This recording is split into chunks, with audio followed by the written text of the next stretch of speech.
In a dark cave, a young man sat in shock and repeated that what had happened to him would be the end of him. His palms were clutching his blood-red forearm, and his thoughts were spinning around death because he didn't know whether he would go to hell or heaven. He was sitting on a flat rock, and in front of him was a virtual neon yellow sign offering to see the end of this world, while the guy himself was still thinking about hell and heaven and what the creatures in hell thought about heaven. The sign that said he was going to see the end of this world continued to hang motionless in the air in front of his face. The boy looked down at her and then back again, continuing to wonder what he would see and whether he would see the end. He leaned back against the stone, exhausted, closing his eyes from fatigue and falling into memories. His name was Kyle, and he was being asked about Becca, who was his sister, and someone's adult voice was advising them to rest, since it was a long way to go home, while Kyle himself was sitting in the backseat of the car and carefully holding his little sister's head. The bright light from an oncoming car suddenly illuminated the entire interior of their car. Kyle came to his senses in the same cave on a flat stone, realizing that it was several years ago. Because when he woke up, he was already in this cave, and there was some kind of book nearby in the purple light. The book was called The Celestial Harmony of Pure Art, and that was the only thing Kyle got there. He took this book because it was the last clue to get back home, and it had a single message telling him that he needed to see the end of this world. And Kyle didn't know if he would be able to return to his family if he followed this instruction. When his strength and endurance were running low, a new neon sign announced that he had completed his training. Tired and exhausted, Kyle was surprised by this news. All this time he remained in the cave, tormented by sad thoughts. So the bright light of freedom struck him, because he could not believe that it was all over, and he would be able to see his parents and sister Becca. Kyle walked out of the cave towards the light and immediately fell to his knees in disappointment. He was not at home. He was not in his home world, and the place outside the cave turned out to be another world of martial arts called Murim. Kyle hit the ground with his fists in disappointment and anger because he had hoped that by leaving the cave he would get home, but he found himself only at the beginning of another long journey. The guy couldn't understand why someone he didn't know was doing this to him, since he had been in the cave for at least 10 years. Kyle stared into space in front of him, wondering what he would have to do to see the end of the world. Suddenly a stranger called out to him, saying that he had a nice outfit, and that Kyle had been making so much noise that the man had heard him. The man said that he would not have done anything to Kyle without reason, but his family was now starving. The stranger was ecstatic, looked shabby and resembled a bandit, pointing a sword and threatening with the question of whether the guy would become their food. Kyle was shocked by this situation, because he still hadn't recovered from leaving the cave. The bloody sword fell to the ground with a dull sound. Kyle backed away from the dead stranger, whose body lay lifeless on the ground. He was sure that it wasn't his fault, not understanding why everything turned out this way, and a lot of thoughts about how he killed a person for the first time, that it was the only way out, and he had no choice, as well as the fact that he couldn't do anything else, with doubts about how anyone would do it. And he didn't know what to do because a stranger attacked him, and Kyle was not sure if this was not a dream, and whether he really became a killer. A neon yellow sign suddenly appeared in front of him, informing him that Kyle's external level had increased. The guy hesitantly stood up, stopping near the corpse and thinking that apparently he really did kill someone, and this led to an increase in his level. The first nervous chuckles escaped his mouth as he came to his senses. Through laughter, nervous tension was released, and it became easier to accept the surrounding reality, because this message allowed him to intuitively understand what needed to be done. That book, The Celestial Harmony of Pure Art, taught him everything. And the levels that were written about there, increasing with each kill, they should help Kyle return to his original world, which means he needs to reach the maximum level. Therefore, in the present time, Kyle has become an invincible warrior, inviting the enemy to demonstrate his skills in another fight. He threatened the head of the demonic sect with his sword, while his assistants tried to somehow change the losing situation. Now in this world, Kyle was called the Immortal Sword Emperor, and he couldn't remember which sect leader was in front of him. The leader of the demonic sect claimed that he was also an Immortal Sword Emperor, but Kyle looked at his clothes and realized that he was the 8th head of the sect. The guy began to count on his fingers how many previous leaders of this sect had died at his hands, and it turned out that it was already 6. Kyle said out loud with a carefree smile that the guys from this cult were strange, because he met them every 10 years. However, his carelessness was deceptive, because in just an instant he was able to summon his sword and his magical power, which illuminated his face with a blue light. 1 second was enough for Kyle to cut off the head of another leader of the demonic sect with one blow of his sword, and the guy himself said that, overall, it was fun for him to meet them again. The same cult acolyte who had tried to help his leader at the very beginning, once again jumped on Kyle with a sword, shouting that he would avenge his master by killing the demon-like bastard he considered Kyle to be. Kyle easily dodged the blow, asking if the acolyte was serious and if he was really a member of the demonic sect too. The guy easily caught the stranger's face with his palm, because he had unlimited strength. Using his magic to fill the surrounding area with blue light, Kyle said that he liked the fighting spirit of this acolyte. He couldn't object, because due to Kyle's magic, his body stopped obeying its owner. But Kyle didn't stop there, as his magic created an entire wall that divided the world around them into two parts with a large border. And behind this wall, the novice saw not that simple smiling guy Kyle, but an otherworldly demon with a frightening face, surrounded by blood. Just a moment later, Kyle released the boy, telling him that such fighting spirit was normal for his age, and that he should learn something new and come to Kyle again. He added that if he came back, it could cheer him up. Leaving the disciple alone in the gorge among the corpses, Kyle advised him that he should become the next head of the sect. In the evening, the guy threw his sword aside in disappointment, upset that the head of the sect he had killed during the day was a dud. He leaned against a tree, wondering out loud how he could now entertain himself in his life. He put his hands behind his head and thought about how maybe he should create a new sect himself, much stronger than the one he had defeated today, and wondered why everything had become so boring. Opening his eyes tiredly and looking at the sky, he thought about the time he had spent in this world.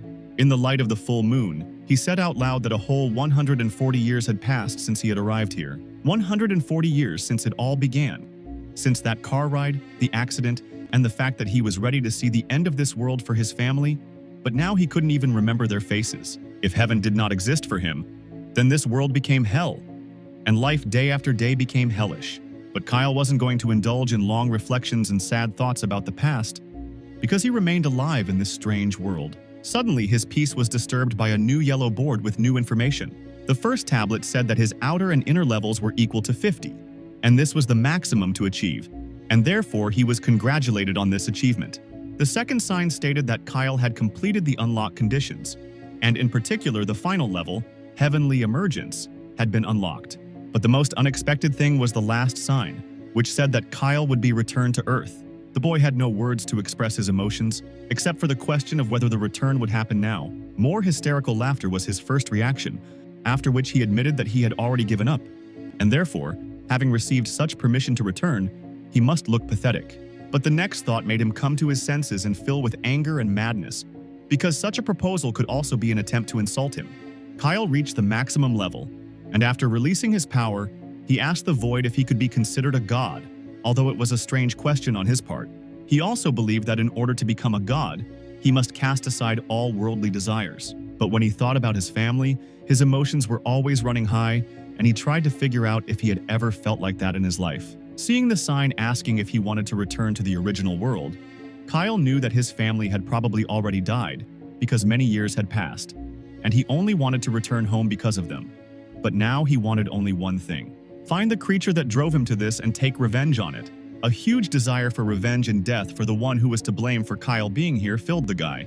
It didn't matter to him who was involved in this, or where he was. Kyle swore that he would definitely kill the one responsible for his presence in the alien world. All the guy's strength fell to the ground like one big avalanche. It was such a powerful release of magical energy that it could be seen from a great distance around. After all, the immortal Sword Emperor Kyle was finally ready to leave this world.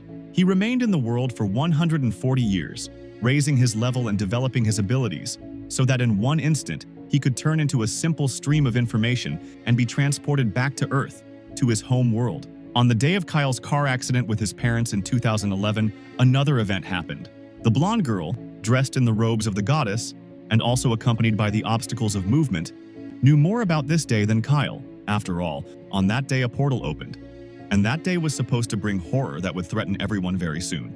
And the goddess will do everything possible to ensure that humanity evolves to counter future threats, to stand against the horror that will come from the opening portals filled with many red eyes of huge monsters, because the goddess believes that people should not waste the blessing in vain. At this time, somewhere in another corner of the parallel world, someone's triumphant voice was heard in the silence.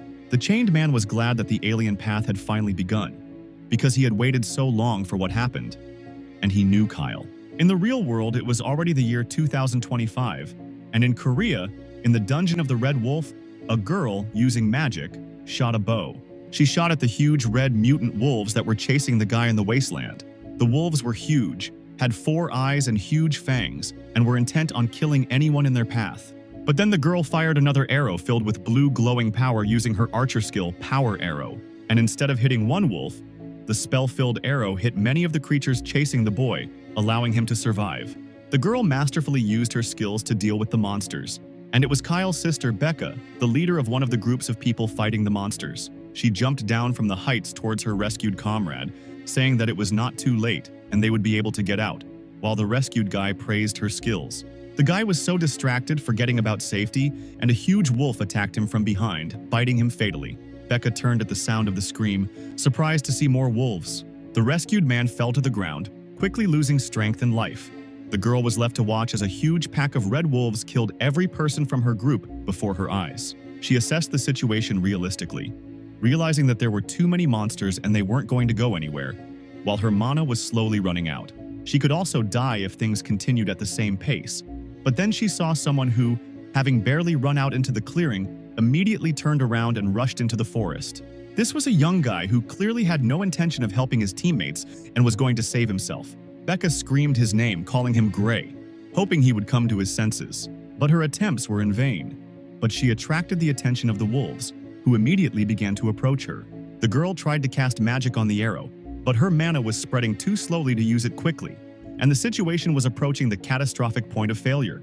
Meanwhile, Gray, with hysterical thoughts, ran from the clearing as fast as he could, realizing that he had been too reckless. As he watched his teammates being overtaken by the wolves, he mentally called them insects, thinking that he should never have joined their group. And if he lingered, the same fate would befall him. He saw a portal ahead, hoping that he could escape, as he had to do so. Becca was still able to fill her bow with power and release an arrow engulfed in blue flame. She stuck herself into the ground right in front of Gray's feet, preventing him from running any further.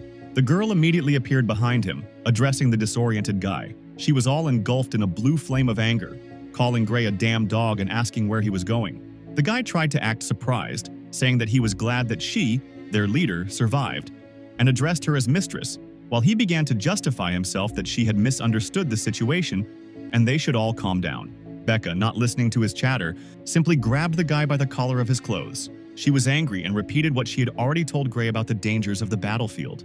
Becca was very angry, accusing Gray of being a weak coward who ran away in the face of danger, and their entire team died because of him. Gray just gritted his teeth in anger, openly saying that this was true, but he was not going to die here. At the same time, the guy pushed away Becky's hand that was holding him back, asking what difference it makes if he is a coward, since he is not obliged to sacrifice his life. Becca, not too surprised by his confession, laughed, saying that he was right. Turning away and about to leave him alone, she told herself that she shouldn't have expected more from Gray, because the guy was trash, and now he should have gone back to his father so that he could console the whiner and pat him on the head. But she doubted whether such a handsome father could turn a blind eye to his son's escape, and suggested that they watch what would happen to the Dawn organization, of which his father was the head. Becky's blackmail worked, making Gray very angry. The girl was about to go in the other direction when the guy called out to her. Gray was not going to let her go so easily because now she could ruin his reputation with her knowledge of his meanness. He activated the Rockbreaker fighter skill, concentrating his mana into red power to strike. A bolt of magic hit Becca, who didn't expect it, right in the chest. The force of his attack was so great that it sent her flying back several meters, causing her to drop her bow. With a cry of pain, Becca flew towards the distant tree, hitting the trunk hard. Gray stood frozen nearby, enjoying his victory over his defeated opponent. The angry guy grabbed her by the hair, angrily calling her names and pressuring her that no one needed her, because she didn't even have any relatives. Coming close to her face, the smug Gray mocked the girl, saying that even though she was strong and famous, she could not even imagine what would happen to her in his hands. The embittered coward intended to denigrate her by glorifying her, but in a bad sense with the help of his words. He intended to tell everyone that it was the leader Becca who had let everyone down and led to their deaths. And as a result of the raid into the dungeons, her entire group had died because of her. Gray concentrated the mana in his fist again, confirming with the girl that his story was quite plausible. Becca didn't have the strength or energy to respond to the traitor. Gray swung his arm to finish her off with a final word about how well the leader Becca had done. Lightning bolts of blue magic lit up everything around them with a loud roar, splitting the skies and striking the ground behind the shocked Gray, distracting him and preventing him from finishing off Becca. In the swirl of dust and wind, a familiar dark silhouette appeared at the site of the blue energy lightning strike. It was Kyle, finally transported to his homeworld. The boy looked exactly the same as he had in Murim, with long hair, loose clothes, and no trace of the age he had spent there. Two signs in front of his eyes informed him that he had reached the maximum outer and inner 50th levels, and that he had returned to Earth. Kyle slowly realized what had happened, beginning to rejoice that he was finally back. He started laughing hysterically again, thinking that returning to Earth was a reward for reaching the maximum level. It wasn't serious, as if everything that happened to him was some kind of joke. But despite such a joyful event, Kyle did not forget about his desire to kill the one who was guilty of his disappearance. His desire for revenge was as strong as it had been the first time he had thought of it. Gray, not understanding who was in front of him, called Kyle sick and said that he was talking to himself. Gray felt uneasy about someone suddenly appearing out of the thunder and screaming about murder. And if the stranger could teleport, then he was probably a mage. The traitor brazenly tried to appeal to Kyle, ordering him to tell where they were now. But Kyle ignored him, simply walking past him as if he were an unimportant bug. Gray was starting to get angry that the stranger was ignoring him, while Kyle noticed the girl who was unconscious. Kyle asked if Gray had a duel to the death with her, since she was dying. Gray didn't like this, because now there was one more extra witness. As Kyle leaned over the girl, the traitor realized his mistake. Gray realized that he had made the wrong choice again, because the stranger could see what had happened to Becca, which meant that he couldn't just let him go, but it would be better to get rid of him. The traitor tried to understand what the stranger was doing, but he was too afraid that he would understand what happened or find out the truth, so he activated his power again, filling his fist with red magic, and he didn't care what the stranger was doing, since he should just be eliminated as another obstacle. Gray called out to the stranger, but Kyle was busy examining the girl in front of him, including experiencing shock as he recognized her necklace. Kyle gently touched the girl's cheek, peering into her exhausted face. During this time, Gray lied that he and Becca were enjoying the fight to the death, and pretended to lie that he wished the gods would bring the girl back. But the traitor did not experience these feelings, but only distracted the stranger with conversation in order to reduce the distance. After all, he had already concentrated enough power to attack Kyle from behind, shouting that he would follow the girl to meet his death. Kyle's blue magic power gathered around him at that very second. Strong and energetic streams of blue magic stopped Gray. Kyle had too much control over his power, which was now all around them, closing them off from the outside world and suppressing everything around them. And the stranger's aura was frightening and deadly. Gray didn't expect such strength from his nondescript opponent. Kyle was too powerful and angry, and his raw power swirled the air around the boy floating above the ground. Gray could only watch everything around him in fear and amazement. Kyle, using his full power so that even his eyes glowed blue, asked if Gray knew who he was. Concentrating his powers into stable blue lightning, Kyle called Gray a young man, ordering him to state his name. But Gray didn't know him, so Kyle introduced himself, saying that he was the immortal Sword Emperor. He said his name, Kyle, and his power was so great that his eyes glowed with blue energy. The angry mage loomed over the frightened boy, telling him that even if he had named him, it would not have helped him. A small ball of bright neon blue light emitted from the finger that Kyle touched to the traitor's forehead. It was a charge of energy that in the next moment blew away everything in its path with a large and powerful beam, burning through space for many meters ahead, sparing neither stones nor trees. And from the outside, it was clear that the energy explosion born from the small ball reached colossal dimensions, leaving its mark for many meters around. When the energy of the blow was exhausted, only a charred spot remained of Gray's head, as well as behind it, along the trajectory of the blow. Remembering his name was very easy for Kyle, because he was in his homeworld. He stood behind the still unconscious girl, coming to his senses. Covered in blood and with a half-mad smile, Kyle informed her, addressing Becca by name, that her older brother had returned. Becca thought back to her childhood on that fateful day in 2011, when her parents told the upset girl, not for the first time, that it was time for them to leave and they couldn't stay where she wanted.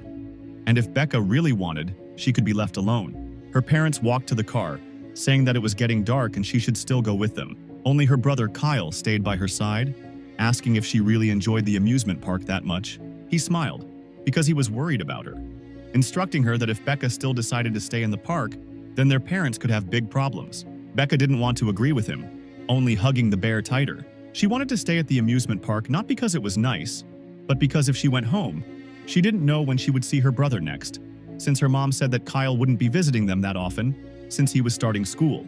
Kyle touched his sister's hair, calling her name to get her attention. He He asked if Becca knew how much Kyle loved her, and then followed up by saying that even after school he would come and visit her. Becca listened with tears in her eyes to these words, and to the fact that Kyle suggested that next time they also go for a walk in this park to spend time together. She would never refuse Kyle, so she immediately pulled herself together and answered with a yes and a bright smile. So when Kai asked again if everything was okay and if she was ready to go home, Becca agreed and asked her brother to carry her to the car on his back to enjoy these moments fully. And Kyle replied that although he would carry her this time, he would not be able to do this every time because Becca was heavy, which caused his sister's feigned indignation, and she asked him to carry her every day. These were the last bright moments of her memories before the car accident that happened on the highway that same day. Becca blamed herself for the accident, thinking that it was because of her stubbornness and desire to go for a walk in the park, since their parents died in the accident. And when Becca came to in the wrecked car and called out to her brother, she received no answer. The place where Kyle had been sitting and wearing a seatbelt was empty because her brother was gone. In the real world, not the girl's memories, Kyle used his power to heal her. Becca came to with a scream, opening her eyes and taking a deep breath. She immediately tried to get up but felt pain, while Kyle informed her that he had healed her with spiritual power. But since the wound was deep, she would not be able to move painlessly right away. The girl looked at the guy with distrust and without a grain of recognition, asking who he was. To which Kyle, with a short pause, replied that he thought she would recognize him. The guy reached his hand towards her pendant, which she immediately grabbed and covered with her hand, while the stranger told her that he was happy to see her again, and that he had grown so much and had become much heavier since their last meeting. But that didn't stop Kyle, and he took Becca's hand with a smile, saying that he must have changed too. Becca was shocked by how much the stranger reminded her of him, her older brother from the bright memories of the past and the day of that terrible accident. After all, it was Kyle who gave her that pendant with a photo of their family and told her that even if he was not there, she should never give up and should always be strong. Becca swallowed her words, realizing who was standing in front of her. She started crying with happiness because her brother was such an idiot. He suddenly disappeared, and now he appeared. Kyle put his arms around his sobbing sister, holding her comfortingly, telling her that he understood how hard it was for her. But Becca came to her senses, pushing her brother away with a sharp movement and getting into a fighting stance. As she remembered that Gray should be somewhere nearby, Kyle turned serenely towards the crater where the body lay, asking if his sister was talking about this guy who tried to kill her. Becca was shocked to see both the crater and the corpse inside it. The body showed no signs of life and did not move. Becca asked Kyle why he killed Gray, and her brother, after confirming the traitor's death, asked what was wrong with the situation. The girl suddenly grabbed his hand, pulling him towards her. She spoke fearfully about how they needed to escape from here as quickly as possible. Becca lived in one of the high-rise buildings in an ordinary city in their previous apartment. While the girl sat on the sofa, her brother looked around, making sure that over the years the house had remained in the same condition as it was. Becca, meanwhile, was pondering the situation, informing her brother that they were in for a big problem, as Director Khan was due to arrive soon. Kyle didn't know who it was, so he asked his sister again, and she explained that it was the director of the Dawn Guild and also Gray's father, and since he was a local mafia member, he was known for his cruelty and ferocity. Director Kang was one of the 11 highest-ranking hunters in Korea. Becca looked at her watch, noticing that it had been a long time since she had been unconscious, and most likely Director Khan had already been informed of her son's death. She said out loud that she was the only one who survived that raid, which meant that she would definitely be suspected of something. Kyle couldn't understand why this could cause so much trouble. The guy asked with slight arrogance that since it was causing so many problems, why couldn't it be easier for him and his sister to just get rid of this group by killing their leader? Becca immediately brought Kyle down to earth with a familial slap on the cheeks, not allowing him to pompously say that he was the immortal emperor of the sword. Although the girl agreed that her brother's words made sense, she noted that Mr. Kan's level was higher than 50th, and he also held a fairly high position. And then Becca flared up, yelling at her brother for calling himself the immortal sword emperor, wondering who even said that, what it meant, and if her brother had been gone for 14 years and now he was saying that, was he okay? Kyle was just surprised that she said it so bluntly, while the girl was complaining that she didn't know what to do, because there was no father, mother, or brother nearby, and asked if Kyle understood how hard it was for her. She continued speaking, stopping at the fact that Kyle had appeared so unexpectedly when the guy himself froze in front of their family portrait. He upsetly clarified that her words meant that the parents had already died. Kyle asked his sister with some confusion if he had said something strange or if his tone had been too harsh, while the girl tried to understand what he was talking about. The boy reluctantly explained that he had been to a place called Murim, but the reason he had ended up there was not important to the conversation. Kyle turned to his sister, asking her to tell him everything that had happened while he was gone. He was interested in who the hunters were, what kind of guilds had appeared, and whether there was a concept of level in this world that she had mentioned. Becca stopped him, asking him to wait, as everything was too complicated to explain, and her head was threatening to explode from the amount of events happening. She stood up, getting ready to leave, saying goodbye that she would tell him everything later, since she had one urgent matter and needed to leave. Kyle asked where she was going, and Becca, showing the car keys, said that she was going to Dawn, asking Kyle to stay here and not do anything. Kyle walked away, opening the door and deciding to wait for her in his old room, where everything remained untouched, as if he had been there yesterday. The guy remembered his sister's indignant reaction to his words, realizing that he had been traveling alone for a long time and reaching the heights. And now he was about to become an older brother again, and it had been so long ago that he remembered almost nothing. Kyle was determined, remembering what his sister had said, including about Mr. Kane, and the boy decided that he should find out more about him. Then the sounds of bangs shook the front door, disturbing Kyle's peace. Several strangers were near the apartment with ill intentions. One of them used a magical purple seal, channeling his power through it. He grinned bloodthirstily, clearly planning a crime. So these three, with the help of the seal and the purple power, broke down the door to Becky's house. Kyle saw them from the hallway, hearing the question of where his sister was. The girl's older brother guessed who the guys were who smashed the door to their family's house. It was the group's director, Dawn Can, who was looking for Becca. At this time, the girl got to the business center in her car, where the second largest guild headquarters in Korea was located, the Dawn Guild. Becca was worried that she just walked away, leaving Kyle alone in the apartment. She hoped that Director Kang hadn't had time to do anything, and that he could grab her as soon as the girl entered the building. Wondering who to ask for help, Becca stood by her car when another girl called out her name. It was Alice Labora, the deputy head of the Dawn Guild, who was asking Becky what she was doing here. Becca asked the girl where the head of their guild was, and learned from her in response that Mr. Can had gone somewhere with the head of the raid, John. Alice asked the dejected Becky what had happened to her. Becca looked at the deputy guildmaster of Dawn thoughtfully and resolutely, mentally thinking about her position and status. Alice Libera was one of the 4 strongest hunters, and although everyone around her knew her strength, few understood it. Becca didn't think about it for long, because her situation was hopeless, and there was no one else to turn to for help. So she clenched her fists tighter, preparing to tell the girl in front of her the whole truth. At this time, 3 members of the Dawn Guild froze on the threshold of Becca and Kyle's house. Kyle was angry at the invaders for coming without warning. He asked if the most impressive thug among those who came was that very Khan, and whether his parents hadn't taught him to knock on doors instead of breaking them down, to which one of the guild mockingly clarified that maybe they should go out and then knock politely so that he would open the door, indignant that they hadn't come here for a housewarming party. The same impudent guy asked Becky's brother who he was, and Khan left the guy, pulling him up and forcing him to stop arguing. The guild leader said that nothing matters and that he only cares about where Becca is now. Kyle wasn't going to make things any easier for them by asking if they were really looking for Becca or the one who killed Gray. And if the latter, then he was the one who killed Khan's son, which left the guild leader in an angry shock. Mr. Kan screamed in despair and anger, releasing his powerful red magical energy into the world around him. But Kyle was not embarrassed by this, and the guy said that since his title from Murim sounds so strange in this world, then he should be called Mr. Kyle Bennett by his family's last name. And since everyone understood everything, then they can begin, and activated his blue magical energy, concentrating it in his hands. The boy allowed Kanu to start as he wanted to see his skills, and the man concentrated all his power into the hammer to deal heavy damage to the impudent boy. They prepared for the clash, each using their accumulated energy, which in Khan's case was red and concentrated in a hammer that transformed into a sword, and in Kyle's case was blue and looked like lightning around his hand. Meanwhile, Alice, having heard from Becky the story of what happened during the raid, enthusiastically said that she wanted to see the girl's brother and that they should hurry.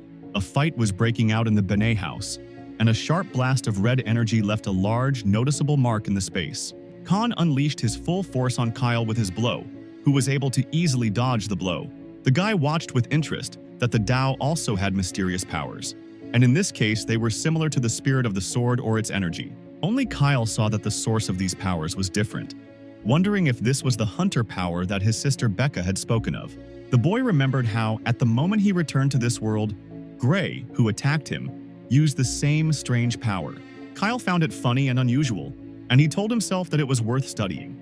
Meanwhile, Lord Kan, overcome with anger and despair, prepared for a new blow, concentrating all his power into the sword. He swung his sword left and right, jumping towards the enemy and using his warrior skill called sequential attack. This allowed him to quickly and presumably unexpectedly approach Kyle. The guy just stood there and didn't move, completely unafraid of what was happening and not paying attention to the red flashes of magic. Kan swung his sword at him with concentrated force, intending to cut him in half. But nothing happened. The red magical energy did not cause any harm to Kyle, slowly dissipating around him. The guy told the embittered and futility-stricken Khan that it was enough, and Kyle saw everything to understand what the director of the Dawn Guild was capable of with his amazing and incomprehensible power. It turned out that the guy managed to block all of Khan's powerful attacks with his bare hands. And they didn't even push him away from his place, the guy was so strong. Kyle, with his blue eyes glowing from the magic he was using, ominously asked Mr. Kan if there really were 10 more people as strong as that one in Korea. At this time, Mr. Kan's assistants became active, preparing to attack Kyle from both sides, while he blocked their boss's sword with his hand. They tried to simultaneously unleash their attacks on Kyle, but were met with a blue glow that countered their attacks. The boy brushed them off like annoying flies, saying that they were just in his way, as another of the henchmen prepared fire seals to attack Kyle. The guy only had time to feel the heat from the fire directed at him. Several seals hit him directly in the back, exploding dangerously close in an attempt to damage and destroy him, because the owner of these seals, one of the minions of the guild leader, used a mage skill called fireballs. Director Khan and the others watched as the flames exploded right next to Kyle, and one of the henchmen cried out triumphantly that they had succeeded. Several more of the guild's henchmen rushed at Kyle's figure, which was blazing with magical fire, with swords, intending to pierce him through and through. Only now, Becky's brother, still engulfed in magical orange flame, once again stopped the blade aimed at him with his bare hands, in addition to reporting that the attackers had exceeded all his expectations. True, with the next phrase he doubted his words in anger, also easily breaking the attacker's sword, as if it was made of plastic. The guild's henchman's eyes widened in horror, as he had not expected this. Kyle activated his power again, which immediately engulfed his body in blue magical fire, dispelling the orange flames and throwing back the attackers. The minions couldn't understand why he was so strong and what he was doing at all. Kyle was simply shaking off his clothes, as if he was shaking off not the consequences of someone else's attack, but light dirt. He glanced briefly at the calendar, finding confirmation of his sister's words that he had only been gone 14 years, although he had been in Murim much longer. But now, when he assessed the abilities of the minions of the Dawn Guild who attacked him, he realized that their level was quite good, but their abilities were similar to innate talents that had been developed over the course of 1,000 years. And looking at the guild leader, Kyle did not understand how people were able to overtake Murim in 14 years, and such as the guild leader and his minions could only be found a couple of people in each generation, which was absurd and did not fit with reality. Kyle also remembered that he himself was a similar mismatch, as in Murim he had a low cultivation level, but he was much stronger than many. That is why he was able to defeat a huge number of opponents when he fought in Murim, and the reason was that the hierarchy of Murim's power did not affect him, and the power of those around him was just words for him. He then took advantage of the idea of rebuilding his abilities and becoming the pinnacle of power, so Kyle defeated everyone in Murim who was even the least bit interesting or dangerous to him. Alice and Becca hurried across the bridge to Benna's apartment. Becca herself, while driving, could not believe that the deputy head of a large guild wanted to see her brother. The girl glanced furtively at Alice, wondering why such an influential girl as Labora needed her unremarkable brother. And the difficult question remained whether Alice was their friend or enemy. Then, in the parking lot, Alice asked Becky for permission to meet her brother, Kyle Bennett, promising that in return she would report the incident with Gray as an accident. Libera also promised that she would talk to the guild director, and Becca thought that this was an excellent and generous offer that she shouldn't refuse. And now, when Becca is driving Mrs. Labora to her home, she thinks only about whether Alice is her brother's enemy or not, and does not understand why the girl in her car is silent. As if reading her mind, Alice Libera took up the words, reminding her that Becca had said that her brother Kyle had been missing, and asking how many years, to be exact, he had been missing. Becky's words confirming her brother's absence struck Alice with their timing, because Kyle had disappeared in 2011 and had been missing for 14 years. It seemed that Alice understood perfectly well where Becky's brother was, since she, like Kyle himself, translated 14 years into 140, which in reality passed in Murim, and Libra was even afraid to imagine in her mind how strong the guy would turn out to be. Therefore, the deputy head of the guild Dawn asked another question, asking Becky what kind of person her brother was, to which the girl hesitantly answered that he was sweet and kind. Remembering his former self, Becca was pleased to talk about her brother, and she also noted that he was smart, and Alice asked if he had studied, meaning higher education institutions. Kyle's sister named the university where her brother studied and remembered that he also helped her with her homework, and Alice was surprised by the name because it was difficult to get in there, noting that the girl's brother probably studied very well. Becca just chuckled in response to this, saying that he was just very persistent, explaining that once Kyle took on something, he did it to the end, and did not stop until he reached the end. At this time, in the Bennett family's apartment, Kyle pointed his finger at another henchman of the Dawn Guild leader, standing at a short distance. Becca's brother, completely ignoring the swordsman who was furiously attacking from behind, asked the guy he pointed his finger at to use his strange aura again, because he had never seen such power in Murim. Having deflected the swordsman's attack from behind with one of his right hands, Kyle sternly asked not to interfere with him, since this attacker did not interest him. The guy Kyle had pointed at earlier had no choice but to activate his blue circular rune diagrams, which immediately produced ice crystals that he sent towards the stranger. Kyle repelled them with a simple shield, so that not a single shard of ice reached its target, and the guy himself commented that he liked the coldness of the minion who attacked him. And in Murim, such a one can only be found in the Ice Palace, which is on the North Sea. Remembering the ice dragon, Kyle brought his hand to his face, using magic to cause a fine frost to appear around his palm. In an instant, he turned this frost into huge ice dragons that were summoned to attack the guild minion who attacked him with ice crystals. The dim-witted Ice Lord was immediately frozen by the ice dragons, unable to withstand Kyle's power. The henchman with the shield only managed to shout for help in an attempt to escape, but Kyle noticed his escape as soon as he turned around at the sound. It turns out that the henchman couldn't leave the apartment after encountering a bluish magical barrier created by Kyle, and no amount of punching or appealing to the leader could help him. A bright blue beam pierced the head of the shield-wielding henchman, killing him instantly. Khan called out to the shield guardian who had fallen to the ground, while Kyle noted that the warrior with the shield should stand in the vanguard and stop the enemy's attacks. But this one had cowardly fled, showing his back. Kyle appeared behind Guild Director Khan, announcing that it was now his turn. He asked the man with a grin that he hadn't expected something like that, and asked if everyone here was that cowardly. At this time, the man tried to feverishly figure out who was in front of him and why such a young guy owned both ice magic and protection, and could emit a strange beam from his fingers, not understanding what it was, and doubting whether it was magic, and not understanding how the magician could stop his attacks. Khan noticed that if he looked at the world around him, despite the large scale of their battle, there was absolutely no damage to the house, wondering if it was an accident. Khan called Kyle a bastard, asking what he had done magically to the place, and if he had prepared for their arrival. Kyle grinned and told the man that he simply used the soul of his sword and covered the entire space around him with it, since he had not been home for a very long time, and he could not allow the guild members to destroy everything around him. The guy remembered the past, realizing that he would not be able to explain it in more detail, since it was difficult. But he explained that as soon as the invaders entered this house, they immediately found themselves in a world ruled by Kyle. Guild President Dawn became angry at this response, activating his power again and preparing to attack Kyle, considering him a monster. The man didn't intend to die in this place, so he gained enough strength to activate the Berserker skill. He used up most of the red magic power swirling around him, and used the next skill called Fury. Kyle, as always, calmly watched what was happening, generally agreeing that for someone he might be a monster.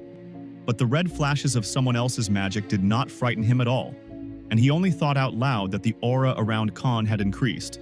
And for now, Kyle did not know what the man was going to do next. The guild leader once again prepared his magic-infused sword to attack Kyle in rage mode. He used the same technique, making many strong and fast strikes in an attempt to hit the guy, but Kyle dodged them without any problems, as if he saw all the movements in advance. Bart Becky replied that this didn't make Khan any better, but rather, it was as if he had lost his mind and become crazier. Kyle directed his power into the sword lying on the floor, broken at the end, filling it with blue magical energy and lifting it from its place, calling it to him. He no longer had any desire to stand on ceremony with the guildmaster who had disturbed his peace, so he simply prepared for the blow. adding more of his power to the sword. One precise swing of the blade was enough for Kyle to strike the man, fatally slicing his body. The guy himself simply passed his opponent without receiving a single scratch. Khan only had time to try to call Kyle a monster again, to which Becky's brother said that he should know his place. Turning around covered in blood, he noticed that Khan was nothing compared to the immortal sword emperor that was Kyle. Soon Becca brought Alice to her apartment, inviting her to come in and walk through, but was surprised that the front door was open and looked inside in shock. Her brother was diligently cleaning someone's blood from the floor, and nearby there were bodies piled on top of each other. And when his sister indignantly asked what had happened and why the front door was open, he only said that she was late. Wringing out a blood-stained rag, Kyle simply said that his sister shouldn't be surprised because they were guests he had invited to their housewarming party. But Becca didn't understand anything, indignantly asking what kind of housewarming party it was and how it could turn into a bloodbath. The sister insisted that she had just arrived and this had happened, and insisted that his brother explain himself. But Kyle only replied that he liked his sister's determined look, and that in the world of Murim, she would have become much stronger. Alice casually noticed that the apartment looked cheerful, and Kyle only noticed her, mentally asking who she was. After all, he felt how the heavenly harmony of pure art resonated next to her. Alice, in turn, looked at Kyle, wondering who he really was. She looked at the boy smugly, mentally noting that he probably thought he was the only one who had been to Murim, and that it was a big surprise for him to meet someone who might know about the place where he had been missing for 14 years. On a sunny day, the world around the Bennett house was quiet and calm. Becca slept peacefully in her bed, undisturbed. Suddenly, the girl woke up, sweating from one thought that frightened her. She jumped out of bed and headed deeper into the apartment to make sure she was just having a nightmare. Stopping at the threshold of one of the rooms, she hesitantly called out to her brother, realizing that she could not find him. Standing in the rays of the morning sun, Kyle, already with a short haircut and in clothes familiar to this world, noted with surprise that Becca had gotten up very early. The girl turned around, not expecting to find him at the window. Kyle smiled carefreely as he stood by the open window, slightly worriedly asking his sister if she thought he had disappeared again. Becca was glad that she hadn't dreamed it all and that her brother was really with her now, so she asked why he didn't sleep a little longer. The sound of an incoming message caused Kyle to be distracted, asking his sister for a break in the conversation, and Becca agreed. Kyle read the text carefully, taking the message seriously. It was a message about an important call, and the guy went into another room to answer it, leaving Becca alone. The girl saw him leaving the house from the window, worried that a week had passed since his return, but everything seemed unreal to her. That meeting between the deputy head of the Dawn Guild, Alice Labora, and Becky's brother was not particularly fruitful, as they did not talk about anything, and the only thing Alice said then was a promise to meet again. What was also strange was that after some time, people from the Dawn Guild arrived and took away the bodies of Director Khan and his subordinates. A news report the following day informed the townspeople of Gray's death and Director Khan's resignation, and numerous news articles were filled with speculation about the motives behind Director Khan's abrupt choice. Alice Labora kept her promises, and the Bennett family was not harmed. Becca, watching from the window as her brother talked to the driver of a car that had just pulled up, recalled that she, as the only survivor in the Red Wolf's dungeon, was given a long leave. The girl knew that at the time of the call, Alice Labora was talking to her brother and invited him to her place, so she wondered what the deputy head of the Dawn Guild wanted from Kyle. Looking at Kyle leaving, Becca quietly said that he should return from his meeting with Labora unharmed. Alice sat at a table in an authentic Chinese-style cafe alone. She was enjoying tea from a small light-colored bowl when her guest disturbed her, stating that she had nothing better to do at the moment. It was Kyle who had come at the girl's invitation, who clarified that his small family with Becca had been under 24-hour surveillance since his meeting with Labora, and wondered what could be interesting about that. Alice smiled innocently, pretending to be embarrassed that her surveillance had been discovered, and said that it was for the safety of their family. But Kyle, sitting down at the table across from her, waved it off, saying that the situation could be left out. Kyle took a sip of tea from the bowl, immediately recognizing the variety. Labora was glad that the guy recognized the type of tea called Chinshan Silver Needle, and she shared that she often goes to this particular tea house to taste this rare tea. Alice didn't intend to drag out the small talk for long, getting straight to the point and asking Kyle to tell her about his arrival in Murim. Kyle replied with a smile that meeting Murim left him with bad memories and he didn't like it too much, so he suggested that the girl be the first to tell about her experience. She placed the cup back in the saucer, reporting that at the moment there were only 3 repatriates, those who had returned from Murim, 2 of whom were she and Kyle himself. The third to return from Murim was the head of the Twilight Guild, Max Paxville. The Twilight Guild was as influential and powerful as the Dawn Guild and had the same huge number of hunters. But at the moment, both guilds had disagreements and did not get along with each other. At the same time, Elisa reported that she and Maxim once compared their stories of their stay in Murim and discovered something in common. They disappeared together in 2011 and both ended up in an unfamiliar cave. Each one had a mysterious treasure on one side called the Heavenly Harmony of Pure Art, which was a book engulfed in purple magical fire. And on the other side of the cave, there was an exit to a world called Murim. Alice reported that this was a similar experience with Max and asked if Kyle had the same. The guy remembered how, after leaving the cave, two signs appeared in front of him, asking if he wanted to return to the original world. And if his desire to return is great, then he needs to see the end of this world. Kyle confirmed that in his case, everything was the same. And Alice continued that they were able to return to the ordinary world only after several years. And when they returned, here, in their home world, the era of hunters and dungeons began. And about Murim, in which they spent some time, she still did not find anything, noting that the changes in their real world are connected precisely with Murim. Alice asked the guy if he knew when the hunter and dungeons conditions appeared, and Kyle replied that it was 14 years ago, after the revelation of the goddess. It was that girl in light clothes who was worried about the fate of this world. Alice confirmed that this was true, and after the revelation of the goddess, dungeons, monsters, and hunters suddenly appeared, and with them classes and skills, and all together it began to look very much like RPG games. The girl finished her story, asking Kyle if he had any questions, and he asked how exactly he and Max returned to Earth, whether they reached the end, to which Alice easily answered that they returned as soon as they died there. She asked if that was how Kyle had come back, and seeing his depressed and upset state, she asked what had happened and if maybe she had said something wrong. The cup in Kyle's hands cracked with the realization that he had no need to disappear in Murim for so long and could have simply left. The guy was smiling on the outside, but inside he was experiencing a storm of negative emotions from the realization that he could have just ended up back. In his mind, the boy asked the goddess if she had sent him there, while hundreds of notice boards were in front of the chained stranger's face, and Kyle continued to ask why all this was happening. The stranger in chains smiled ominously, while Becky's brother continued to lament that his reward for 140 years in Murim was only reaching the maximum level for which he was sent to Earth. And Kyle believed that this was a small reward, and he deserved to be given a greater one. Enraged by such realizations, Kyle loudly complained that the reward should have been at least an answer to his question, because he achieved everything with sweat and blood, and the goddess did not even give him answers. Alice, who Kyle was looking at that moment, looked at the guy with fear and confusion. The guy quickly switched over and asked why the girl invited him and what she wanted from him. Taken aback by her guest's sudden change of mood, she looked away, asking if he would like to go for a walk. Alice started by calling not only Guild President Max Paxville and his entire Twilight Guild an enemy to Dawn, saying that they already had a tense relationship with them, and frequent conflicts day after day, and now after Director Khan's death, it will only get worse. Since Kyle was the one who killed Mr. Khan, who was one of the main forces of Dawn, he must take responsibility.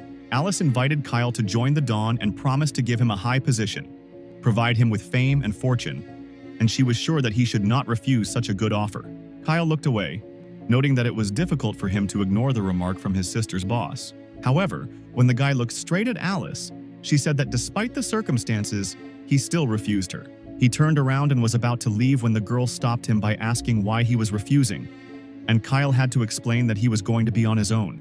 He took a few steps, turning around to clarify his answer. Kyle smiled, asking if she would agree to submit to someone weaker than herself, hinting that his strength was greater than the entire Dawn Guild. Alice looked at the smug boy in front of her with distrust, assessing his capabilities. It didn't take her long to make her next move, inviting them to test who was weak.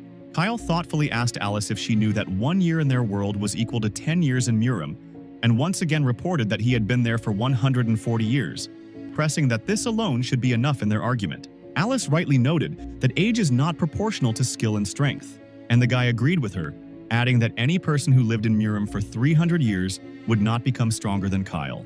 Alice asked the guy if he was sure about this and, activating her power, created a small purple magic ball. Having spoken the command to open the barrier, she sent a stream of energy forward. He raced across the grass towards Kyle, leaving a purple trail behind him. Having drawn a border across the clearing, the magic ball almost reached the guy. The ball stopped at the end of the clearing and hung several meters above the ground. A moment later, it burst into a bright flash because Alice activated her origin skill called Shadow Play. Kyle was currently assessing the effect of the spell that outlined a limited space around them. Noticing that some of his feelings had left him and the space around him had become darker, he also estimated that the radius of action was 50 meters, and in Murim, it would take a lot of time and effort to create such a form. Alice, watching with the guy as the ordinary world was left behind the curtain of the spell, explained that this was her origin skill. She said that what was happening could be considered the creation of a new space that imitated the real world, and from the outside it looked like they just disappeared. Alice stepped forward and noted again that such a skill was called Blood Plum Blossom in Murim, and she had never failed an assassination mission using it before. Kyle noted with a grin to himself that now it was clear why she could kill easily, and also clarified that their fight now would be comparable to a fight against water with tied hands. The girl, having activated first one and then the other sword with her magic, which enveloped the weapons in bright crimson flashes, said that it was easy to get out of this space, and all that was needed was to kill her. Alice looked scary as she swung her blades, adding that the second way to exit the illusory world was the death of Kyle himself. Kyle took her words too lightly, noting that it was quite funny that she was trying to kill him, and noting that such a skill could be used for more than just locking. The girl didn't have enough self-control to stand on ceremony with the guy, and she made a sharp lunge, trying to reach his neck with the blade. Approaching Kyle, Alice agreed with him, continuing her attack. Only all the attacks and attempts to get Kyle remained unsuccessful, and the guy easily dodged, not allowing himself to be harmed. Alicia took a step back to swing for another blow. She used all her strength and skills to attack the enemy with lightning speed from many sides at once. But this was not a problem for the guy, and he easily repelled all her attacks with his hand. Kyle kept an indifferent expression on his face, as if the girl's blows could not even theoretically cause him any significant harm. Alice took a few steps back in order to gather her strength and approach the enemy with a new attack. She crossed her blades to direct a new stream of attack magic at Kyle. The boy had to jump back to avoid the blow, noting that he found it interesting that Alice was able to change the direction of the daggers with one hand, and that it was a unique form of weapon. Kyle said that only the best assassin in Murim, called the Dark King, had such a technique, who had the special skill, Moonlight Blood Path, and Alice was surprised that Kyle recognized her at first sight. Becky's brother smiled, saying that he had already met the boy who claimed to be her successor, but Kyle himself was young then. While finishing off the girl morally, he says that this is why he instantly killed him. Alice froze in shock at this news, not expecting such a denouement. Kyle stood to the side, saying that he would give the girl 3 tries to use her Murim skill to try to get him, and if she could hurt him, he would agree to join Dawn. The guy asked her to start, and Alice tightened her grip on her dagger. She began to concentrate mana around herself again, creating a dark red cloud of power, agreeing to begin attacking.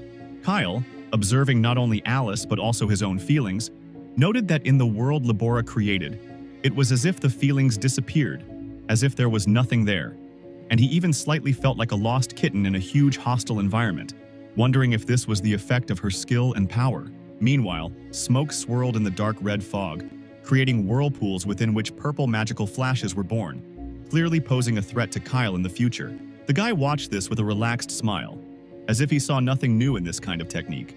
Meanwhile, the magical clots soared upward, uniting into a large whirlwind not only from the air, but also from the stones. For a few moments they hung high above Kyle, and then, filled with magical energy, they gained strength and chose a direction to strike. In an instant, they all rushed down to attack the guy who had jumped to the side, gaining speed and trying to inflict significant damage on him. Kyle extended his hand, quickly summoning his blue magical energy and concentrating it in one place. He fired a multitude of magical charges to the sides, smashing all the projectiles flying at him with his blue energy fire.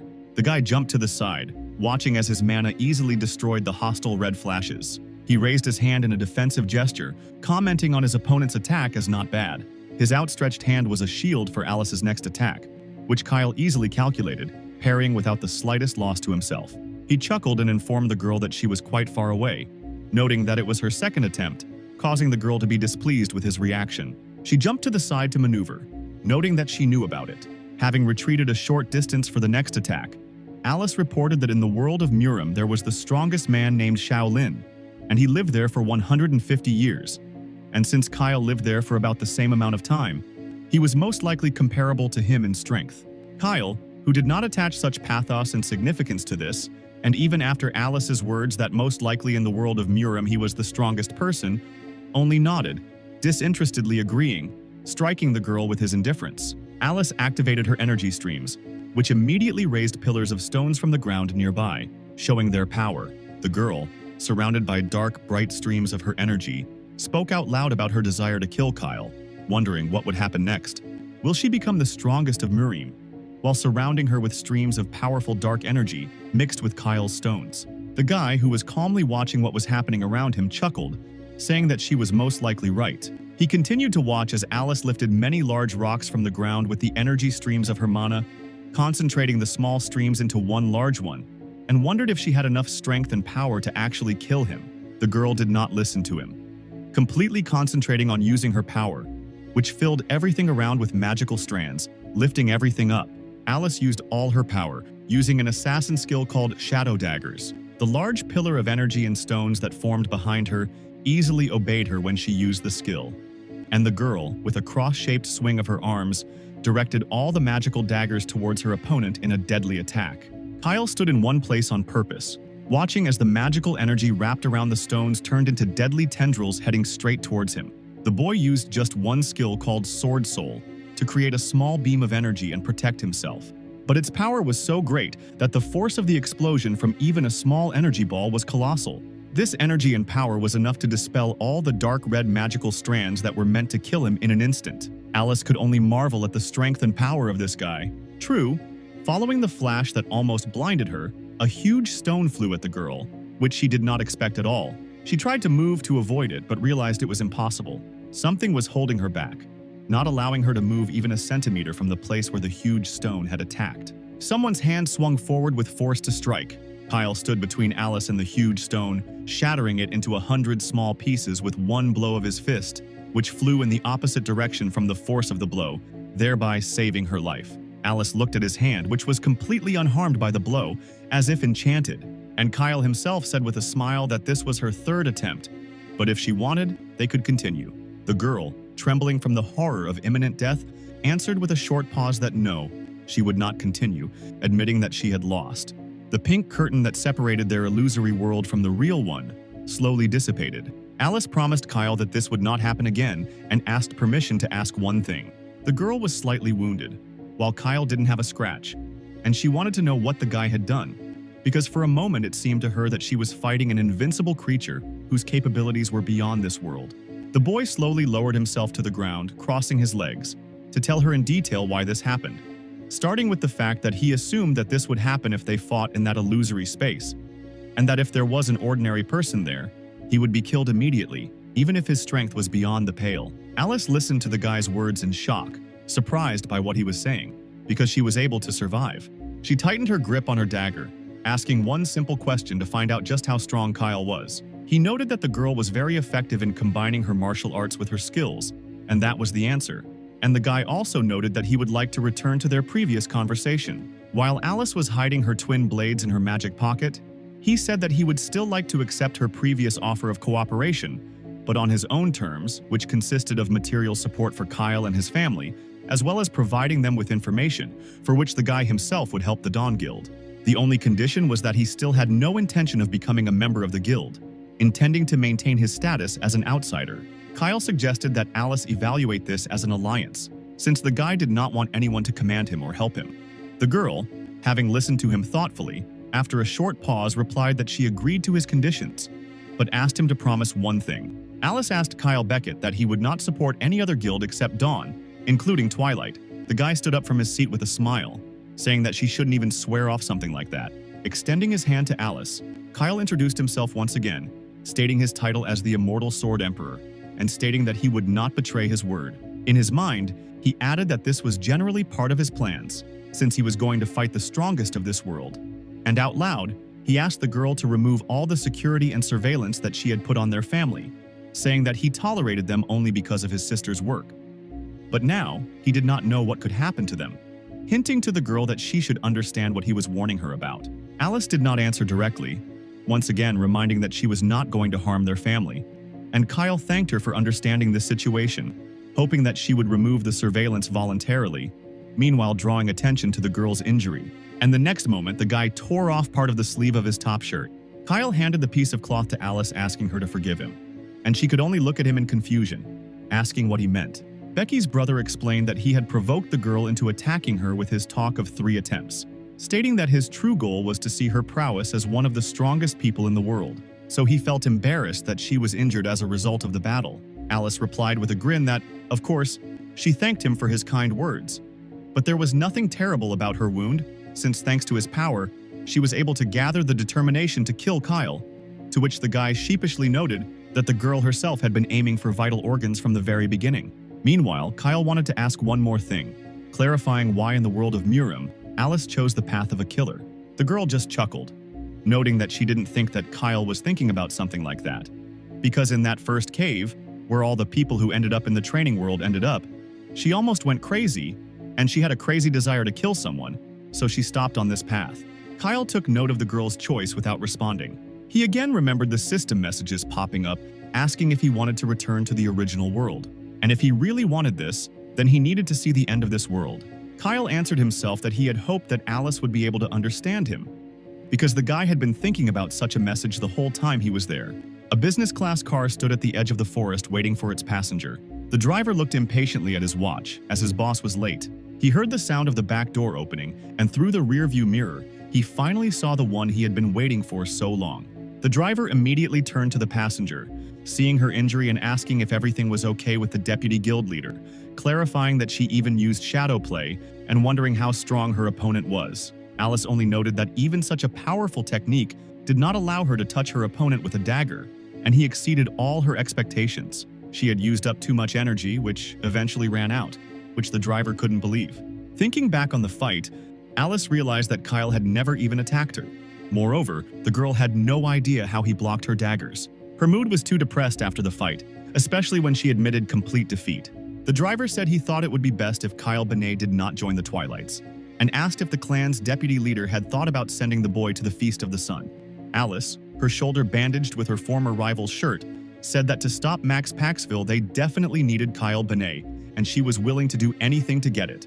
The girl remembered the frightening feeling of danger and Max's instruction that wisdom was with him and she had to follow his will. He claimed that the girl was obliged to submit to the heavenly warrior, and Alice, either following those precepts or choosing her own path, told the driver that they should do everything they could to help Kyle Benet. Kyle returned home after meeting with Alice, informing his sister of his arrival. Becca rushed excitedly into his arms as soon as she saw him. The guy didn't expect his sister to be so worried, asking what happened. But his sister was not only happy to see him back, she was also angry at Kyle. After all, she was beside herself with excitement while he was gone, asking him next time not to go anywhere, not to take risks, and just stay at home. Becca was haunted by memories of the past and shared her worries with her brother, saying that every time he left, she felt like he would never come back. Kyle touched the girl's head, saying that he understood her feelings. At the same time, he warned her that he wanted to become a hunter, which contradicted his words about caring. This news upset Becca, and she asked Kyle if he really wanted to die that much that he chose this way. The guy showed her a small cube that shimmered in all shades, saying that Alice had given it to him, calling it a mystical cube. Kyle said that Libera said that only with this cube can Kyle get the hunter status window, to which Becca, skeptical, also wished her brother luck without due joy. Her attitude did not dampen Kyle's determination, and he took the cube, preparing to begin his journey. The mystical cube in his hands glowed, activating and beginning the process. Bright multicolored lights illuminated Kyle in the entire room. Gradually, the glow of the cube began to fade, as did its integrity. The cube began to float at the edges, as if it had melted. Eventually, the light coming from the cube finally died out, leaving the guy with the remains of the cube in his hands. Confused and slightly upset, Kyle asked his sister if Alice Libera had tricked him, but Becca said that was how it was supposed to be and advised him to shout out status window.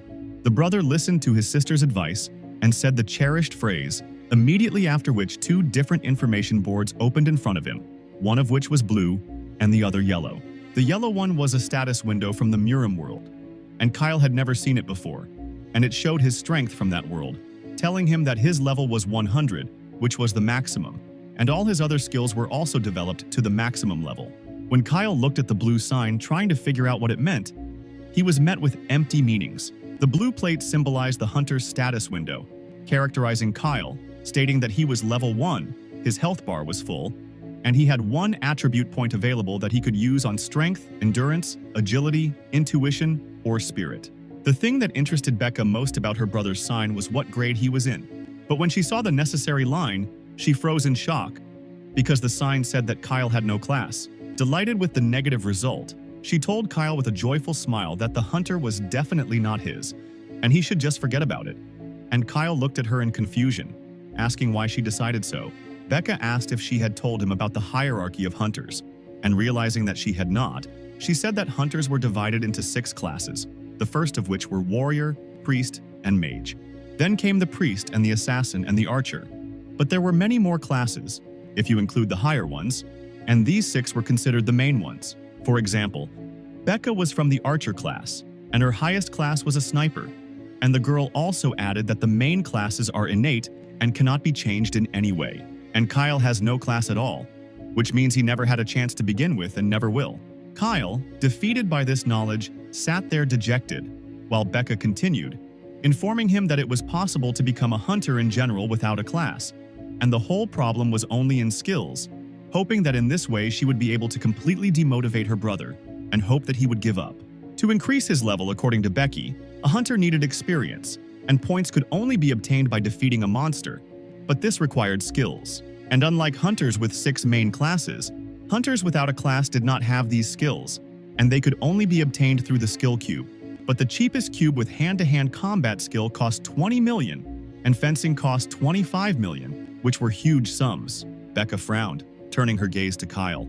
The sister asked him with a demonic smile if he had any money, causing Kyle to turn away. A sudden thought struck Kyle, keeping his spirits up. He had Alice Labora, and the deputy head of the Dawn Guild must have a lot of money. And this thought encouraged Kyle and made Becca turn away in annoyance, upset that she could not dissuade her brother. Kyle took a breath, mentally noting that he might have had problems without this alliance with the Dawn Guild, but then he remembered that it wasn't his biggest problem. Thinking back to his life in Murim, he wondered why he had no class, since he was a genius, which he thought would never be seen in Murim history.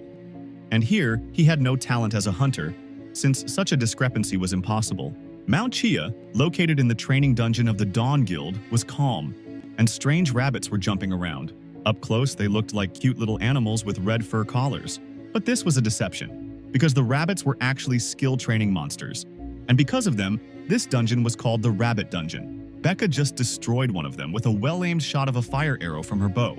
The girl turned to her brother, asking if he had seen it, and Kyle, not too impressed, stated that yes, they had caught a rabbit, without understanding what it meant. Becca reproachfully replied that with such an attitude, all novice hunters come to a bad end, and before their eyes the defeated rabbit turned into a red gem, and Kyle said that this would not happen to him. Picking up the gem from the ground, he asked Becky if it was a monster stone, and if it was exchanged for money, which she confirmed, adding that the gem was an environmentally friendly natural resource that generated a huge amount of energy when processed, and it was because of such stones that nuclear power plants disappeared one after another. At the same time, Becca warned her brother to be careful, because no matter how strong Kyle is, he does not know what can happen in the dungeon. At this time, the guy killed many rabbits at once with a series of light blows, causing his sister to look at him in bewilderment. Annoyed that he wasn't even listening to what she was saying, Becca watched her brother from the sidelines while Kyle realized that using normal attacks to defeat monsters wasn't giving him any experience. His Blue Hunter stat plate was completely unchanged. Taking a closer look at her, he noticed that she had fencing skills. He decided to ask his sister about this skill. While the sign said that this skill was a class skill, was passive and used without spending mana, had a rarity of D, which meant that it was available to everyone. Also, the mastery level was D, indicating the lowest value. And it was also a warrior class skill. It was possible to improve it, and it was activated automatically when using a weapon, which was a sword. Becca patted her brother on the shoulder, telling him not to worry and that they had a whole dungeon to themselves, and he would be able to master the skill in no time, while Kyle was shocked to see that the rarity and skill level were very low. The guy had never had a D level before, which didn't make him happy at all. His sister was trying to get through to him at the time, arguing that although she didn't know what kind of contract Kyle had with Alice Labora, the deputy head of the Dawn Guild was an unusual person, and Becca was sure that she would try to get the most out of Kyle's presence in the clan. But looking at her brother, she realized that he was not listening to her at all. Becca called Kyle again, seeing that something strange was happening to him. as if he was using his power, and his eyes were glowing blue. The girl called out to him in confusion, wanting to attract his attention. She already wanted to touch him, but he himself intercepted her hand. He turned around with a happy smile, announcing that he had found a better place.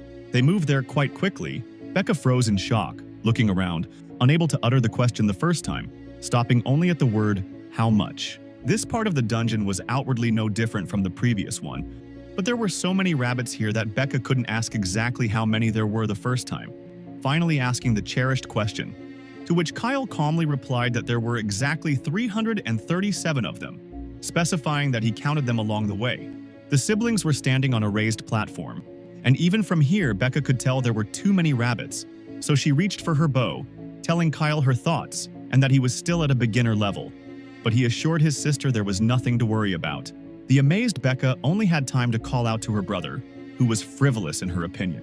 Seeing how he, smiling serenely, jumped off the cliff, Kyle, while flying down the cliff towards the rabbits, was thinking that he had never experienced such shame. He, being an immortal sword emperor who had trained with the sword for several hundred years, ended up being a D-level swordsman here, and without a class. As he flew down, Kyle easily drew his sword from its sheath.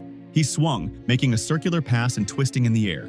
He landed on the ground with great force, leaving a mark on the soil and a large energy wave spreading around. Because in fact, Kyle was very angry. He found himself down in a clearing full of rabbits. His sister, who remained on the hill, angrily called him an idiot, saying that she almost fainted from surprise. But Kyle only complained about her constant scolding. Then he turned to the angry rabbits, asking if they were ready. At that very moment, a multitude of blue signs with a warning exclamation mark appeared in front of him. They all contained a warning from the swordsmanship skill, insisting that Kyle should attack in lines. But the young man, not deciding whether they were trying to help him or harm him, simply cut them down with his sword. He didn't have time to deal with these notifications because they only got in his way. He was determined, and some incomprehensible notifications were just an unnoticeable hindrance. As soon as Kyle got rid of the signs, many rabbits immediately rushed to attack the frozen guy. They bared their powerful and sharp teeth threateningly, wanting to finish off the guy. Kyle tightened his grip on his sword, swinging it back to strike and activating his skills. His eyes glowed blue and his sword strikes were filled with the blue energy of his skill, striking down his enemies. This world didn't need to teach Kyle how to swordsmanship, because in Murim he was already a master of the skill. All his blows hit their target and the rabbits were defeated. The guy continued to reflect on the fact that skills appeared in this world 14 years ago. Only 14 years, while Kyle spent 140 years in Murim, which means this world needs at least another 100 years to teach him how to use the sword skill with its pop-up tablets. Another set of signs appeared in front of Kyle, blocking his path. He stared at them blankly, trying to figure out what they wanted from him this time. He read another warning, looking at the text with shock and confusion. This time, unlike before, the sign said that he had reached level A+, and Kyle turned around, asking his sister who had come up to him what that meant. Kyle poked around at the notifications, not understanding how to close them or how to change the settings. Becca stood back in shock, asking what her brother had just done. Kyle waved it off, saying that he didn't understand it, and saying that all of his swordsmanship should be displayed in the system, and that the fact that he couldn't find it was probably a mistake. The girl still couldn't understand where Kyle got such speed from, and how he was able to instantly reach level A+. Kyle finally found what he was looking for and called out to his sister. He asked if she mentioned that you could get experience points even with a passive skill that didn't use mana, and the girl confirmed it. Kyle smiled as he looked at the divine power skill he was able to open on the tablet. A window opened up for him, informing him that he had the ability Divine Power, which granted a special origin skill. Kyle's characteristics of this skill in terms of rarity and mastery level were at A+ level, which meant that he possessed the highest ability of mysterious origin and could freely transform his cultivation. Kyle enthusiastically checked his fists, explaining that he simply wanted to make his life easier in the future. The guy picked up speed and then swung sharply. His next strike, using hand-to-hand combat techniques, had devastating power, destroying everything around the epicenter of the strike. Becky reported that he can now use his martial art to gain experience. He didn't so much ask as simply inform his sister that the other strongest hunters of their world, Alice Labora, who was the deputy head of the Dawn Guild, and Max Paxville, who was the head of the Twilight Guild, most likely received their origin skills in the same way. Becca, stunned, was again speechless. She just clutched the bow in her hands, looking at it and feeling empty, because her brother used a normal stream of air to strike.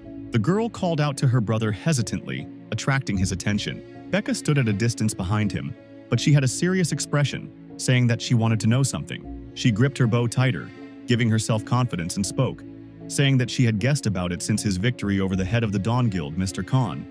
But today she saw his strength with her own eyes, saying that it was amazing. The girl remembered what happened in the Red Wolf's dungeon, how her friend was bitten by the Red Wolf. She remembered how she herself was in danger, realizing that something like this might not happen again in the near future. But the case of betrayal of one's own fighter can be repeated, and there is no guarantee that it will never happen.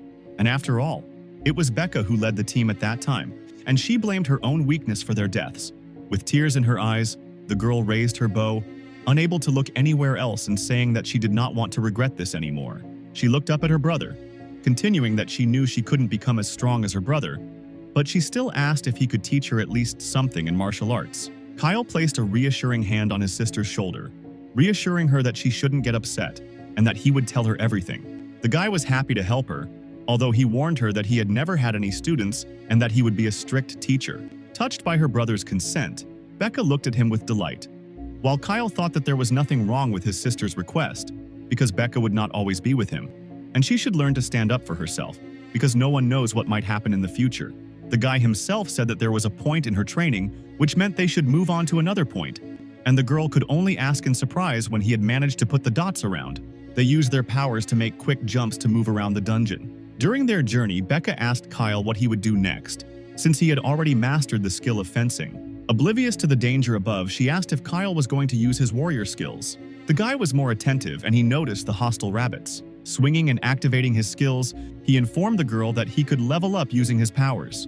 With his next blow, he sent a blast of energy-charged air into the attack, hitting the target squarely. Becca shielded her face from the dirt caused by the explosion of her brother's powers at the target point, agreeing that his situation wasn't so clear on how to proceed further as a hunter. Kyle gestured to stop her from going any further, noting that he could now use his martial arts to develop himself. But to become a strong hunter, it is not enough for him to just be strong. He needs to learn certain class skills, and they just happened to be in a clearing full of rabbits. Kyle remembered Alice Labora, who was also in Murim, and upon her return was able to become stronger. She combined her skills and martial arts to do this, and Kyle needs to find skills that are compatible with his martial arts in order to increase his strength. A sudden realization struck Becky's brother, causing him to open his eyes in surprise. The guy jumped far ahead, leaving his sister alone and causing her confusion. Kyle rushed towards the place where there were most rabbits. He filled his fist with strength again and swung it forward to strike. The guy remembered that he had already managed to combine any skill with his strength. At the same time, in this world he also saw those skills that would be difficult to combine with his powers. For example, the magician's skill called Fireball, and all magic in general. Kyle aimed the balloon filled with his energy at the rabbits, once again exploding the final target and achieving his goal. Becca called out to him, warning him not to continue like this, but Kyle interrupted her, calling her name in warning, because he had just chosen the area of hunters that he would be able to combine with his martial arts. Sitting on the grass in a hail of gems that fell around him, left over from the dead carcasses of rabbits, he told the girl that he had decided to become a magician. Becca, as in all previous times, did not appreciate Kyle's choice, because she had already told him that since he did not have a class, it would be very difficult for him on the path of a hunter, and since he also chooses the path of a mage, it will be many times more difficult, because it was even more difficult to get the cubes of mage skills. The girl sighed heavily, turning away from the jubilant guy, deciding that she would leave everything as it was. Kyle opened 2 tablets with his characteristics again, one of which characterized him in this world and was blue, and the other transferred all his characteristics from their Murim and was yellow. And the guy noted that he had already become familiar with these 2 systems enough, and could confidently say that there was a very big gap between the Murim system and the hunter. Becca, who was collecting the gems in her bags, remarked out loud that they could stop worrying about waste, while Kyle was thinking about how Muris's stats window only showed the own body stats, and there was nothing but the internal and external levels, but even that little knowledge would be very useful to him while he was in Murim. But when looking at the hunter stats board, it showed everything from strength to mana, and it was more flexible in settings and had many features. Kyle noted that the nature of the emergence of systems is different, as if they were created by different people with similar abilities, and the hunter system gave experience and resources from killed monsters, and the reward was received instantly, which provided a reliable basis for strengthening, and with it, anyone could become stronger with a little effort. While in Murim, the path of cultivation was much slower and more dangerous. And to achieve a breakthrough there, one had to spend a lot of time practicing. And to improve one's skills, one had to risk one's life. True, sometimes there could just be luck.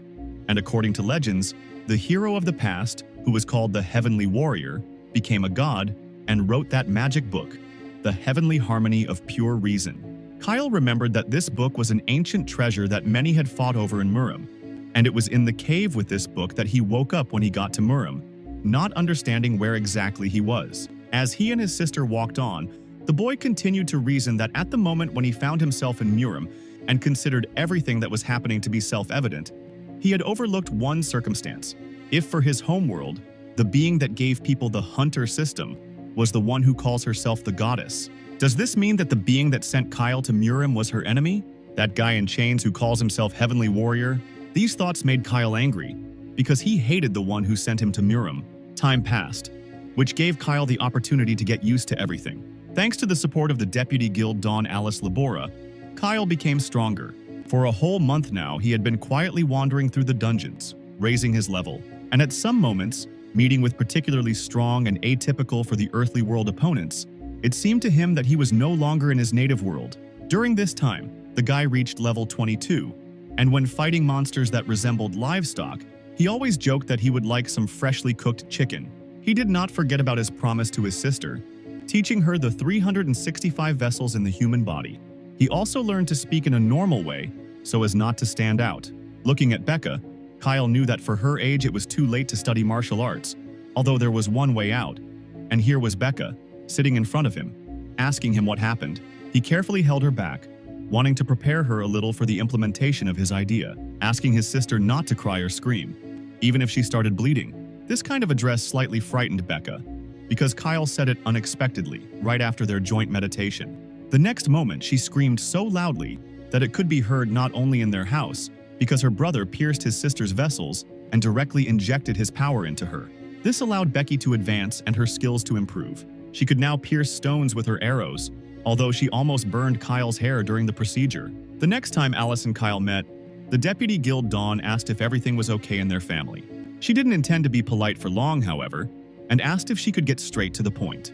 Kyle noted that Alice usually didn't stand on ceremony, saying what was needed right away, and the girl agreed, simply saying that Becky's brother should consider this a unique trait of Libera.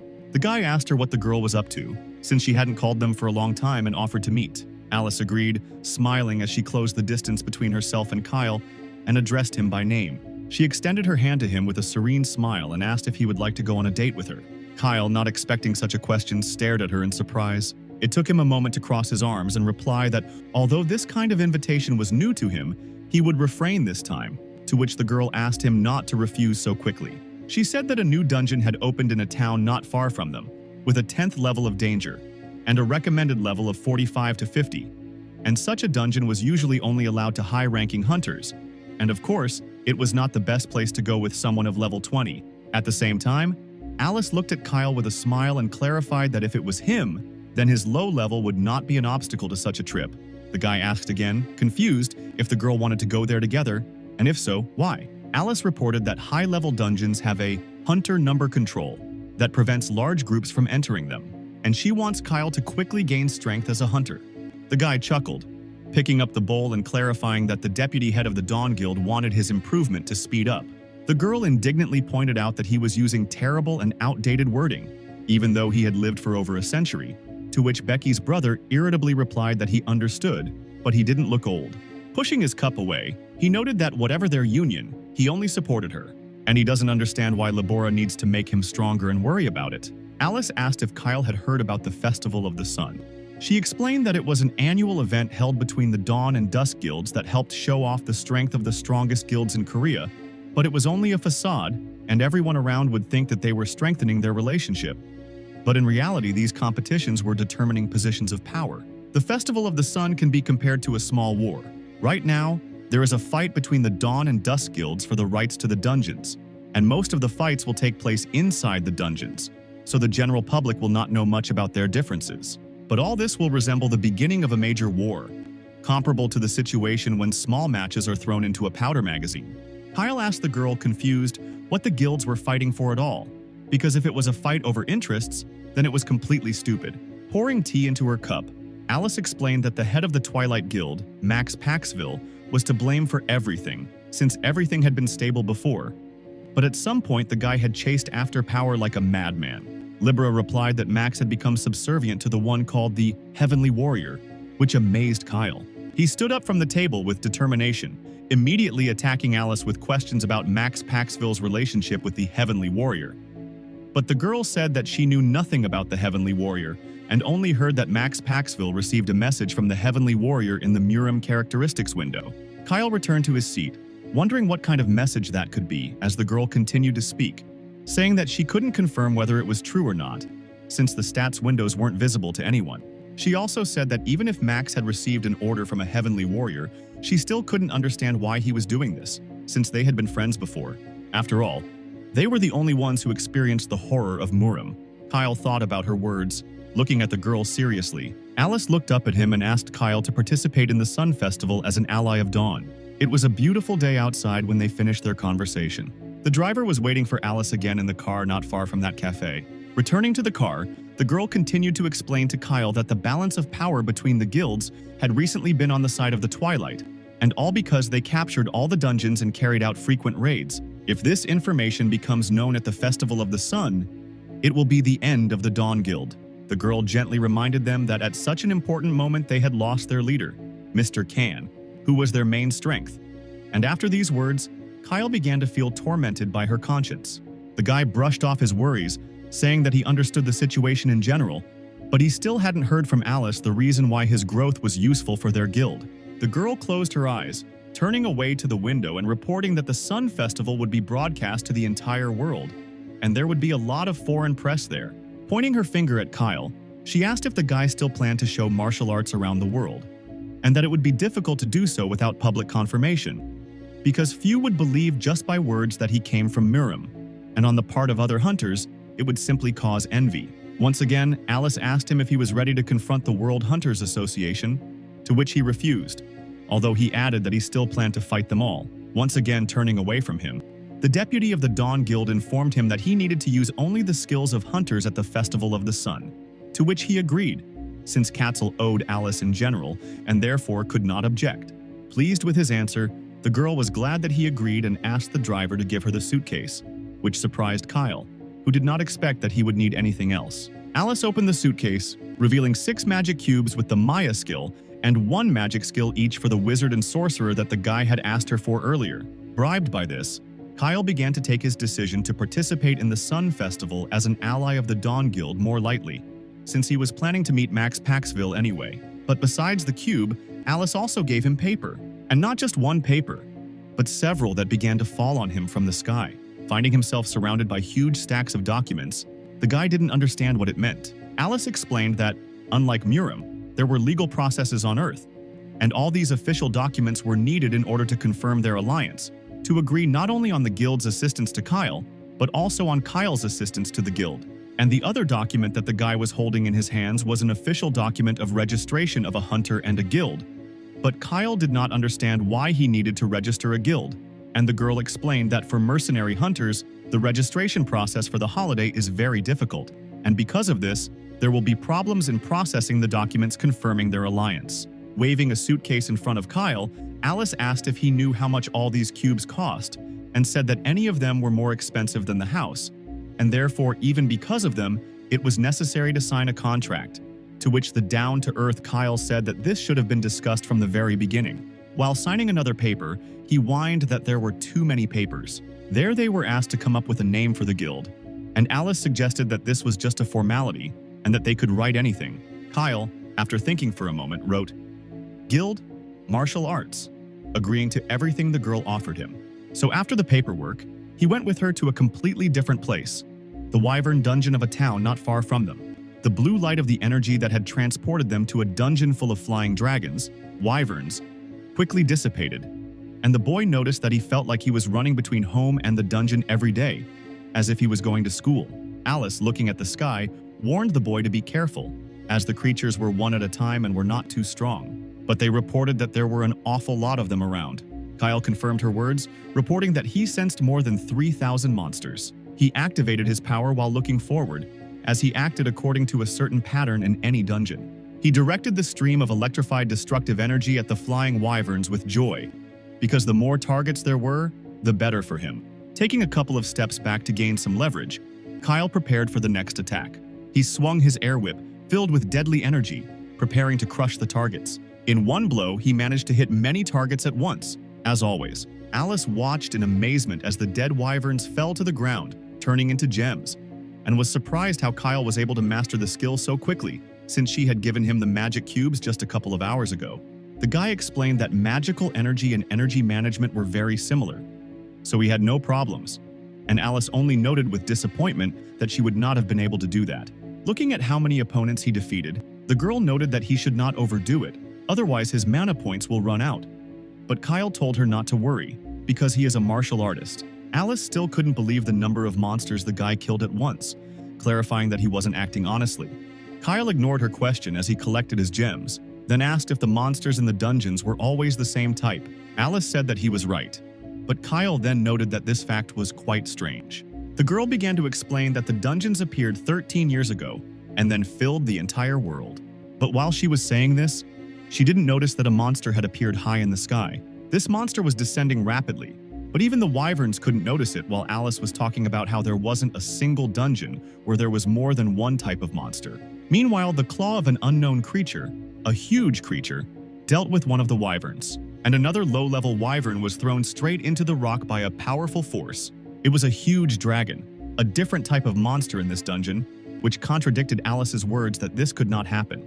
At this time, in a completely different place, a man scooped some grain from a bucket into a plate. He threw this food to the fish, which jumped out of the water with a desire to eat. It was the villa of Max Paxville, the head of the Twilight Guild in Seoul, the capital of Korea, and behind the man feeding the fish, there was a secretary guy in a suit holding a folder with a lot of notes, addressing the one who was feeding the fish as the head. The secretary's name was Sam Brudeau, and he was a subordinate of the Twilight Guild, who informed the man on the shore that they had received information about the suspicious whereabouts of the Deputy Guildmaster of Dawn, Alice Libera.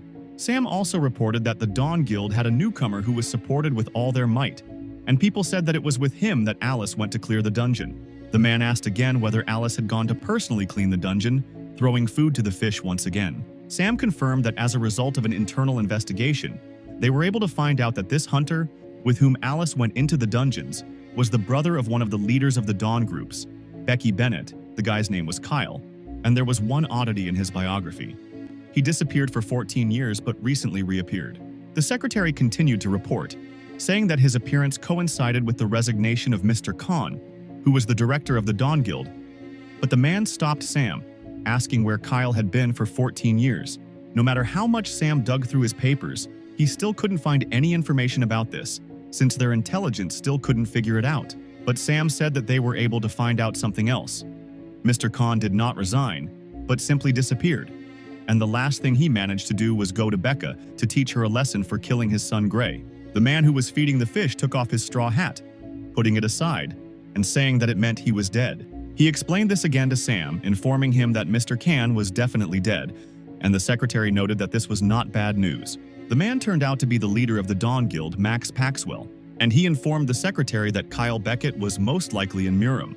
Kyle, meanwhile, used all his strength to continue fighting the monsters in the dungeon. His attack was successful, and all the monsters in his path were defeated. Kyle pumped his fist with a happy smile, noting that this was exactly the kind of pastime he considered fun. Alice, who was watching him, reminded him of herself, stopping his delight and informing him that she understood his state. She noticed, however, that a whole hour had already passed since Kyle had started testing his new skills. And having defeated such a large number of wyverns, the guy felt great, and the girl did not even notice signs of depletion of his health points. And during this time, Kyle practically cleared the entire dungeon, to which he said that he was already finishing. Kyle closed his eyes like a sage, noting out loud that he didn't know how to explain everything quickly. He asked if Libora remembered that suitcase with cubes and one of the ones inside, which was called the Life Exchange Cube, to which Alice agreed that she remembered and replied that it was an emergency skill that could exchange health points for mana points, clarifying if everything was okay with that cube. Kyle replied that in Murim, where he and Libera were, After reaching the 35th external and internal level, an ethereal body was created, which, as the energy increased, developed and strove for infinity. And after reaching the 40th level, the hero acquired immortality, and at the same time, his state was supported precisely by the energy of this ethereal body. And since this energy was infinite, then life became immortal, and therefore now, using this skill, he could draw infinite health. Alice did not expect such a complex chain, feeling empty from the excess of information. Kyle tried to simplify things again by having her focus on the concept of mana amounts. He asked her to imagine the source of infinite energy that Kyle had brought with him from Murim, and then to imagine that, thanks to the cube, he was transforming this infinite energy into an inexhaustible source of energy. And he was able to do this simply because even if these martial arts were different types, having reached the limit of one, it is much easier for him to reach the limit of another. And therefore for Kyle now, there is nothing unattainable, because he has already reached the limit in one. Alice only had time to ask how this was possible, but Kyle didn't answer, preparing to jump towards the remaining monsters to defeat them, because he wanted to destroy all the little things that were left in the area before the boss fight, leaving the girl perplexed. Deputy head of the Dawn Guild noted to herself that Kyle's strength was not his only advantage, because he had a very strong character, and now Alice considered herself an idiot, because she not only tried to use Kyle before, but also wanted to kill him. But now she realized that she did not have to worry about the Sun Festival with such an ally. Lost in her thoughts, she didn't pay attention to the remaining monsters attacking her, because she was on guard. With another blow, she struck down the attacking monster, continuing to think about Kyle and his example. Inspired by his example, the girl wondered if she could reach the same level, and the monsters continued to attack and their numbers did not decrease much.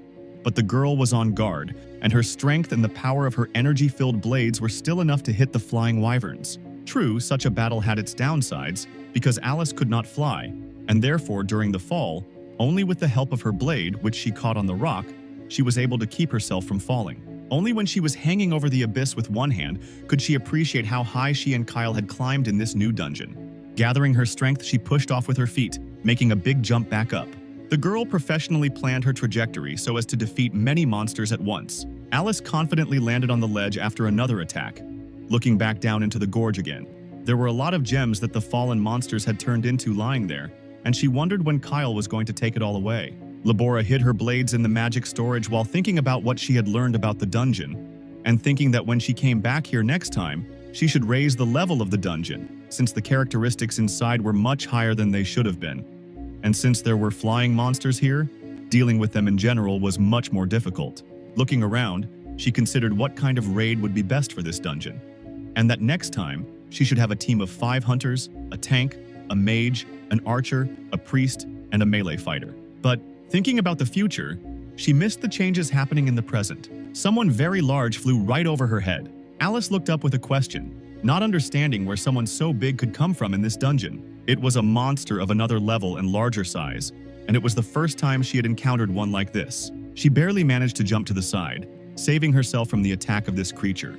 But an equally large dragon, on the other hand, flew towards her, intending to kill her, although Alice was not going to give up so easily. She took out her blades from the magical spatial storage again, preparing to fight. Only the loud noise of huge wings right behind her ruined the girl's plans. The huge monster could not only attack her, but with its wings it created air currents filled with magic, which were much stronger than the usual attacks of monsters. And Alice, who did not expect this, was unable to cope and repel this attack. Thrown from her place by this energy wave, she fell, frightened, thinking that only a demonic force could manifest itself like this, and the girl did not understand where it came from in the dungeon. The monster attacking her had no intention of giving up and pursued the disoriented girl, who believed that such appearances of monsters from other levels could be a mistake in the dungeon system. But then someone caught the girl who was serving and preparing to die. It was a joyful Kyle, smiling as he informed Labora that the monster had finally appeared. Alice, picked up in her arms, was surprised by Benny and asked him if the guy was really waiting for this particular monster and knew about it. Kyle only smiled and explained again to the one he had already said that when the entire dungeon was captured, stronger monsters would appear in it. At this time, many demon-level monsters filled the dungeon, while Alice clarified that it was Kyle who allowed such a monster to wander here, and the guy replied that he was just waiting because the bosses need to be dealt with at the end. Holding the girl in his arms, Kyle carefully informed her that even if such monsters were new to her, she should not be distracted. But she should not worry either. At the same time, he suggested that the slightly annoyed girl discuss the details later. But for now, they needed to stop somewhere. Having landed with Labora on the ledge, the guy thoughtfully noted that it was time for dinner and asked what she would like and if she liked grilled food. Alice, not taking the hint, replied that she thought it was not a good time for dinner. At this time, Kyle concentrated a whirlpool of fiery vortices in one hand and golden electrical energy in the other. Raising two fists above his head and crossing them, he was able to fully appreciate his own power. Opening his eyes, he directed his gaze forward, telling the girl that she should wait for him, because today they would have fried chicken. And the giant monsters that were about to attack the guy standing on the Hummel were considered a wonderful dinner by him, because with his strength, he was going to fry these flying monsters. Alice could only watch in amazement as all the monsters in the sky died from the enormous power Kyle put into his strike. A moment ago, she watched as Becky's brother first used fire and then pure energy, wondering if the boy even heard what she was saying, since he said he would use magic. At the same time, she could say with certainty that his technique was more reminiscent of regular strikes. Alice immediately pulled herself up, because these were not simple blows, since each of them was imbued with pure power, and it was incredible. But what happened next made her freeze in place, looking at the sky in disbelief. The air above began to swirl, creating a distortion of the underground space. A huge green portal opened right in the center of the sky, from which even more frightening creatures immediately began to fly out. And Alice had no choice but to scream at Kyle to get out of there immediately. The girl couldn't believe that the monsters just started appearing from the suddenly opened portal, because there were too many of these flying creatures.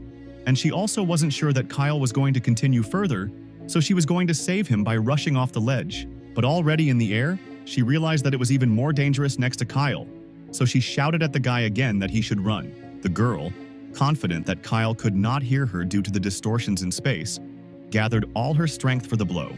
She needed to save the boy, even if it meant destroying everything in her path. But monsters endowed with demonic power also did not fly in the sky just like that. It was they who took the brunt of the girl's blow. Alice was shocked, because it turned out that the monsters in the dungeon were smart, and now the small ones were taking the hit, that Alice could not help Kyle. Shocked by this news, she could only continue to call out for Beckett and watch as the dungeon monsters formed a sphere. All the small and large monsters in the dungeon actually flew in a circle, creating a ball in the air. Alice, observing their behavior, realized that she was right, and judging by their movements, the small monsters moved involuntarily, and the big ones, who appeared later, commanded the smaller ones. And so when she tried to attack the big ones, they ordered the small ones to shield themselves. It was the death of some for the life of others, and now, in order to win, they would first have to defeat the big ones, although she had no idea how to do that. The girl wanted to get to Kyle, even though she didn't know if he was okay. Yes, she saw him, but the guy looked like he stayed there on purpose. Exhaling regretfully, she noted with disappointment that she did not understand what he was thinking, because he could have told her everything via mental communication. Noting what was happening around, Alice realized that she had encountered such anomalies for the first time, and no matter how strong Kyle Bennett was, it was dangerous. So she had to help, but since the creatures were in the air, she had no idea how to get there. Looking up, the girl noticed a small wyvern flying above her, which gave her an idea. She jumped on the monster's back, deciding that she could use the little one as a means to get to Kyle, since all the monsters were focused on him, although she should not let her guard down and press herself against the wyvern so that she would not be noticed. Alice sincerely sympathized with Kyle, wishing him to hold out longer, and thought that it would be easier if there were no abnormal monsters, not noticing the danger. One wyvern, noticing Alice on the back of another, crashed into her with force. The deputy head of the Dawn Guild did not expect this, so she could not hold back and fell down. At the same time, Alice was determined, and at the moment of falling she turned over, immediately choosing another Vivrena on whose back she could land. It was true that she was unable to jump onto it softly, and only her blades saved Alice, with the help of one of which she clung to the monster's body. The huge monster flying below noticed her maneuver and was about to attack, but Alice was more cunning, because the girl was already prepared for an attacking jump on this giant. In a one-on-one fight, none of the monsters could be a real threat to her, because it was not for nothing that she followed the path of a killer, and so the girl used her ability, Shadow Play, to open a barrier to the same space in which she fought Kyle the first time, only now it was a trap for the monster. But Labora didn't have time to complete her maneuver, because behind the demonic monster, there was a whole cloud of bodies of equally large giants who weren't going to give up their comrades so easily. Alice had to retreat, because she did not expect such coordinated actions from the dragons. A sudden beam of blue magical energy flashed past her face just a few centimeters away. It was Kyle who, finding himself in the midst of the monsters, finally began to act on his potential. Alice had to shield her face with her hands from the blinding magical light of Kyle's energy. The amazed Deputy Guildmaster of Dawn turned around, surprised to see that Kyle was able to summon a sword without a source of power. But he summoned not just one, but many swords, all of which he controlled single-handedly. Benet was indeed surrounded by a dozen swords created from his energy. While Alice couldn't understand how much energy was in this guy's body, Kyle held out his hand, indicating that he thought it was time for him to stop pretending to be a hunter. One movement from him was enough for all the swords to attack the monsters, and not one of them missed, reaching their target and killing everyone hostile to the couple in the dungeon. Since the guy attacked in all directions at once, he was able to hit all the flying targets. A moment later, all the monsters turned into gems, which rained red dots down to the ground as Alice watched thoughtfully. The girl understood that it was only thanks to Kyle Benet that they managed to cope with this, remembering how the monsters began to fly out of the portal. She wondered what she would do if the same situation happened in other dungeons. Would she and her weaker staff be able to handle such portals, let alone destroy such high-level monsters as easily as Kyle? Alice was deep in her thoughts about how she was currently too busy with the Sun Festival, and she should have immediately investigated the situation that happened in this dungeon, not noticing Kyle, who was twirling an unusual blue gem in his hands. Deputy Guildmaster Dawn knew that if she started investigating, Guildmaster Twilight Max Paxville would also find out about it, and then the Twilight Guild will be able to use the information and destroy her Dawn Guild. Lost in her thoughts, she didn't know what she should do in this difficult situation. Kyle showed her the blue gem again, bringing it closer to her face to break Alice out of her thoughts. The guy noticed that she was clearly thinking about something, and suggested that she take a break, telling him what kind of blue gem it was, because it was different from the stones of other monsters. Alice wasn't surprised by the blue gem in his hands, explaining that it was a monster skill stone, and such stones weren't common, so Kyle was lucky. However, she was not surprised that such a huge monster dropped such a small stone, but that wasn't what the girl was interested in right now, so she turned to Kyle. Alice, taking into account everything new that she learned today, wanted to have a serious talk with him. A month later, passers-by on the street were discussing the list of participants in the Festival of the Sun, speculating about what would happen this time. They had already heard many rumors about the sensational newcomer, Kyle Beckett, about whom there was a lot of information on the internet, part of which said that the guy became a hunter only a month ago, and at that time this conversation was heard by the secretary of the Twilight Guild, Sam, who was in a worried mood because of what he heard. The man, sweating, stood up from his seat because he didn't like at all that the notorious newcomer supported the rival guild Dawn, since for the man it threatened to turn into problems. Sam looked up at the top of the tall skyscraper, sadly noticing that he would soon be a corpse, and he turned out to be right, because at an emergency meeting of the leaders at the Twilight Guild headquarters, one of the directors angrily smashed a glass over his head. This aggressive man was screaming and accusing Sam of the fact that a rookie hunter was chosen as a member of the Dawn, and Sam could not report on the level, skills, or even the location of Kyle Beckett for the past 14 years. The guild leader, Max Paxville, stopped the angry man by simply calling him by name. The leader of the Twilight Guild himself did not look as worried or angry as his colleagues, but calmly enjoyed the golden drink with a smile while looking at those around him. But his calm and friendly smile were deceptive, as one look and commanding tone were enough for the angry director to sit down in his seat. The man moderated his ardor and meekly sat down in his place. Max stood up from his seat, telling his colleagues that all this information about the newcomer was a mistake, and the Dawn Guild was hasty, revealing its cards earlier than expected. Looking at Kyle's photo, Max said that since their competitors had shown their fighter, they should also show their cards, because no one knows whether the opponent is bluffing or, on the contrary, has won the jackpot. Guildmaster Twilight had confidence in his guild, telling his subordinates that they should destroy the sprouts of the enemy's power before they sprouted. After some time, the secretary of the head of the Twilight Guild found himself in a cafe where he was waiting for someone at a table. Sam was a little nervous looking at his watch, and there was only a cup of coffee on his desk. The man once again turned his attention to the dial, noting that the time for the meeting had already arrived. Finally, the one he was waiting for appeared in the hall, so Sam jumped up from the table, greeting the man. He thanked the man for accepting the invitation and showing up at the meeting. His guest turned out to be Kyle Bennett, the same rookie hunter who became an ally of the Dawn Guild. Kyle took in the surroundings with a practiced gaze, trying to figure out if there were any potential threats in the cafe. Sam distracted him again, doing his best to keep his guest focused on him and extending his hand in greeting. Kyle turned his emotionless gaze to the secretary's hand, making him nervous, but he did not refuse the greeting and shook her hand with his own. Kyle knew the man's name was Sam, but he asked again to make sure, mentally remembering that his sister had asked him to change his tone of voice, as after his stay in Murim, Kyle often chose the wrong words and used rude constructions. Sam confirmed that he was indeed a representative of the Twilight Guild and said that it was an honor to meet Kyle. Mentally noting that Kyle's address sounded rude, Sam's thoughts made it clear that he was not so much offended by Kyle's rude formulations, but on the contrary, they would help him not to forget about the purpose of this meeting, because he had to find out as much information as possible, and the secretary of the Twilight Guild suggested that they move on to the purpose of this meeting.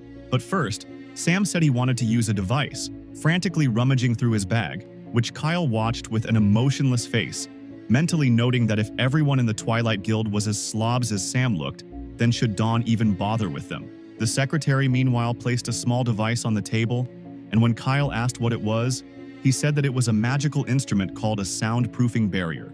And when Sam pressed the button, a barrier formed around him and Kyle, blocking out outside sounds, and the Twilight representative noted that their voices would not leak out either, and such a device was ideal for private conversations. Kyle chuckled at the last definition of their meeting, and the secretary asked if the guy had any idea what they were going to talk about. Sam, in a serious mood, informed Bennett that the Twilight Guild wanted to form an alliance with the Boys Guild. Kyle asked if Twilight hadn't seen the Sun Festival participants, saying that he already had a partner in the Dawn Guild.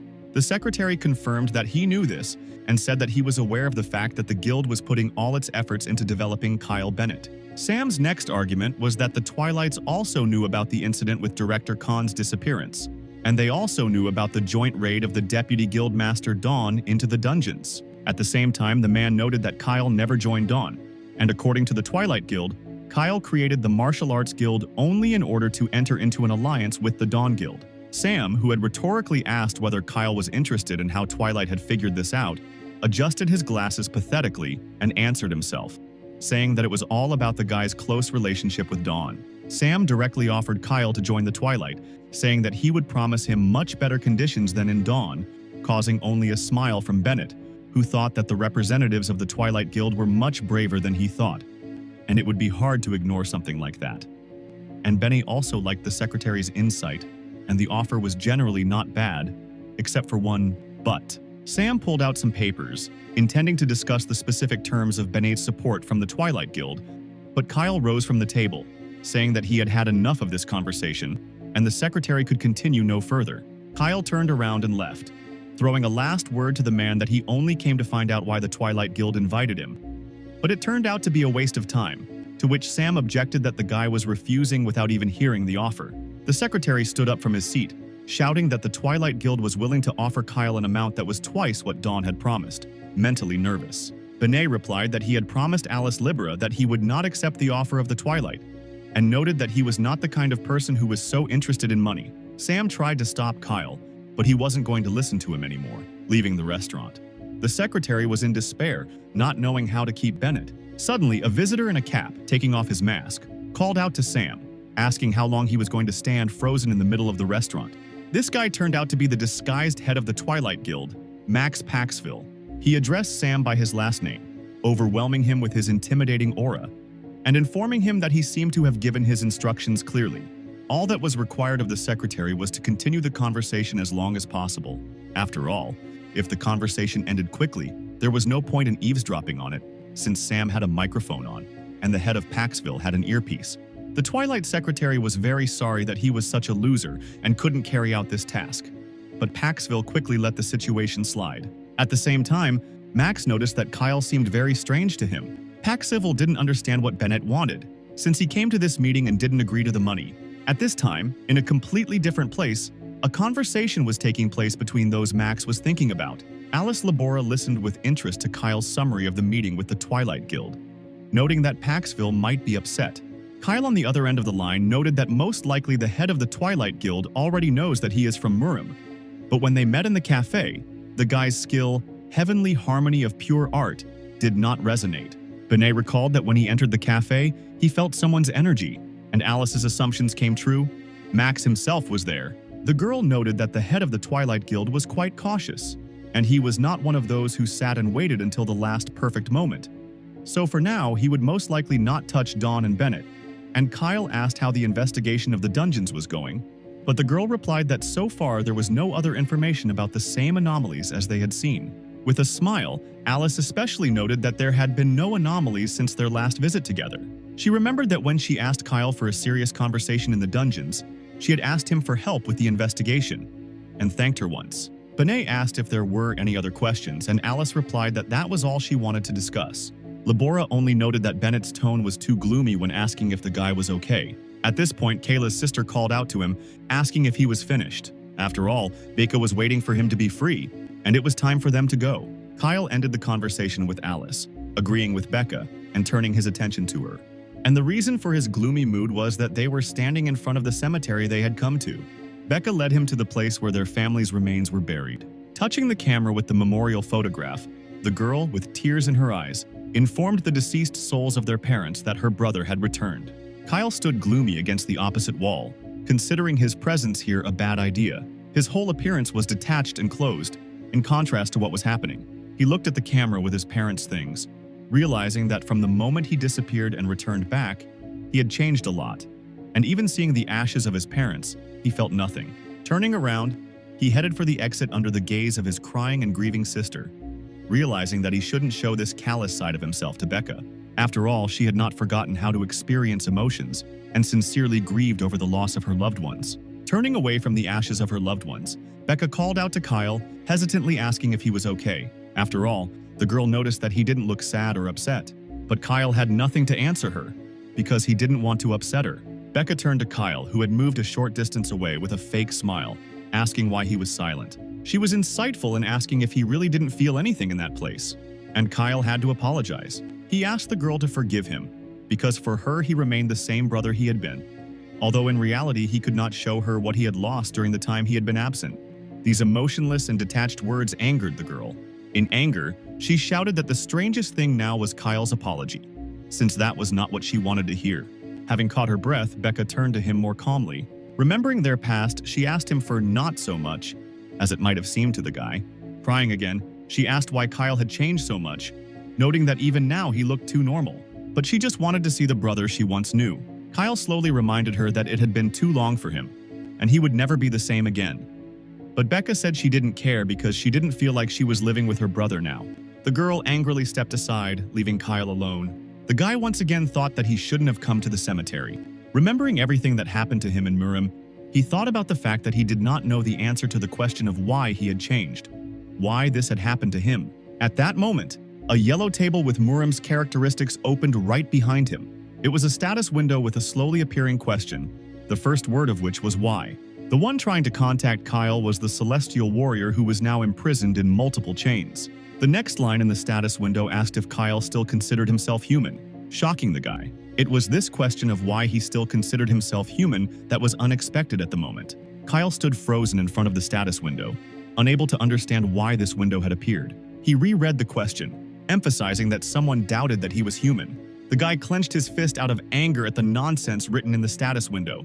The next bulletin board called on him to stop his senseless resistance, and the new one said that if Kyle needed help, he could contact the sender of the messages. Benet noticed that the unknown person continued to talk to him one-sidedly and asked who he was. The thought that struck him made him smile, and Kyle asked if the one called the Heavenly Warrior had spoken to him. Then his interlocutor got angry, saying that he would take everything from the guy again and that he should just wait. But Bennett called him crazy. The guy said he didn't know who he was or why he needed it, but he suggested that if the Heavenly Warrior really had enough strength, he should try to do it, just as he had already taken away his parents. Only Kyle said that if he couldn't, then Bennett himself would tear him to pieces. The last sign from Murim's window said that the guy should just wait. After that, the information window in front of him closed as if nothing had happened, leaving him alone. Only small yellow sparks of residual magic were carried by the wind around the guy. Only Benet was not frightened by this, because he was determined not to give up his own anymore. The sounds of Beck's footsteps could be heard in the silence as she went to look for her brother. The girl, her eyes full of tears, looked back uncertainly, certain that he must have been nearby. But there was absolutely no one around, and the place where she expected to find her brother was empty. She noted with disappointment that Kyle did not follow her or look for him, and she resentfully called him an idiot. A couple of days later, the long-awaited Sun Festival began, the broadcast of which was led by a very cheerful girl presenter, greeting all listeners and viewers. There was a lot of enthusiasm in her, because the public was going to see heroes today who would explore dungeons and hunt monsters. And the girl knew that many were waiting for this holiday, and her calm colleague could only dream that she would calm down and calmly agree. But she was not so easy to stop, and in a fit of emotion she rose from the table. She asked the audience not to worry, as everyone had been waiting for this day with the biggest event in Korea. It took place in a large sports arena that could accommodate many people and was about to begin. The girl, while everyone was shown the happy faces of the spectators, continued to talk about how this holiday was not only entertainment, but a place for strengthening ties between guilds and duels between hunters. And people could attend it with their whole family, since something like this could only be seen at the Festival of the Sun.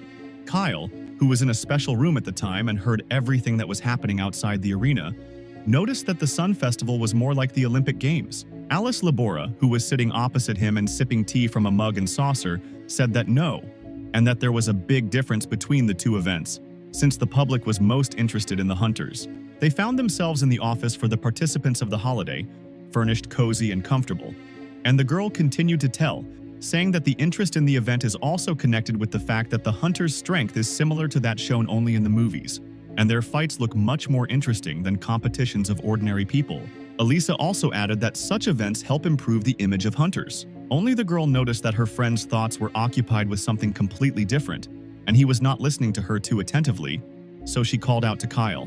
The guy didn't answer, and she looked at him again carefully, putting the cup of tea aside. Kyle seemed suspiciously silent, and Labora assessed the situation and assumed that he had had a fight with Becca. Watching the two, Labora wondered why there had been a strange atmosphere between the brother and sister ever since their arrival. Alice was perceptive, immediately realizing that Kyle could be to blame for this, and asking the guy what happened between him and Becca, clarifying what exactly her brother did wrong and where he made a mistake. Surprising him with her insight, Benet gave in, asking Labora for help in finding a home and saying that he wanted to live in a quiet and secluded place, causing Alice to be confused. Kyle confessed to the deputy head of the Dawn Guild that he received a message in Murim's status window, which shocked the girl. Benet said he didn't know the goals of this sky god, but Kyle was definitely his target.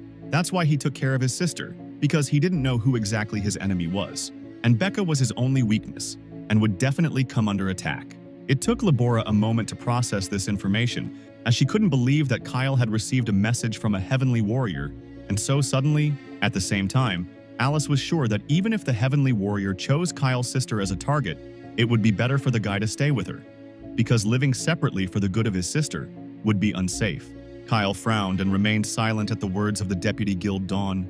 Benet, watching the happy family on TV, said that Becca doesn't need a brother like him. He looked at the child in the frame and said that this was not his opinion, but his sister's position, because the person she once knew was not him. So, upset, Benet continued his reasoning, reaching the point of thinking that his sister might be better off if he simply disappeared without waiting for a blow from Alice.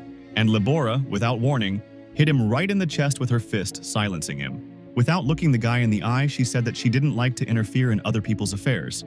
But if her brother had said that to her, she would have been offended by him and would never have forgiven him. So she turned to the shocked Kyle, who knew more about his sister Becca than Labora, and was about to say something about his sister.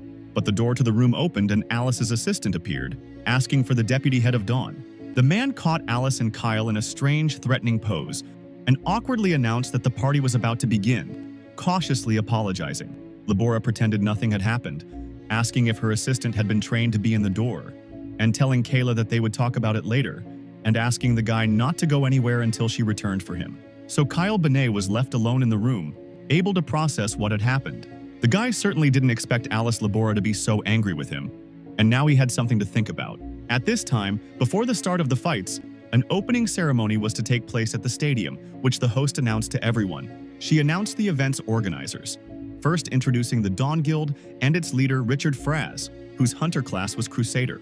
And then she announced the representatives of the Twilight Guild, on whose behalf the ceremony was to be opened by the deputy head of the guild, Sylvester Driggle, whose class as a hunter was an assassin. The presenter at this time asked her colleague if he thought it was true that Alice Labora and Max Paxwell were from the same guild, and he answered that it was true, wondering how the friends who started life as hunters together felt now that they met at the very top. An old acquaintance extended his hand to Alice Libera, who was standing on the stadium platform surrounded by a crowd, saying that they had not seen each other for a long time. It was a peacefully smiling and well-dressed Max Paxville, and the girl had to make a lot of effort to contain her negative emotions. She smiled sweetly back at him, asking him how he was doing. She noted that the guy standing behind Max, his second-in-command Sylvester, now working for Twilight, had risen quite a bit. True, such words of hers offended Driegel, and he immediately grabbed his sword, but was stopped by the leader's gesture. Paxville, without changing his expression, responded by reminding him that he knew that Alice was working on raising the level of the newbie, and Max especially noticed that she must have been doing this since she loved helping the weak so much. Alice was mentally angry, remembering the past and seeing Max as a terrible monster. The girl wanted with all her might to get rid of him with her own hands, since in the past he had brought a lot of pain to her and her loved ones. And Alice was determined, confident that no one could stop her from such a massacre. But that was in her thoughts. And in the real world, she had to maintain decency.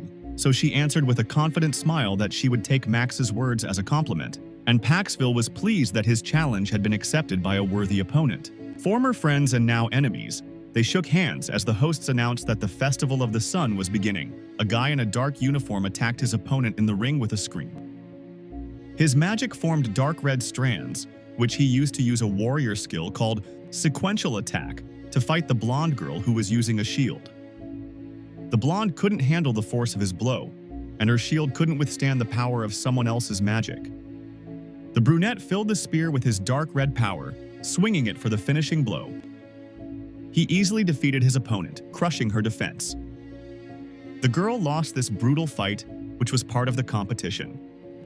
The hosts announced that this was the 5th duel, and with the girl's defeat it was over, because the winner was Gideon from the Twilight Guild, using his incredible strength, which he was able to show even with a weapon specially blunted for the competition, causing such enormous damage to the girl. The heads of the guilds, Dusk and Dawn, who were sitting in a special box, watched the fight, and Max Paxville, the head of Dusk, happily reported that he expected Dawn to be defeated, since their fighter had not lasted long against his Gideon. Alice, listening to Paxville's arrogant speeches, could not object, and he continued to reason that if everyone in Dawn was like that, then Twilight had nothing to worry about. Max rose from his seat, announcing that he would be stepping away for a moment. Finally, he told Alice that he hoped that in the next battle, the representatives of Dawn would be able to entertain him. The deputy head of the Dawn Guild, Alice Libera, only looked at him with displeasure, holding back her displeasure. Max Paxville, meanwhile, disappeared into the corridors of the collision where the competition was taking place. Under one of the arches, one of his closest and most loyal people, his deputy Sylvester Driegel, was waiting for him. He, having barely noticed Max, immediately called out to him and, drawing his dagger, he asked the headman for permission to answer a very sensitive question.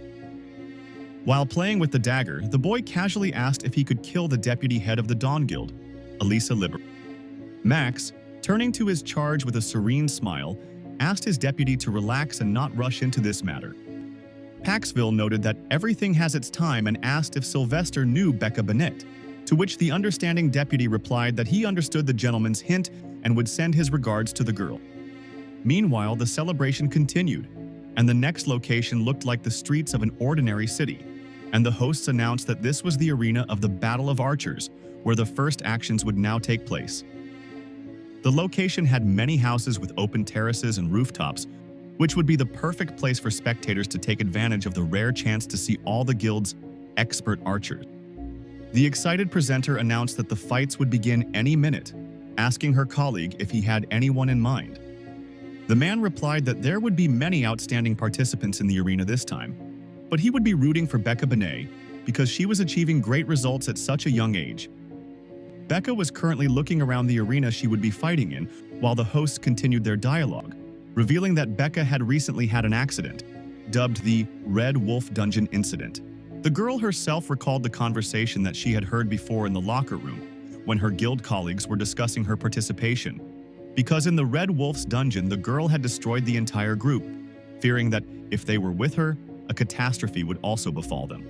Becca wasn't going to tolerate that, so she asked her teammates not to whisper about it, and if they had any questions to speak up and discuss it directly. This statement made the gossips embarrassed and hushed up the topic of conversation. and then he would leave altogether, leaving the angry Becca alone in the locker room.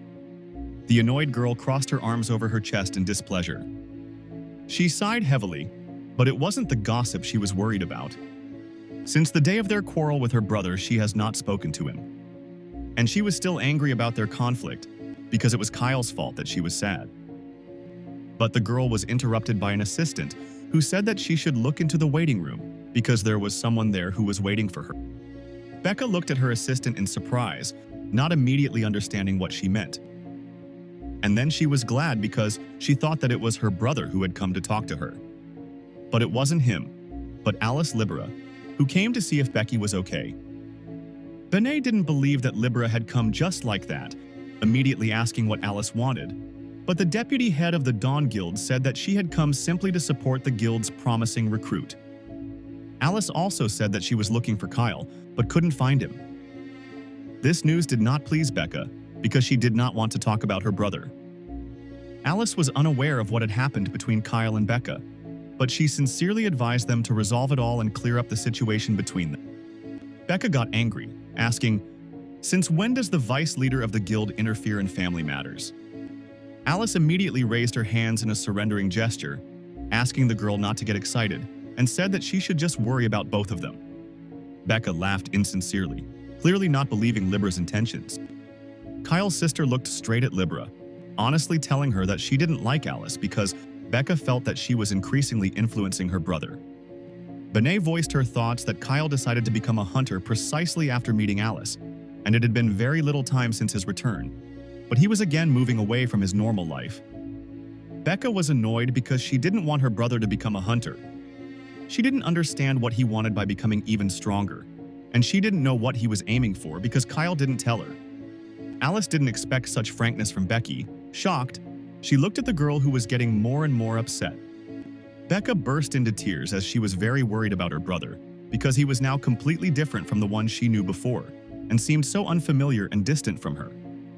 At this time, the voice of the festival administrator came from the speakers in the corridor, announcing that the Battle of Archers would soon begin, and the participants needed to go to the arena.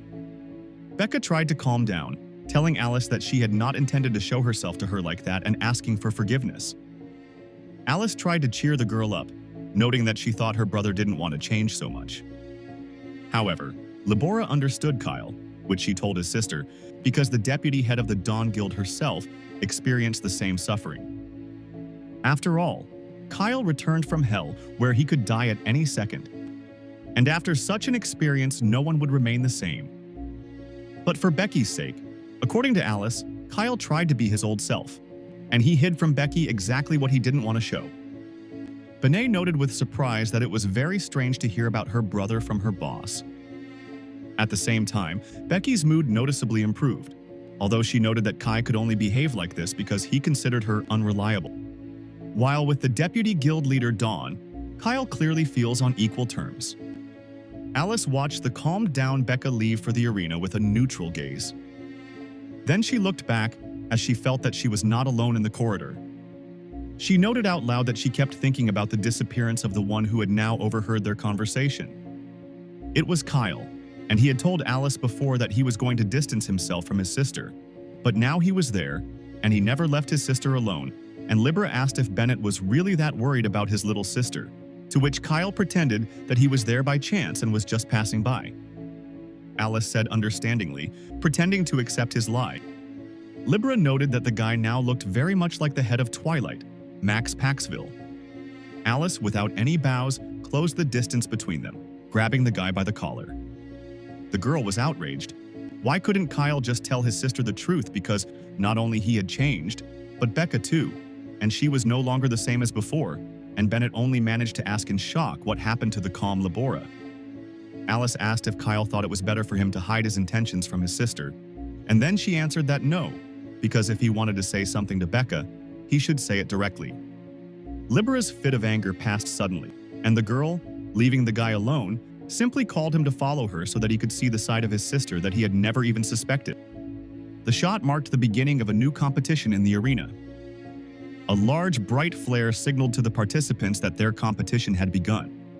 A multitude of fast-flying objects swooped down into the archer location. These were representatives of the Dawn and Twilight guilds, who, under the cheerful voice of the hosts that the archers' battle had begun and the teams would soon meet in a duel, took their places in the arena.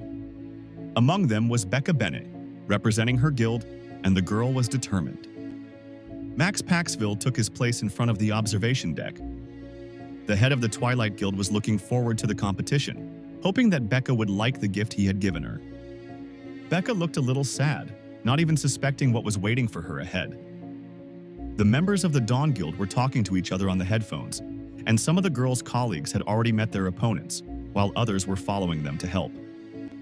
The enemy was spotted ahead, just 200 meters in the 2 o'clock direction, but Becca paid no attention. She remembered the conversation with Libra about Kyle and how he hid himself only in order to be his past self for his sister. This memory angered Becca, and she, calling Kyle a stupid brother, slammed her fist into the wall in anger, leaving a solid dent. Talking to herself, the girl thought angrily that her brother had decided that if he didn't talk to her, he would hide a part of himself, and she believed that he should be honest with her and tell her everything, like Elisa Labora does. Becky's earpiece perked up, telling her that an enemy hunter had been spotted at the entrance to an alley in Area 3, and one of the targets was out of range and another squad had to wait for reinforcements. And she was still angry that Kyle still thought of her as a child, and he was wrong in thinking that he was the only one who had changed in the intervening time. Dawn's communications again reported a new enemy very close, 300 meters away, and warned against using bows and arrows in competitions without reason. The team asked to wait for Becca for backup, but she resolutely stepped out from the edge of the roof, reporting that everything was fine and she would figure it out. The girl activated her abilities and pulled the arrow, aiming. Becca used her sniper skill, targeted shooting, to shoot an arrow covered in magical light using a master sword-level martial art full of energy. The magic-filled arrow flew straight towards the designated enemy. The blow hit its target, hitting a member of the Twilight Guild. The player table showed that the Twilight Ranger had been defeated and would no longer be able to continue the fight. Becca, looking down from her perch at her fallen enemy, reported over the radio that the shot had been successful and was praised in return. Recalling her conflict with Kyle, Becca noted out loud that her stupid brother shouldn't look down on her. The girl remembered her childhood, when her parents died, and how she was forced to hear the sympathy of relatives who did not know what to think about her, and thought that the heavens did not care about her, because she lost her entire family in one day, and now there was no one to look after her. Little Becca clenched her little hands into fists, hearing about how her brother's body had never been found. She was already sure then that her brother had not died, and that he was alive somewhere and would soon come for her. Around the same time, changes occurred in their world. The goddess contacted people, warning them of impending danger. This bright woman called on all of humanity to evolve so that they could survive. The revelation of the goddess, monsters, dungeons, hunters, all this in one moment turned the world of ordinary people upside down. Then, Becky's belief that her brother would return did not become empty, but on the contrary, it became stronger, and the girl passed the test to determine the abilities of a hunter, immediately after which she was assigned the class Archer. She herself grew up on state welfare and continued her studies at a hunting academy, where she was bullied by her classmates. After all, she was an orphan, and there was no one to stand up for her, which gave those around her the opportunity to make fun of her. But Becca wasn't weak, so in one of those incidents she was ready to fight back. While those around her laughed, considering her harmless and worthless, Becca remained herself. Even then she was a fighter, and therefore the offender received a strong blow to the face with a tray. Becca suggested to all those who envied her that she was an orphan and was on government support that they go and become orphans themselves, which lessened the ardor of the offenders. Benet would not tolerate insults, inviting anyone who was capable of simply wagging their tongue to follow her to sort this story out. But the offenders didn't have the courage, and Becca, meanwhile, graduated from the academy as the best student and got into the Dawn Guild, which she had dreamed of so much. And every time she encountered obstacles, even those as scary as the blue, red-eyed wolf monster, the girl did not give up. During one of the missions, such a creature cornered her against a tree with the intention of killing her, and was serious about it. But Becca was not going to give up, always finding a way out of difficult and impossible situations. After all, She had not gone through all the suffering in her life so that some little dog could defeat her. Her strength of spirit and intentions were strong, which gave her additional strength. And she defeated all opponents, be it a huge monster or someone else. This is how Becca met Alice Libra personally, who came to her aid on one of the missions with Sylvester, who was then still in Dawn. But they found only Becca, covered in blood, who had already defeated the monster, making sure that the girl did not need help. Alice then asked the name of the persistent newcomer, and Kyle's sister introduced herself, realizing that this could be a turning point for her. Libra then noted that Becky's gaze looked like she was chasing someone, and remarked that Bennett would become stronger and Alice would remember her name. This is how Sister Kayla caught Libora's attention and became the youngest leader of the Dawn Guild group, which greatly annoyed Libora's assistant at the time, Sylvester, but he was not the only one who felt annoyed. Becca actually enjoyed being a group leader for a guild like Dawn, because she just wanted to become as strong as possible.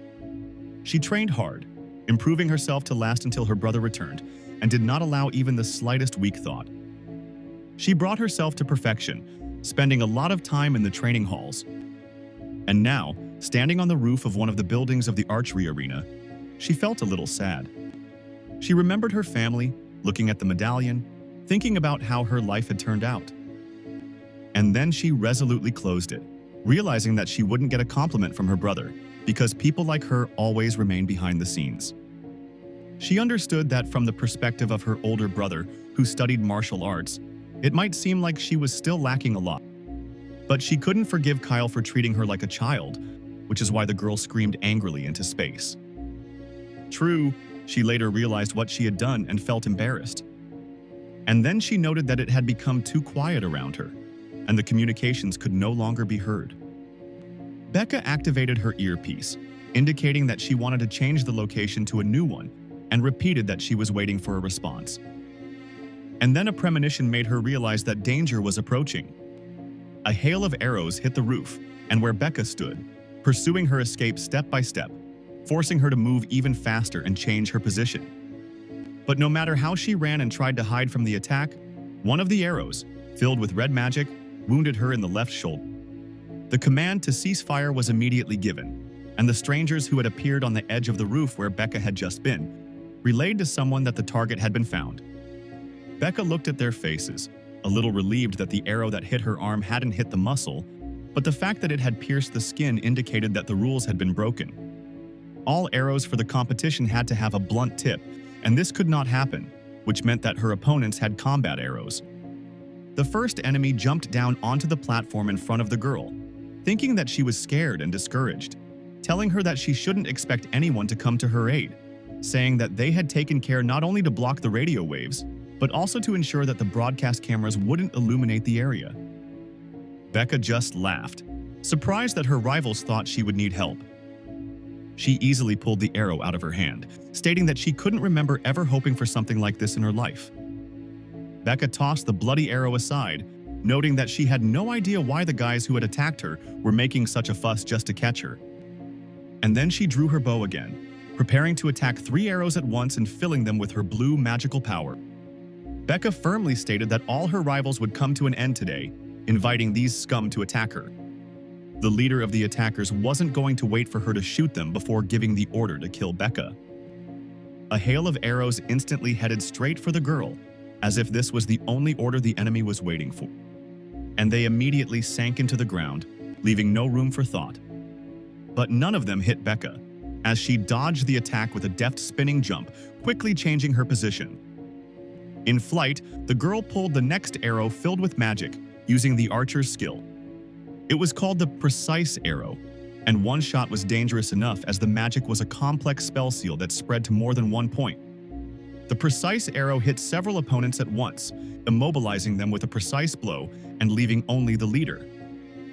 This happened because of the arm injury, because if Becca had not been injured then, she would have hit everyone at once, while the Twilight representative was shocked that from such an unstable position the girl was able to hit 3 at once. He couldn't believe that a girl using competition arrows could wield such destructive power at such a short distance, not understanding how it was possible. The sniper class of archers typically specialized in ultra-long-range shooting. The shooters were able to strike enemies at long range, and the Ranger class had speed, which gave an advantage in hand-to-hand combat. And these three classes of high archers were usually, and there was a very big difference between them, since each had its own weakness, and a team of only Rangers would give an advantage to Becky, whose class is a sniper.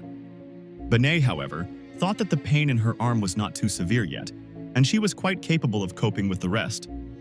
At that moment, one of her undefeated enemies appeared from the side, taking aim at her. The girl was forced to take a stance in order to be able to jump further. It was in the jump that she once again put her sniper shooting skills to use, and her attack seemed successful until the last moment. Her opponent was not the easiest one, as the guy dodged at the last moment and the arrow flew past, without touching him and allowing him to relax for a moment. But the arrow Becca fired was not an ordinary one, because the girl used the circulating arrow skill, and it, not reaching the target, filled with magic, simply turned around in order to hit its target anyway. Becky's opponent jumped to the ground with a curse, landing not far from her. He called Becca an impudent girl before rushing to move the arrow out of the way. But his maneuver failed, and the girl's arrow reached its target, hitting him right in the back. Becca jumped down to the raised area nearby to make sure her blow hit its mark. She was not helpless and she was not harmless, representing her guild with dignity. And now she found herself one-on-one with the leader of the enemy group, and their bows were pointed at each other. Both Becca from the Dawn Guild and the attacker from the Twilight Guild were serious and determined, and neither of them were going to retreat. Suddenly, one of the already defeated, the very first Twilight fighters, whose body glowed with red magic, stood up on his feet. He took aim with lightning speed and released an arrow filled with red magic. She, not encountering any obstacles on her way, quickly rushed forward. And she aimed straight at the unsuspecting Becca, who was aiming at a completely different opponent. Becca managed to notice this sneak attack at the last moment and froze in shock. It was at that moment that the image of her brother appeared in her head, advising her to use the power of martial arts. And this mental support brought her to her senses, allowing her to calm down and feel her strength. She followed her brother's advice and used the martial art he had taught her, filling her healthy arm with golden energy. The next moment, she caught the enemy's unaccounted red magic-filled arrow, surprising him with unprecedented technology because no one had ever shown such results. At this time, Becca closed the distance between herself and the attacker, gathering blue magical flame into her fist. With one precise blow, she hit the head of her barely recovered enemy. Having knocked him out completely, the girl turned to the last enemy. Pointing to the fallen Twilight comrades, she asked him what he would do now that he was alone. She even generously offered him to say his last words, if he had any, and to do it as quickly as possible. After all, she was going to finish him off, and he asked her to stop because he was going to give up. The girl's earpiece was finally restored, and her colleagues from Dawn said they could help her. A blue magic-infused arrow killed Becky's final opponent. 3 of the Dawn appeared on the building next door, and Becca was commended over the comms for doing a great job. The girl confirmed the re-establishment of contact, asking if it was too late for reinforcements, and her colleagues had to apologize, saying that they had no excuse. At that moment, the live broadcast was restored in Becky's sector, and the hosts began animatedly discussing what had happened, while simultaneously reporting that the Dawn Archers had won the 6th survival competition. On the general broadcast screen, Becca's colleagues were seen approaching her. The presenters noted that in the blind spot where there were problems with the broadcast, 4 members of the Twilight Guild were lying in front of Becca. And those 2 gossips who were discussing the girl in the locker room now changed their opinion, saying that her skills were wonderful and she did an excellent job. At this time, Benet was mentally having a dialogue with her brother, noting that she would very much like to cope without his help.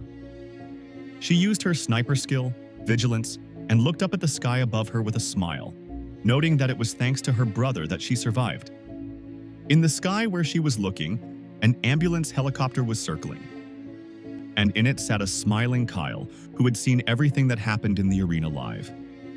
Alice Labora, sitting in the seat next to him, asked with a smile whether he had seen everything that had happened. Kylie had no choice but to admit that yes, he had seen everything. But Benet wasn't going to give up, pretending that he saw how his sister avoided defeat with the help of the martial arts that he taught her. But Libera interrupted him, shouting that she didn't mean that. Kyle chuckled, reassuring the girl and saying that he was joking, and admitting that Alice was right, and there was a lot he didn't know about his sister. He thought back to their childhood, wondering when Becca had become so strong. He had to accept that his sister was no longer the child from their shared past that he remembered her as. The guy didn't lose his smug look, telling Alice that he shouldn't have expected less from his sister, and Libera had to agree that this was certainly true. But Kyle himself had suggested Becca to use martial arts. Alice could only be glad that it wasn't broadcast, because if the head of the Twilight Guild had seen it, they would have been in trouble. Unaware that Max Paxville had his own broadcast channels and a special Twilight drone was filming everything that happened to Becca. At this time, a shocked Max froze in front of the screen with a glass of drink, trying to comprehend what had just happened in the archery arena. It turned out that he recognized Becky's moves, and now he was amazed to wonder if this was really martial art. The ceremonial event dedicated to the Festival of the Sun continued. In the park not far from the arena where the fights took place, Becca, glowing with joy and pride for her victory, settled down in the company of her brother, asking how he liked her strength. Kyle didn't want to acknowledge her victory and merits, so she pretended that everything was within the usual framework, sipping coffee, to which his sister noted that he should have taken the lid off the cup since he was pretending to drink something. Becca couldn't help but mention that in the eyes of her brother, as the strongest immortal in the universe, she probably lacked a lot, and admitted that she used the power of martial arts to win, noting that her internal energy was also running out. But Kyle interrupted her monologue, saying that she was wrong. The guy returned the glass to the table, continuing to talk about how his sister was strong, and that she had all of this thanks to her hard work, which allowed her to master both martial arts and gain high skills as a hunter. Kyle looked down, asking his sister to forgive him for hiding so much from her, because he wanted to be her brother like before he came to Murim.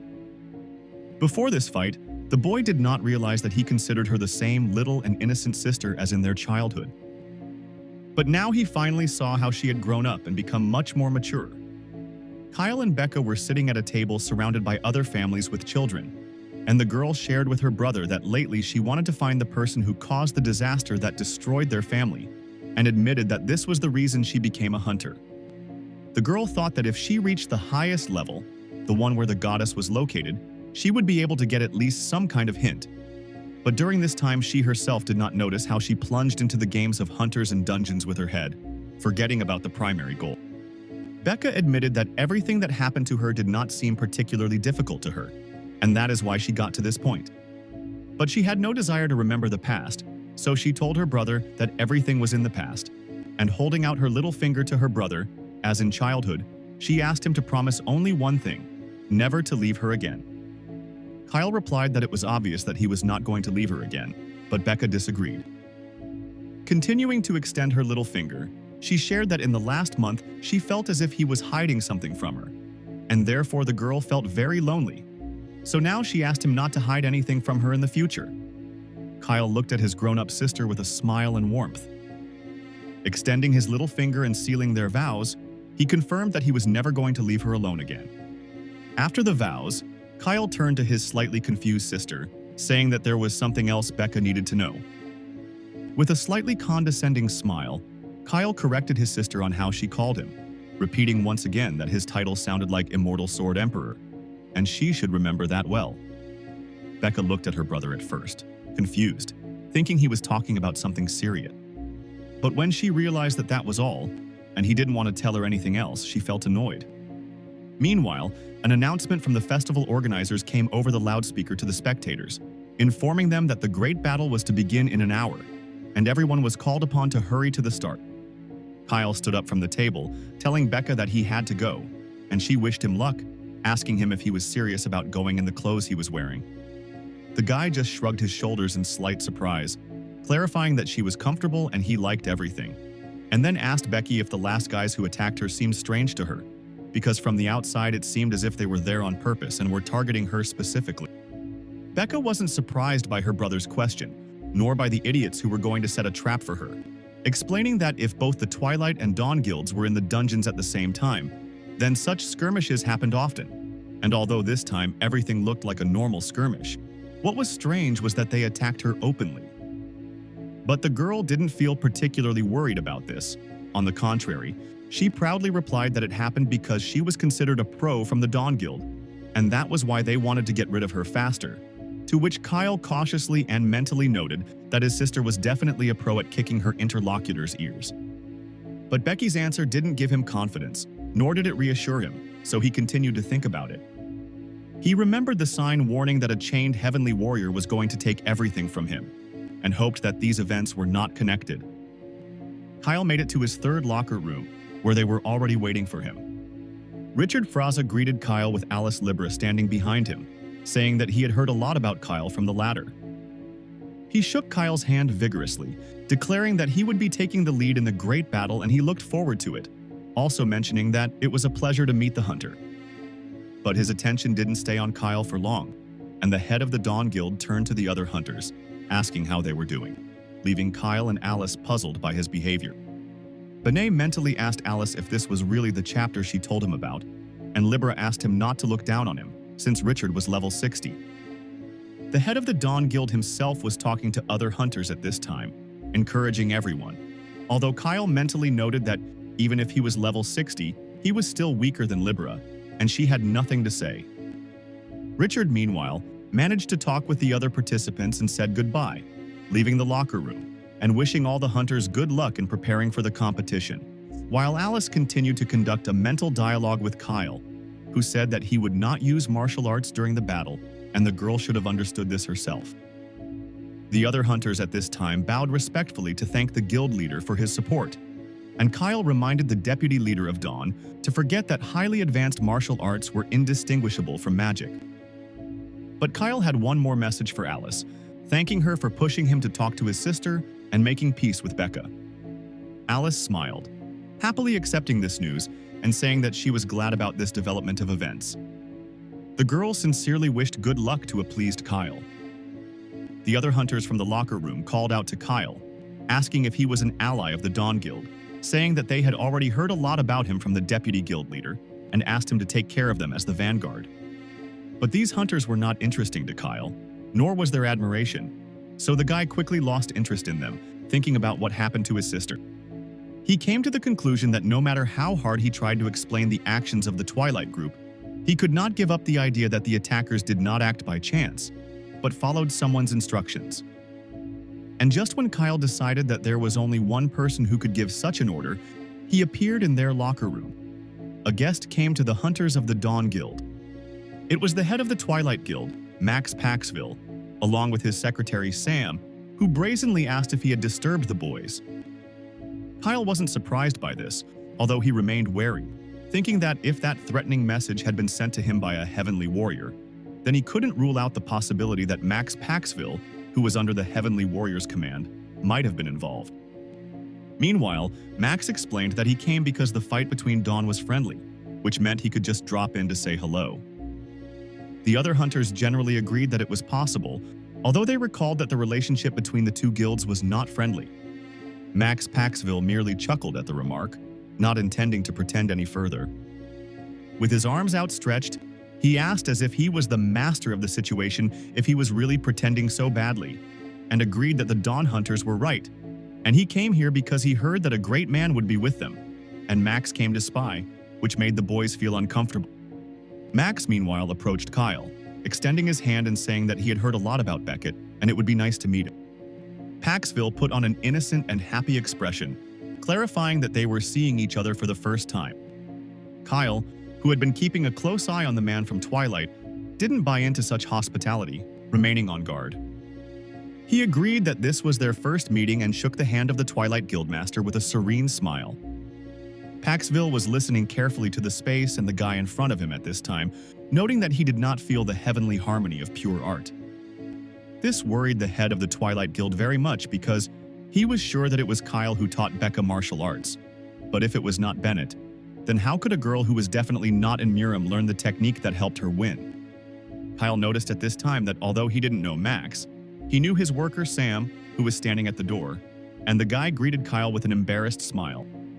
Benet admitted to Max that he wanted to meet him through Sam, but remembered that the conversation didn't go well then. Also, Kyle was not going to keep silent about what happened to his sister, mentioning that Becca had caused enough trouble for the Twilight Hunters in the Archer battle. But this did not affect Max, and he, on the contrary, mentioned that he himself wanted to say this, summing up that Benet's sister had, as expected, excellent skills. Kyle went into an open threat, telling Max that Paxville should remember that Bennett would not forget what happened, and the head of Twilight would pay for what happened. But he was not at all afraid of this threat, saying that he would look forward to their meeting. Benet had no intention of continuing the conversation any further, as it was time for him to go, so the boy turned to leave, leaving a final comment that Paxville really should wait. In his mind, Kyle was prioritizing, deciding for himself that whether the attack on his sister was related to the Celestial Warrior or not was only the second most important fact, while the first was the incident of the attack itself. So Kyle promised that he would give Max an interesting show that would definitely not disappoint him, because Bennett was going to erase the Twilight Guild from this world. In the central arena, everything was just ready for the beginning of the next stage of the Sun Festival. The presenter turned to the audience with anticipation, announcing that the moment they had been waiting for was approaching, while her colleague was again less emotional and skeptical about her. They announced that the main event of the Sun Festival, which does not require words, should begin right now. It was the Great Guild Battle of Dawn and Dusk that was finally about to begin. In the center of the large stadium, where all the events of the holiday took place, a special arena was prepared, and hundreds of thousands of spectators eagerly awaited the representatives of the guilds. The first one to appear on the field was Kyle, and the hosts announced that he was the hunter who would represent the Dawn side, and he was a super rookie who had attracted a lot of attention due to the personal offer of partnership from the Dawn Vice Guildmaster Alice Labora. He was announced as the leader of the Martial Arts Guild, Hunter Kyle Bennett. The first emotional host told the audience that the appearance of a hunter from outside the guild in the Great Battle was the first time at the Festival of the Sun, and she, like other viewers, wondered who he was and why he was invited to Dawn. The second calm host responded that the level, class, achievements, and all information about this hunter was hidden, mentally thinking that he wanted to file a complaint against his colleague, and out loud continuing to say that since nothing is known about Kyle Benny, this could psychologically affect the enemy. Meanwhile, Kyle's enemy was also announced. It turned out to be the leader of the Twilight Advance Squad, who, upon Kyle's approach, immediately informed him that the rumors about the hunter were true, and that he really did have an impudent face. It was a genius mage of the Twilight Guild, named Flame Charisma and Flame of the Fire Dragon, a young guy whose name was Stephen Gore, who immediately informed Kyle that he was going to incinerate him to a crisp. Kyle looked at his opponent with a sneer, mentally wondering if he was ashamed to use such a strange name as Fiery Charisma, and out loud noting that all of his names, including the Flame of the Fire Dragon, could sound absolutely normal in Murim, but looked strange here. The hosts announced once again that it was Kyle Benet who would fight Stephen Gore, and the first match of the Great Battle would begin right now. Max Paxville, who was watching the hunters, smirked smugly. The head of the Twilight Guild was mentally glad that his protege Stephen knew exactly what he needed to do, namely to never leave his opponent alive, while trying to reveal all of his abilities as much as possible. As if sensing the attention of the guild leader, Stephen turned to the podium, remembering what the leader had told him. But turning to his opponent, he noticed that Kyle had already soared into the air, and the fire mage was surprised at what kind of show was happening in front of him, just as the presenters were surprised by Kyle's behavior, because Bennett immediately revealed his class, flying quite high. Levitation was a skill of sorcerers, and the Dawn Guild Hunter openly revealed his top class, which was unexpected by everyone. The hosts noted that Hunter Bennett also demonstrated his high control over magic by maintaining such a height, wondering if this was his strategy, and Richard asked Labora the same question, asking if Bennett had any plan at all. Alice, who was looking at the arena with concentration, was not happy with this turn of events, answering the guild leader that she did not know if Kyle had a plan, assuming that he just wanted to do it, and that was all. Kyle, meanwhile, assessed the opponent in front of him with a careful gaze. He had already realized that Stephen's level was 50th, which meant that he was approximately the same as the previous head of the Dawn Guild, Mr. Khan. Therefore, if he immediately uses martial arts, then the mage will not make a normal opponent. But if he only uses hunter skills for battle, then the fire mage will be good for something. Kyle realized that he was currently at level 53, and although he was rapidly increasing his power level, he had no real experience as a hunter. Kyle also turned his gaze to the podium with the guild leaders, realizing that not everything was so simple. And he was right. Max Paxville was watching him closely, and now Kyle had to take that into account when choosing his actions. But overall, this did not upset the hunter, and he was amused that Max so much wanted to know more about Benet. Well, Kyle was ready to give this opportunity to the head of the Twilight Guild, saying out loud that he could watch for at least 100 years until his eyes dried out, while he concentrated blue magical power around himself. Sending this magical flow towards his opponent, Bennett finished his thought by saying that he still wouldn't show the head of the Twilight Guild what he wanted to see, meaning the power of martial arts. The hosts continued to comment on what was happening in the arena, noting that a large number of energy spheres created by Kyle were literally raining down on the enemy, but he was trying to protect himself from them with a fire barrier.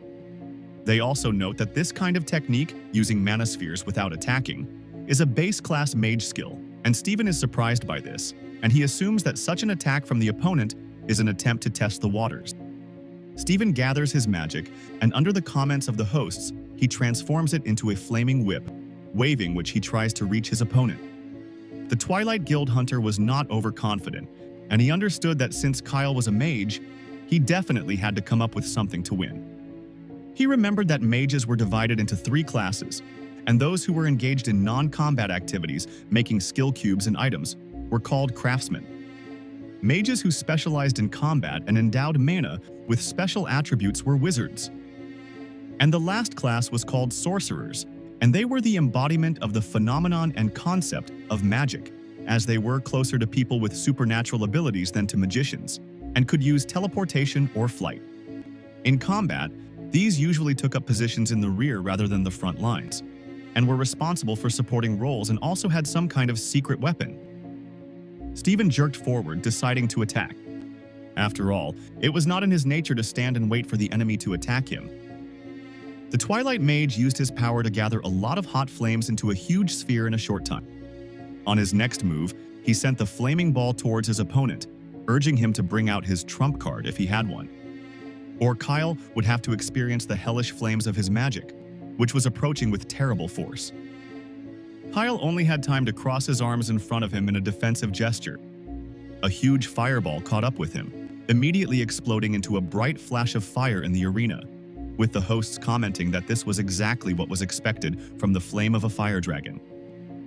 It was not just a fireball, but a magnificent connection between the fire flame magic and Steven's physical strength, and the explosion made the head of the Dawn Guild worry about the condition of the hunter who represented them, while the hosts added that Steven was the kind of hunter who was known for his fighting style, which was so pronounced in close combat, completely untypical for the mage class. Kyle, meanwhile, was unharmed, noting that he thought he was the only mage from Murim. It was clear that where Bennett had stood in the arena, there was a whole crater from the explosion, but Kyle himself was not hurt, continuing to note out loud that Steven's thinking was somewhat similar to his, Kyle's, and this fact slightly spoiled Bennett's mood. But Kyle's words had no effect on Steven. On the contrary, the magician again gathered his power into a fiery whirlwind around himself, completely concentrated on his task. Gathering the magical flame into a ball in his hands, the Twilight representative again addressed Kyle with a warning that he would be crawling around on the floor in vain. After all, Steven was going to use his special skill of mastering flames. Urging Kyle to show everything he had, Gore sent a huge blast of fire made with the skill March of the Fire Dragon straight at his opponent. And this skill was very spectacular, since all the flames that obeyed the magician concentrated and materialized the figure of a fire dragon, which was now rushing towards Kyle. But this attack did not frighten Benet. On the contrary, he smiled contentedly, saying that Steven had surprised him, and since he had asked for a trump card, he would get it. And the next moment, Kyle simply extended his hand with a clenched fist and an extended thumb forward and turned his thumb down. The dragon, meanwhile, had no intention of stopping and continued, demolishing everything in its path to approach Benny. Only when the fire magic reached Kyle, it couldn't break through the barrier that formed at the guy's outstretched hand, and all the fire simply split into two parts, passing by him and not touching him at all. Stephen looked at the boy in shock as his attack did absolutely no damage, not understanding who was in front of him. And why was Kyle able to stop such a powerful attack with just one humiliating gesture, which was usually used to demonstrate the defeat of an opponent? The presenters stood frozen in amazement on the podium, not understanding what they had just seen in front of them. After all, what happened was incredible, as Kyle was able to avoid the fire dragon attack using, in their opinion, fast movement, although it remained surprising to them that he was still able to survive. The audience was also confused and shocked, as they did not understand how the hero managed to survive, because it looked like he was fried. And while everyone around was perplexed, they did not notice the great magical potency the guy used to protect himself, continuing to assume that he had used magic perfectly by simply snapping his fingers. Even the head of the Dawn Guild turned to Alice in bewilderment and asked what had happened in the arena, not understanding what they had all seen. Alice remembered Kyle's words about how no one could really tell the difference between his power and magic, wondering how he had managed to fool so many people right now, but answering the leader that she didn't understand what was going on either.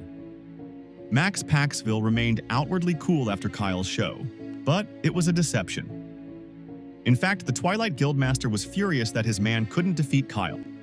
Stephen himself was also shocked by what happened, because now the hosts, as well as all the viewers, knew that his most special move, March of the Fire Dragon, was completely useless against Kyle Benet. The Twilight Mage couldn't believe that it didn't work and his special move failed, while that cheeky guy remained unharmed. So, calling upon his magical power again, Stephen rushed towards his opponent with a cry, intending to attack him again.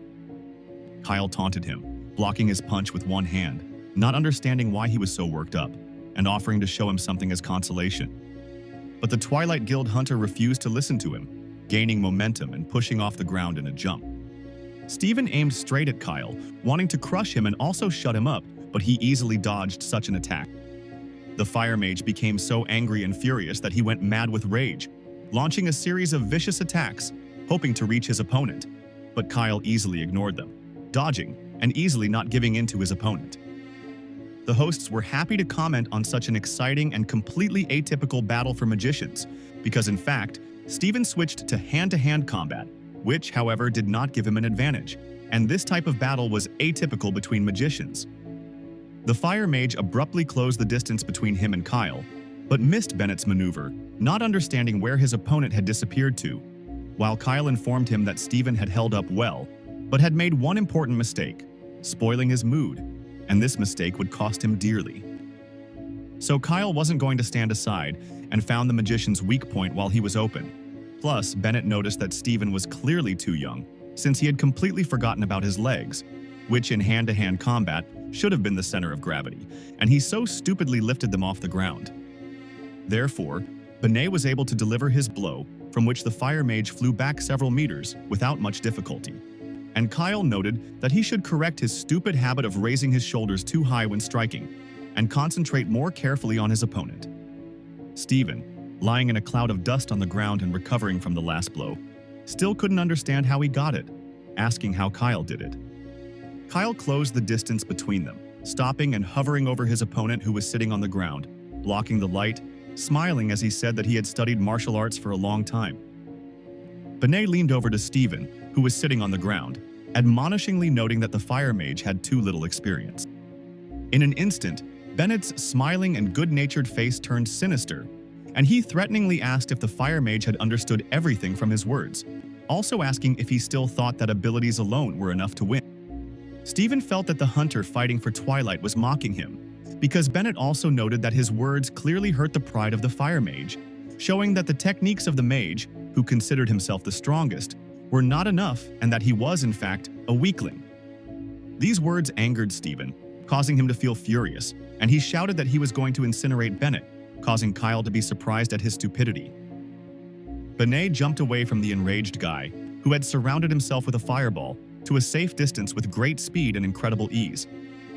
Stephen turned his magic into fire with no intention of stopping, because his rage and anger also gave him strength, and he, even having exhausted his mana, was going to burn Kylo to ashes. The Fire Mage summoned the fire dragons again, only this time there were many more of them, and they all formed into a large fiery avalanche as he once again used his true power to attack Kyle. This skill was called the Fire Dragon's Fury March, which was completely in keeping with his state of anger and desire to destroy Kyle. And now all these dragons were heading towards Benet in a furious attack, intending to deal with him once and for all. Kyle admired Steven's attack with a slight grin, but the guy didn't look scared or shocked. Even seeing the mouth of one of the fire monsters in front of him, Bennett only noted to himself that in order to repel this attack, he would need to put in a little of his own strength. Meanwhile, the hosts and spectators watched as the fire dragons surrounded Kyle from all sides, enclosing him in a burning cage.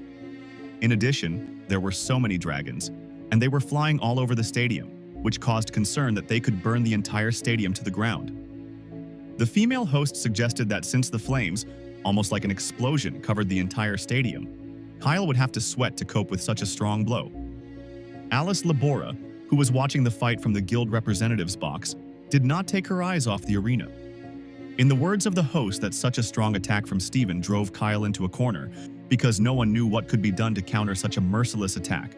But then the hosts were able to see something in the tongues of flame. What all the viewers were able to see was amazing, because in the epicenter of the attack, under the blue dome, Kyle stood unharmed, and the presenters were surprised and admired Bennett's resilience, because even such a powerful attack from Steven could not break the barrier of the magic of the hunter from dawn. Kyle just smirked at Steven's latest attempt to get to him, noting that he was irritating him, and that such attacks weren't too hard to fight off. His hand waves easily dispersed the flames, and the guy himself said that while his body was immortal, he was not afraid of either heat or cold, and it would not be easy to deal with him. The fire dragons began to lose their power, dispersing into the air. Kyle was once again able to handle Steven's attack without putting in any effort, and the arena was filled with the sight of the fire dragons failing to cope with their task. And the next moment, the barrier around Kyle burst, and with a gust of air and magic it dispersed around, extinguishing the surrounding fire. Benet stood in the streams of his magic, tinged with a life-giving blue, his arm outstretched again, his palm clenched into a fist, his thumb pointing downwards, promising Steven defeat, and he reported out loud that the fire mage's pathetic attack had failed to touch him. The presenters were amazed, because Kyle easily dealt with such a terrifying force in an instant and simply took and easily defeated all the fire dragons. And now everyone wondered what kind of power he had and what it was, assuming that he controls gravity. The Twilight Fire Mage fell to his knees in shock, not understanding how this had happened or why it was even possible. Kyle loomed over his stunned and unresponsive opponent as the hosts continued to ponder whether his power was truly gravity, and if so, they had no idea that this type of magic was so powerful, and for them, as seasoned observers of such competitions, it was something new. They admitted that his power was beyond imagination and did not understand how a man could use gravity so skillfully, doubting that Kyle was a beginner while Bennett prepared his own attack, as the boy had already concentrated his power into a blue magical ball in his palm, telling Steven that their battle was more fun than Bennett had imagined. Kyle surrounded his opponent with his magic, grabbing him in order to deliver another crushing blow. A full-force punch from Bennett to the stomach knocked the wind out of the fire mage. He was thrown several meters across the arena after Benet's melee attack. Kyle looked at his defeated opponent with a smirk, saying that it was time to end their fight. Guildmaster of the Twilight Guild, Max Paxville, asked his deputy Sylvester in the lodge who would be next from their guild, and he said that it was Dustin Hammer, and this answer pleased Paxville. Max was angry about losing his fire mage, so he ordered Sylvester to pass on his words to Dustin that he should use it. Dustin Hammer was a knight called Twilight Spear. This knight was practically invincible, and his weapon, which was a spear, always struck down everyone from the Dawn Guild. The hosts were delighted to see Dustin Hammer enter the arena, introducing him not only as the Spear of Twilight, but also as the Mage Killer, and the knight truly seemed invincible in his shining steel armor. The female presenter asked her colleague if Dustin Hammer, judging by his nickname, had never lost, and he said that in general the warrior class has a higher percentage of victories compared to mages. At the same time, the presenter noted that this does not mean that knights are stronger, because magicians may have more techniques that remained secret and were not known to anyone. Kyle, who heard some of the words voiced by the hosts, grinned and flexed his fists in front of him, saying that he would be looking forward to their duel because Mage Killer sounded like a challenge to him, and Bennett also appreciated his opponent's knightly costume. Max Paxville, who was watching the opponents in the arena with his deputy, noted with a grin that Kyle was too relaxed, but in vain, because this time everything would be different. Because while Bennett belonged to the Magician class, he could not defeat Dustin Hammer.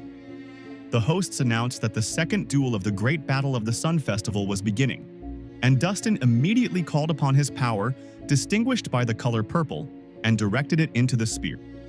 He used his knight skill, which was called Enhancement, and his weapon immediately became several times larger and more powerful, and the knight himself rushed to attack. The spear written with magic was indeed a deadly weapon, which Kyle was able to dodge at the last moment, and the place where he stood was destroyed. The hosts shared with the audience that Dustin activated all possible upgrades for his spear and immediately went on the attack, while Kyle was assessing the situation, clarifying whether his opponent was going to break through his front and noting that the knight was quite fast. But Benet himself wasted no time either, using his power to form a magical blue ball in his hand, while saying that his opponent's strategy actually didn't matter to him. The Dawn Guild Hunter also attacked without warning, like Dustin, firing 3 energy blasts at Hammer at once, telling him that he considered him to be as much of a dud as his previous opponent. All of Kyle's shots hit their target, hitting Dustin straight away. But this did not cause him any damage, and through the dust from the previous blow, he again rushed to attack Bennett. Kyle didn't expect such a dash from the knight, so he was surprised when he almost collided nose-to-nose with him. The Dawn Mage had to use his signature move of fast movement to jump away from the knight who had closed the distance so quickly and unexpectedly. Kyle was pleased to note that his current opponent was not only fast but also tough, and had a will of steel, deciding that aerial combat would be the best choice for this battle, so the mage took to the air again. But Dustin wasn't that simple, as the next moment he used a knight skill, pushing off the field with his spear. This was enough to provide support so that Hammer could also easily rise up, even higher than his opponent. This allowed Dustin to quickly attack Kyle, who was not expecting a trick, from a completely unexpected side, from above. Hammer's skill was called a jump attack, and Kyle managed to put his shield up against the knight's spear at the very last moment. But Benet didn't expect that the strength of his shield wouldn't be enough. The protective layer in front of him began to crack, not saving the magician at all. The residual force from the Twilight Knight's attack sent Kyle flying back onto the field, and the hosts reported that the attack was incredible, as Dustin simply didn't give Bennett a chance to fly, attacking the Dawn representative without any hesitation. The hosts also took pity on those responsible for the ring, because after the battle they will have to fix everything, while Kyle, who left a dent under himself and was slowly coming to his senses, tried to remember the last time he felt something like this, and someone actually slammed him into the ground. Dustin Hammer wasted no time in rushing towards Kyle, not intending to give him a break. Benet was clearly uncomfortable as he rose from the ground, while thinking that if he were allowed to use martial arts, he would have finished his opponent in a second. Hammer stopped in front of his opponent, preparing for another attack, to which Bennett called him a stubborn bastard. This angered Kyle, so he used his magic and his signature gesture of defeat, asking if this was what the knight wanted to see. Immediately, a huge magical force fell upon the knight, not allowing him to stand on his feet and pressing him and his spear to the ground. At the same time, Max Paxville was calmly enjoying a drink in the box, completely unconcerned by what was happening on the field, and not paying attention to the words of the presenters that Benet had used an unknown skill again. Guildmaster Twilight, on the contrary, grinned, as if his knight's defeat made him happy, while the hosts noted that Dustin Hammer, who had not stopped since the start of the duel, was now unable to move. However, this was a temporary effect, and now the knight was able to raise his spear and thrust it into the ground. Overcoming the power of magic, he slowly moved, trying to raise his head. And soon he succeeded, and the knight's eyes glowed with a red magical flame. And around the knight himself, a cloud of his magical purple energy appeared, which helped him rise, which delighted both the spectators and the presenters, not believing their eyes. Kyle was as amazed as everyone else that the knight was able to do it under such intense pressure, and Dustin asked if Bennett really thought he could stop him with gravity, and then said that it was his turn now. Purple strands of magic enveloped Hammer's entire body, which advised Kyle to prepare for his next strike. But such phrases and effects did not make the desired impression on Benet, and he asked what he was talking about. Kyle concentrated his magic on the tip of his index finger, waving it in front of him, clarifying when he even said he was using gravity. Night Dust and Hammer felt Bennett's next sudden blow at the same moment, completely not understanding how it happened. The Twilight Guild hunter was dragged across the arena floor with great force, leaving a huge crack in the floor behind him, and he was only able to stop when he crashed into the wall. Hammer let out a huge groan as he tried to comprehend what had happened, and the force of the impact even cracked his helmet. Alice Libera and Richard Fraza stared at their own hunter in shock, clearly not expecting this. Max Paxville also finally took the fight seriously, looking up from his drink and watching with his mouth open as his knight was simply kicked around the field. Both the spectators and the hosts of the Sun Festival did not understand what had happened. Kyle stood calmly in place while his opponent was dragged not only through the ground but also along the wall of the arena, and was now sitting on the ground with his head down and coming to his senses. The presenters again wondered if it was gravity or some other ability, wondering what skill Benet had used. Hammer, having received such a blow, realized that his opponent, although very young, was also very strong, so now it was not surprising that he lasted until this moment. Benet at this time closed the distance, approaching the knight frozen in the wall, reporting that his power was not gravity, as everyone around believed, but attraction and repulsion. Kyle calmly shared this information, saying that this was his main skill that he had obtained with sweat and blood, and it was related to the conductivity of yin and yang, and it could be either a main or passive skill of the highest rarity, a plus, the highest treasure that even makes one doubt its existence, and the mastery level was B-, which meant that it could only be used without being affected by external factors, and this skill itself was related to magical properties, adding an attribute of attraction or repulsion to magical power. So Benet pulled a small stone that had rolled away from the wall towards himself, saying that if his opponent knew the basics of physics, he should know that gravity is the force that attracts an object to something, and repulsion is the repulsive force. Kyle threw a pebble with just a small movement of his finger right into the knight's crumpled helmet, saying that it was difficult to explain in detail and that he should understand the essence. The guy continued to explain to the knight that he used force in the direction he wanted, and that's why the enemy flew there. But Dustin interrupted Kyle, saying that the magician was wrong and causing him to question. With some effort, the knight climbed out of the crack in the wall and rose to his feet, filling himself with the purple power of his magic once again.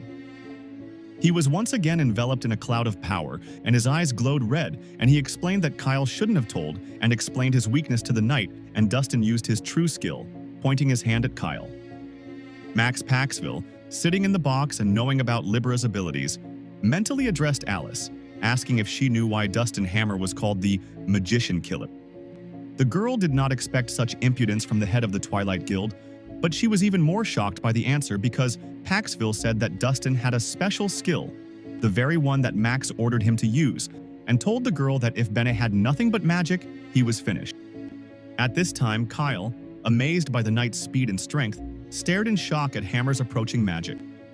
Dustin's hand, filled with purple magical power, seemed to block out all the light, rising like a bright shadow above Kyle's fate. Max Paxville saw no point in hiding, triumphantly declaring out loud that Benet would die right there in the arena. Alice Libera turned to the arena in shock, not believing the words of the head of the Twilight Guild. Kyle Benet was thrown back by the knight's power, and a blue information board immediately appeared in front of his face, shockingly written, as Dustin Hammer cast a counterspell. The blue sign in front of the Dawn Guild mage's face was a system notification that informed him that he was prohibited from using magic for the next 10 seconds due to his knight abilities. Kyle, sitting on the ground with a system notification in front of his eyes, tried to understand what was happening because he found himself under a direct blow from the already swinging Twilight Guild knight. Before the fight, it was this counterspell that Mac Paxville gave the order to Dustin through Sylvester. Hammer also noted that it was not a skill he wanted to use in public and questioned why he had to go that far. Sylvester replied that the leader of the Twilight Guild, Kyle Benet, believed that he was hiding something, and none of them knew what it was, but a mage who had the power of attraction was too dangerous. That's why the head of the Twilight Guild gave the order to his knight to kill Bennett. And so Kyle found himself in this situation, where the counterspell blocked his magical abilities, as reported by the system notification, and the knight swung for the finishing blow to kill the guy. Benet looked at the blue information sign with confusion, not understanding what it was. Twilight Guild. Knight Dustin Hammer attacked the mage, intending to carry out the leader's order. Kyle miraculously managed to jump to the side as a terrifyingly powerful spear strike fell on the spot where he had been standing a few seconds ago. Dustin noted that he could see Kyle was very surprised and informed him that his true skill was the counterspell, and that it was what temporarily disabled the ability to use magic. Kyle had to quickly dodge the next blow, while Hammer continued to talk to him enthusiastically, noting that without magic he had no chance of winning. Spectators and presenters watched the events in the arena closely, noting that the moment the fight ended unexpectedly changed the opponent's places, and the mysterious skill used by Hammer suppressed Bennett's power. While the hosts were wondering what kind of skill it was, Guildmaster Dawn was seriously worried about the balance of power in the arena, and Guildmaster Twilight smugly commented that his knight was stupid and honest by nature, and could not hold back his anger in front of someone who had secretly attacked him with magic. Max Paxville, under Labora's frightened cry, continued to state that his fighter himself could not even dream of such a skill. But Alice wasn't distracted by this chatter, but was worried about Kyle, and mentally tried to contact him, conveying information that he should run away from there, and that the competition no longer mattered, urging Bennett to give up. Kyle heard her, as well as the fact that she asked him not to use martial arts, but Bennett was not going to run away or give up. Dustin heard these words spoken by the guy and immediately pointed his spear at him. Hammer informed him that he would neither be able to escape nor surrender, and activated his skill, increasing his attack power first to 2, then 3, and then 4. He concentrated a huge amount of power on the tip of his spear, which could destroy an entire house, increasing it to 5 points, and this was a full charge of magic, and then Hammer asked if Kyle could withstand such a blow without magical power. And without giving Bennett a chance to think, the knight jumped up. He accompanied his attack with a cry of death for Benet, attacking the motionless guy. Kyle only calmly and rhetorically asked whether he could really die. The knight's spear, filled with purple magical power, was unstoppably directed towards the magician. Benet was able to easily summon his true power, bewilderedly noting that wishing him dead was nonsense. The entire space around Kyle began to vibrate with a blue magical field. Both Alice Libera and Max Paxville, who visited Murim, immediately felt a response from this energy. Guildmaster Dawn, seeing that his deputy was unwell, immediately called her excitedly, asking if everything was okay with her and asking why she suddenly screamed, while not only Alice but also Max Paxville was experiencing unpleasant sensations. Only the Guildmaster Twilight immediately realized that it was the heavenly harmony of pure art that suddenly began to resonate, although he could not recognize the energy itself. Mac felt not only the power from Murim, but also large and frightening streams of energy that he had never felt before, as his knight continued to advance in his attack on Kyle. Only Dustin didn't feel any power that could come from Kyle, so he didn't change anything in his strategy. Until Kyle used it on him, catching the knight off guard. Hammer suddenly stopped, not understanding how this could be possible, thinking that it couldn't be magic. After all, his counterspell was still in effect, but he was stopped by a multitude of chains that locked him in place. The knight found himself wrapped in chains and suspended in the air, indignantly trying to understand what kind of skill this was. Kyle, who had risen into the air again and was hovering in front of Hammer, explained that this was not a skill, but martial arts, and if Dustin was interested in what it was, he should just ask the head of his guild later. A smug Benet felt in control again, and said he almost reverted to his old self of running and hiding, which was exactly what Alice had suggested he do, and Kyle hated it. The magician noticed that Dustin was very surprised and explained that only Hammer could see and feel his power now. Benet also said that the energy that bound the knight's body was a type of sword skill called the Spirit Sword, and it could only be used if one reached the 40th inner level, called the Phenomenon of the Spirit Sword. Kyle explained that although both names contain the word sword, it does not symbolize a bladed weapon but human will, and if you reach such a level that just by thinking you can kill people or separate heaven from earth. The mage waved his finger again, as he had done the previous times he attacked Hammer, and noted that the sword use he had described was too boring. The magic and chains that bound Hammer transported him straight to Benet in an instant. He just swung his sword, about to make the next blow, informing the knight that he must teach the younger ones a lesson. Kyle put in enough magic power, hitting the knight right in the chest. Dustin Hammer was defeated because Benet's powers were not comparable to the knight's capabilities.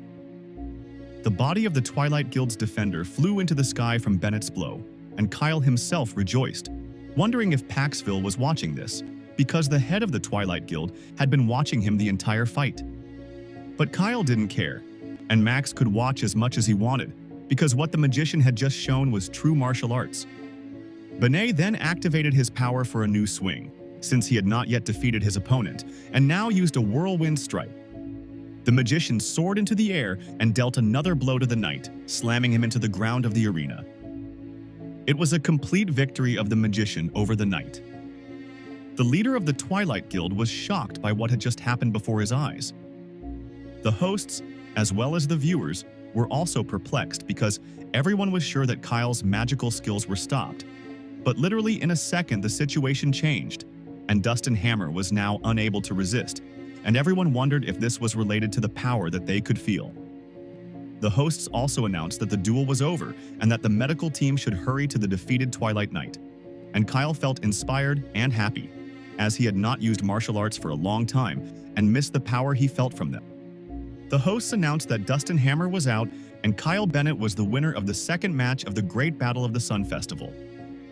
Later, the news report said that after the fight, Kyle Bennett refused to continue participating, saying that his mana was depleted, and in the continuing battles, the Twilight Guild lost 3-2, and the Sun Festival came to an end, and reporters reported that this time, neither Twilight nor Dawn could capture the Sun Festival, but the Martial Arts Guild unexpectedly took first place.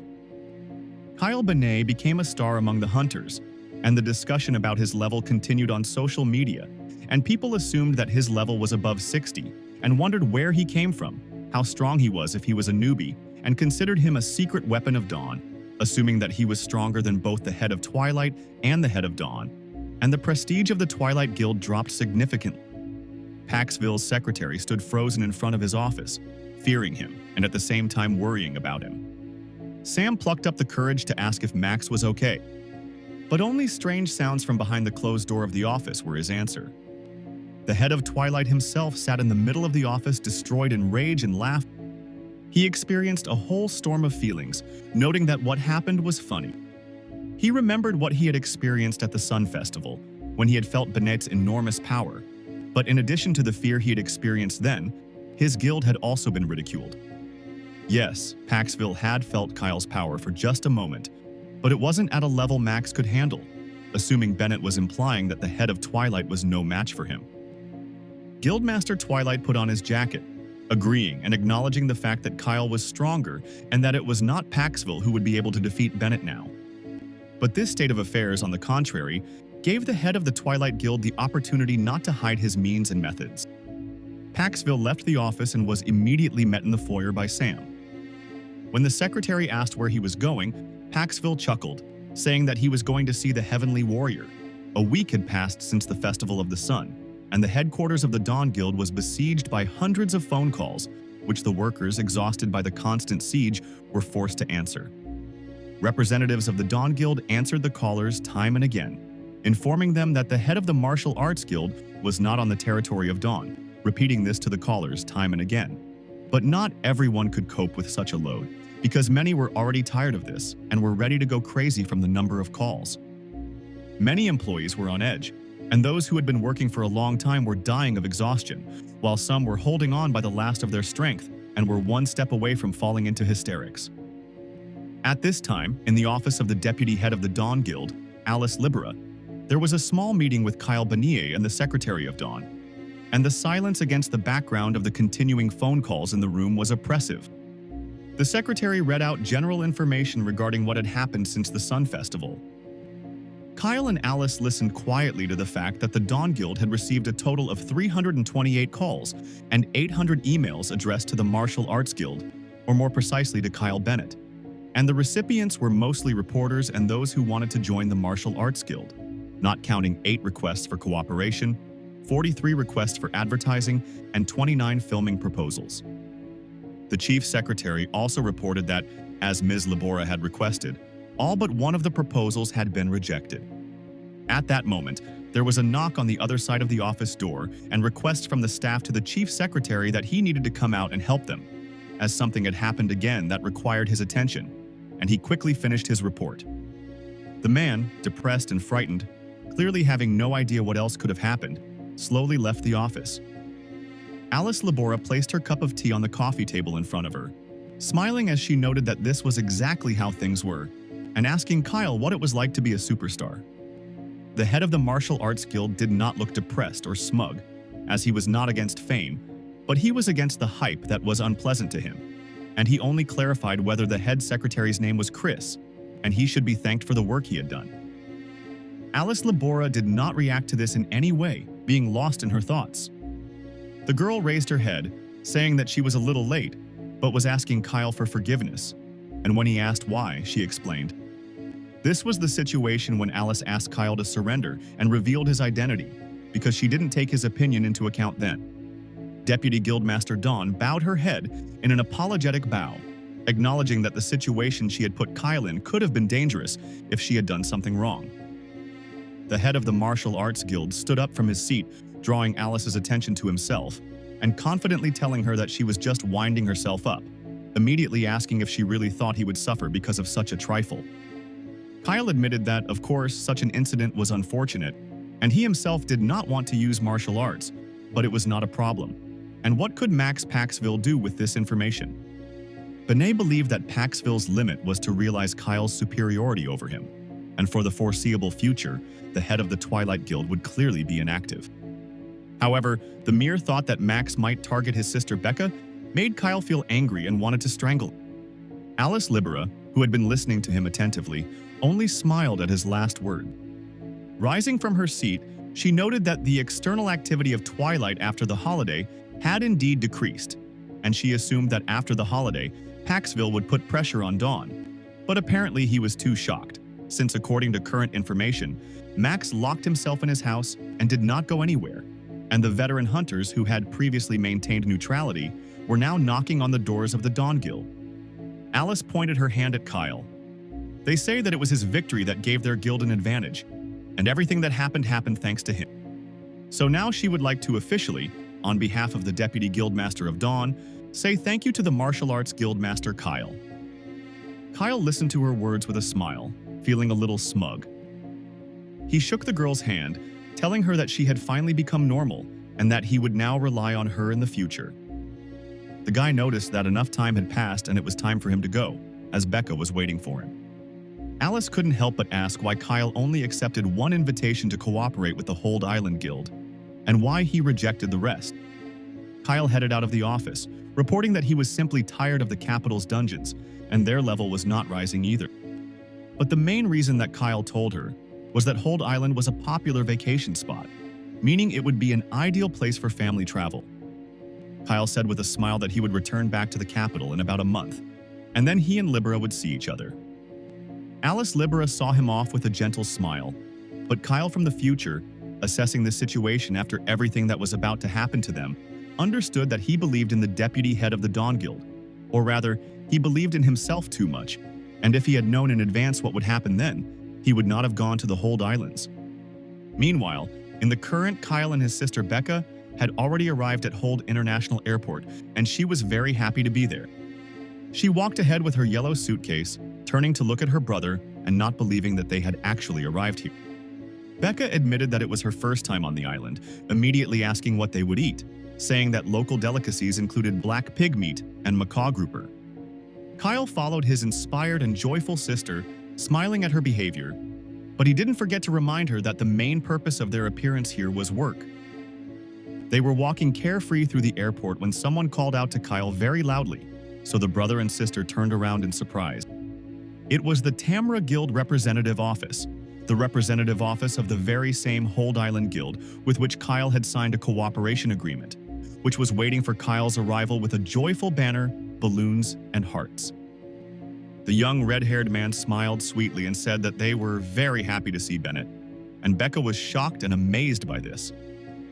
The guy, as soon as he realized that he had attracted Bennett's attention, immediately took a welcoming pose, folding his hands into a heart. The Benet family ignored the boy, turning away with impassive faces, and Kyle remarked that it would be nice to rest. Only the red-haired guy wasn't going to give up so easily, and he blocked the couple's path, thereby slightly scaring Becca. He grabbed Kyle's hand in his own, trying to hold it while greeting him. The guy pushed Becca aside and started waving Kyle's clenched hand confidently in a welcoming handshake, saying that he was the head of the Tamra Guild and his name was Johnny Ugas, and he was glad that Kyle accepted their invitation, while Becca was thinking that Johnny looked too young. Johnny, meanwhile, said that he really enjoyed Kyle's fight at the Sun Festival, and although it may be embarrassing, Ugas said that he had become a fan of Benet, and at these words his eyes lit up with a fanatical gleam, and the guy himself continued, asking for Kyle's autograph, saying that he bought merch with his image on it and asking him to sign it, and this behavior made Kyle think about whether they should go back. When Johnny left him alone, Ugas turned to Becca, clarifying that she was the leader of one of the Dawn groups, immediately asking if she was on Hold Island as an escort, and immediately answering that she was Bennett's sister and saying that he was pleased to meet her. One of the guild members called out to Johnny, saying that they were running out of time, to which Ugas replied that he had completely forgotten about it. Guildmaster Tamra immediately took both Bennett's and, directing them in the right direction, replied that they all needed to go somewhere first, explaining that he would tell them the details along the way. Kyle and Becca were not too happy about this state of affairs, and Bennett even said that they understood everything, and Johnny could already let them go, but he continued to insist on a tight schedule. Ugas continued to lead his brother and sister towards his car, saying on the way that since they were on Hold Island for the first time, he would later give them a tour of all the establishments here, when a dark shadow appeared behind them, at the other end of the airport. It was one of the people from the Twilight Guild who reported via radio that Kyle had arrived on the island, although he used Chinese as a disguise. It turned out that he was talking on the radio with a guy who looked very much like Paxville, who helps the Twilight Guild, who advised him to speak Korean so as not to reveal himself. At that time, he was lying in his mansion on a sun lounger by the pool. He got up from the lounger and walked slowly, thinking that the sweet rest had come to an end. Many of his loyal subordinates bowed before the boy when he said it was time to work. Smiling smugly, he said words of greeting to Kyle, noting that he had come into the trap. Meanwhile, on Hold Island in the Rivoli district, another meeting was taking place in one of the mansions. In front of the Benet sister and brother stood a tall, athletic man in the uniform of the Tamra Guild, introducing himself as its leader, Klaus Ugas. He also joyfully and emotionally shook Kyle's hand in a handshake, welcoming him to the island and saying that he was glad to meet him. Turning to the red-haired guy, he noted that their guests had come a long way, which meant they probably wouldn't mind a special treat, and asking the guy to bring something, while Kyle was cradling his hands, which had suffered from the handshake, and Becca only had time to follow the situation. And from this conversation, it turned out that Johnny was Klaus's nephew. Soon, her nephew brought a special treat from Hold Island, and an inspired Becca was looking forward to the delicacy that would be served to them. Both members of the Ugos family were smiling as they waited for the dish to be served, and Johnny remarked that once the guests tried this delicacy, they would never forget its taste for the rest of their lives. Becca was already leaning towards the dish in anticipation, for she was eager to see what was under the lid, and she was wondering whether it would be the meat of the black pig or that bass, while Johnny continued to speak, proudly presenting to the guests a first-class, fresh, and carefully selected mandarin. At the last words of the guy, his uncle lifted the lid, and on the plate there really was only one tangerine. Becca was very disappointed, while Kyle just held back. At the same time, the brother understood his sister's emotions, and when she reached for the bow, he was forced to stop her, asking her to simply be patient for a little while. As Becca frustratedly peeled a tangerine, Klaus got down to business, apologizing for having to discuss work immediately after their arrival, noting that it was important due to the current situation on the island. He said that their guild Tamra is really the only one on the island, but they do not forget that there are two large hunter organizations, Dawn and Twilight, and the Ugos family decided to create their own and independent one. Klaus reported that, judging by the tense situation, it may happen that Hold Island will be captured by one of the groups, because they have been looking towards this place for a long time. Guildmaster Tamra said that their organization had played a key role in governing the island up until now, but that was before. And now, Many high-risk dungeons of a level higher than 11 have started to appear on the island, appearing in 5 different places just this year. And such dungeons can only be cleared by veteran hunters of a level higher than 40. Klaus said, upset and depressed, that their guild was currently unable to participate in clearing these dungeons because they did not have such veteran hunters, and that was why they really needed a high-level hunter to start clearing these dungeons. But all such hunters belong to either Dawn or Twilight. Kyle took the floor, saying that he couldn't understand what the problem was with the dungeons appearing, since they could simply be ignored, since it was unlikely that monsters would be able to break out of the dungeons. Klaus interrupted the guy, saying that there was no way they could do nothing, because if they couldn't clear these dungeons as before, then in the future they wouldn't be able to manage the dungeons at all, and because of this, the right to the dungeons would completely pass into the hands of Dawn and Twilight. And if these rights fell into their hands, then the Tamra Guild would never be able to return them, to which Kyle had no choice but to agree with the man, who was half mad on this issue. Klaus didn't stop there, going into an emotional narrative about how the Tamra Guild had to go through a lot to prevent the other 2 major guilds from gaining a foothold on Hold Island, and if they continued to do nothing, they would be able to completely take over Hold Island. Elder Yugos said that they thought they could not be saved and fell into despair. But then Kyle appeared like a ray of light, their last hope, the high-level hunter Benet and his martial arts guild. Klaus and his nephew Johnny looked at Bennett's idealized image with idolizing, admiring eyes, saying that they were very lucky that he was not affiliated with any of the guilds and was a high-class hunter who took a neutral position. So Bennett was their saving ray of light, because thanks to him, the Tamra Guild would be able to save itself and preserve its territory on Hold Island. Kyle continued to listen to the men with an emotionless face as they continued to praise him, saying that he was from the 3rd generation and would be able to outshine other hunters around the world, thinking that the Yugos family was crazy.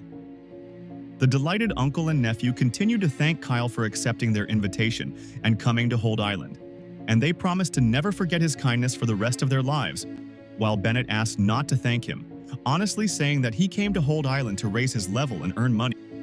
Kyle considered this clarification of relations as the end of the conversation, rising from his seat, suggesting that they quickly move on to the dungeons, when Becca stopped him. The girl looked serious, angry, and determined, saying that there was a problem that needed to be solved. Kyle looked at his sister in confusion, asking what kind of problem they had. The girl with an innocent expression on her face reminded him of the black pork and base, which she would really like to try. Meanwhile, in one of the dungeons on Hold Island called Seongsan, the surrounding area looked like an ordinary forest, in which explosions and sounds of battle were heard. 2 guys representing the Tamra Guild tried to attack someone, but their opponents were too fast and deftly jumped from place to place, dodging the blows. One of the warriors noticed that their attack power had no effect on anything, and the fire-poisonous monkeys called Ilmo here are too fast. One of the Ilmo monsters opened its mouth, in which a purple ball quickly formed. One volley of such a magic ball could have been enough to kill the guys, but they managed to put up a fire shield, which barely held up under the onslaught of the attack. The Tamro Guild fighters diligently held the shield, but the onslaught was stronger, so the wise choice was to retreat. But as soon as they took a couple of steps back, they stepped into a green bubbling liquid. It was the poison of these Ilmos, for they did not wait for the boys to give up, but slowly poisoned the soil behind them. Although the Ilmo were called poisonous, no one had ever encountered them in real life before, and the guys did not expect these monsters to be so strong. Their power in reality turned out to be much more dangerous, and it was unknown how long the fire shield could hold out under the pressure of the flame, not to mention the fact that the poison interfered with the fighters on the other side. The situation was getting worse with each passing moment, because the monkeys were not sitting idle, but continued to attack the guys. Both representatives of the Tamra Guild understood that if the attack did not stop or help did not come, they would definitely be killed by poison or flame. The situation continued to deteriorate, and they no longer hoped that they would survive when a yellow lightning bolt appeared very close, somewhere in the space above them. It turned out to be Kyle, who used his powers and struck all the monsters around the Tamra Guild representatives with lightning, thereby saving them. He was again disappointed that the monsters in front of him were not strong enough for him. They were just ordinary. The warriors of the Tamra Guild were surprised to thank Kyle for jumping down from a nearby tree to them. Becca and Johnny immediately came to Kyle, who started shouting from afar that Kyle as expected of him, was able to deal with the monsters in an instant and began to thank the guy for saving their guys. And Bennett's sister wondered why she had to drag Yugos around at all. Johnny immediately apologized to the girl and thanked her, explaining that if he had gotten there himself, then he would not have been able to save his power, and he would not have been able to ask Kyle about it. But if he had used magic, he would have completely spent his power. Guild leader Tamara's nephew activated his powers, once again thanking the Bene family, and saying that thanks to them, he did not waste a single drop of his power, meaning he would have enough to complete his work. And at that time, the red magic seals he created united all the affected Ilmo. Johnny earnestly asked the two remaining fighters to be ready, and they nodded in confirmation that they heard his word. As Yugos used his seals to lower all the monsters to the ground, both fighters rushed to attack the upper seal, allowing the two seals' restrictive planes to connect and all the monsters to be destroyed. Johnny meanwhile turned to Kyle with his naive delight, asking if he used lightning, and clarifying that apparently Kyle also learned magical skills, which however was expected from such an amazing leader like him. But these words did not disturb Kyle's thought, who only vaguely agreed, in response clarifying what level of magical power the guy himself had. Yugos' nephew smiled naively, saying that in a little while his level would be 40, to which Becca stared at the guy in shock, because his level was higher than hers. Kyle noticed that the other hunters were also around level 40, as he had watched them fight and showed themselves to be skilled. Johnny laughed, agreeing that it was only natural for them to be that level, since they were in charge of these dungeons, and it would be a shame to have a level lower. Benet asked Johnny about his teleportation magic, noting that the seals that collapsed looked like he had killed the monsters, but that was not the case, and Johnny admitted that he had to kill a lot of time training, as such a power is complex and difficult to use. Then the guy froze in shock, covering his mouth with his hand and staring at Kyle in shock. And then, as usual, he rushed to Kyle with an admiring look, extolling his ability to evaluate the magic of others and asking how he was able to understand that Johnny used teleportation. But Kyle at that moment was only thinking about the fact that Johnny was too clingy in his desire to stick to him. Kyle, meanwhile, noted that he had received an answer to his question about what to invest points in. He mentally recalled his stats chart in this world, because the names there gave little idea of how to use them. And the skill of intuition was characterized by the fact that it allowed you to see things as they are. And now in Kyle's chart, it was indicated that his level was 53, the class was absent, health was equal to 100%, and mana was equal to 106 out of 106 available, while the stat point remained 0, and all 53 available were invested in intuition, leaving parameters such as strength, endurance, agility, and defense equal to 0. Kyle understood that thanks to his martial arts skills, he didn't need to invest in other characteristics except intuition. And no matter how talented he was in martial arts, he couldn't do without intuition, because it was very important to see the essence of things. Benet said out loud that he thought it was time to shake up the local monsters even more, but he didn't mention that after he was able to understand all the intricacies of using teleportation magic just by watching, he could confidently say that he could master it. To the shocked look of his sister and the admiring Johnny, Kyle announced that he would now be able to demonstrate the magic of teleportation. Benet asked them not to be too surprised, holding out his hand with his index and middle fingers extended. Only a moment later, absolutely nothing happened, and the three of them remained standing in the middle of the clearing, surrounded by forest. Johnny sincerely asked again if Kyle really still hadn't used teleportation, and then asked his comrades to pretend that he had succeeded, so as not to embarrass him, because he was just a person who didn't understand how the world works. Kyle opened his eyes in surprise, asking how Johnny activated the teleportation magic. Several Ilmos were sitting and going about their business somewhere in the dungeon. Suddenly, Johnny appeared behind them in a flash of red light, asking what the fire poison monkeys were doing there. Yugos waved his hand at the animals, greeting them and provoking them to attack, which failed because he used his magic and applied it to the Ilmo. They found themselves between two seals, and Johnny said goodbye to them as he used his magic again. The Ilmo moved high into the sky, found themselves without support, and began to fall into the forest. Kyle, who had been watching from the sidelines, admired Yugos' skills as he materialized next to him, explaining that this was how he used his magic. Johnny explained that he simply directs a stream of magic at the monsters one by one, and then makes them fly up, and in the same way throws them from a height. And another important addition was to use his powers on the object, and then everything should work out. Yugos admitted that there are also limitations to strength, and he can lift objects up to a height of 150 meters, but monsters without wings, falling from such a height, will definitely die. To which Becca thought that this guy is a creepy guy. Johnny continued to tell, reporting that the range of teleportation can be adjusted in empty space within the line of sight, and within that range, the magician can move the desired object in any direction. After that, Yugos asked why Kyle asked him to show and tell about his skill, asking if it could be useful to him. And at that time, Kyle disappeared in a blue flash of magic, and even Becca did not have time to notice where he went. Kyle appeared high above the couple, and Johnny was surprised to note that the mage had managed to use the teleport, again admiring Bennett's abilities. And Kyle said that after examining the use of magic in detail twice, and then listening to the explanation, he understood how to activate it, for which he immediately thanked Johnny. Admitting that this wasn't enough for him yet, as he got stuck in a tree during his teleportation, admitting that it would clearly take him some time to learn how to use magic properly, to which Johnny stared in shock at the stuck maid. After the experience, they had the opportunity to walk around the dungeon and take a break, during which they could have a snack.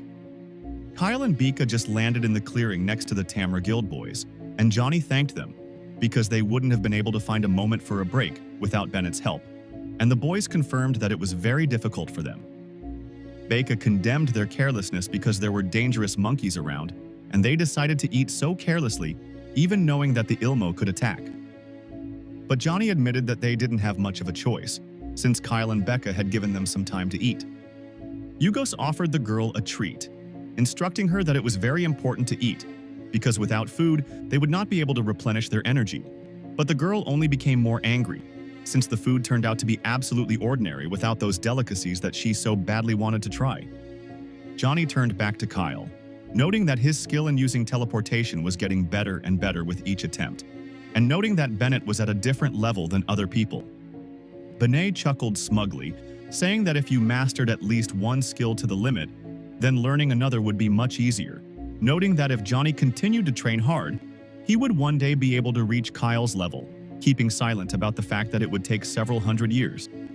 Johnny immediately took out a notebook, writing down every word of the smug Kyle. And looking at their interaction, Becca understood that even though Bennett was her brother, looking at his behavior, she felt only disgust and a desire to give him a kick in the ass so that he wouldn't get cocky. The girl joined the conversation, saying that if people around her decided to blindly follow her brother around in the hopes that they could learn something, then they should give up on this idea, since Kyle mastered his skills in a special way that only he could use. Johnny continued for her, agreeing that it was unlikely that they would learn anything that way, but he was the leader of his guild, and these words struck Becca as a shock. Yugos continued that he believed that it would be wrong if, with his status, he stopped there and did not continue to develop his skills, especially since the guy recently felt that he had reached his limit.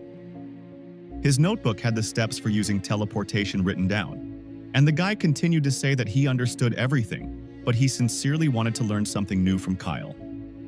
Looking at his people, Johnny agreed that, of course, it cannot be ignored that the team members believe in him and follow him, but he understands perfectly well that he needs to become even stronger and not let them down, since they trusted him. While Johnny was talking about how he thought that if he could become stronger, he could protect his comrades himself, Becca recalls her failed dungeon expedition when her entire group died.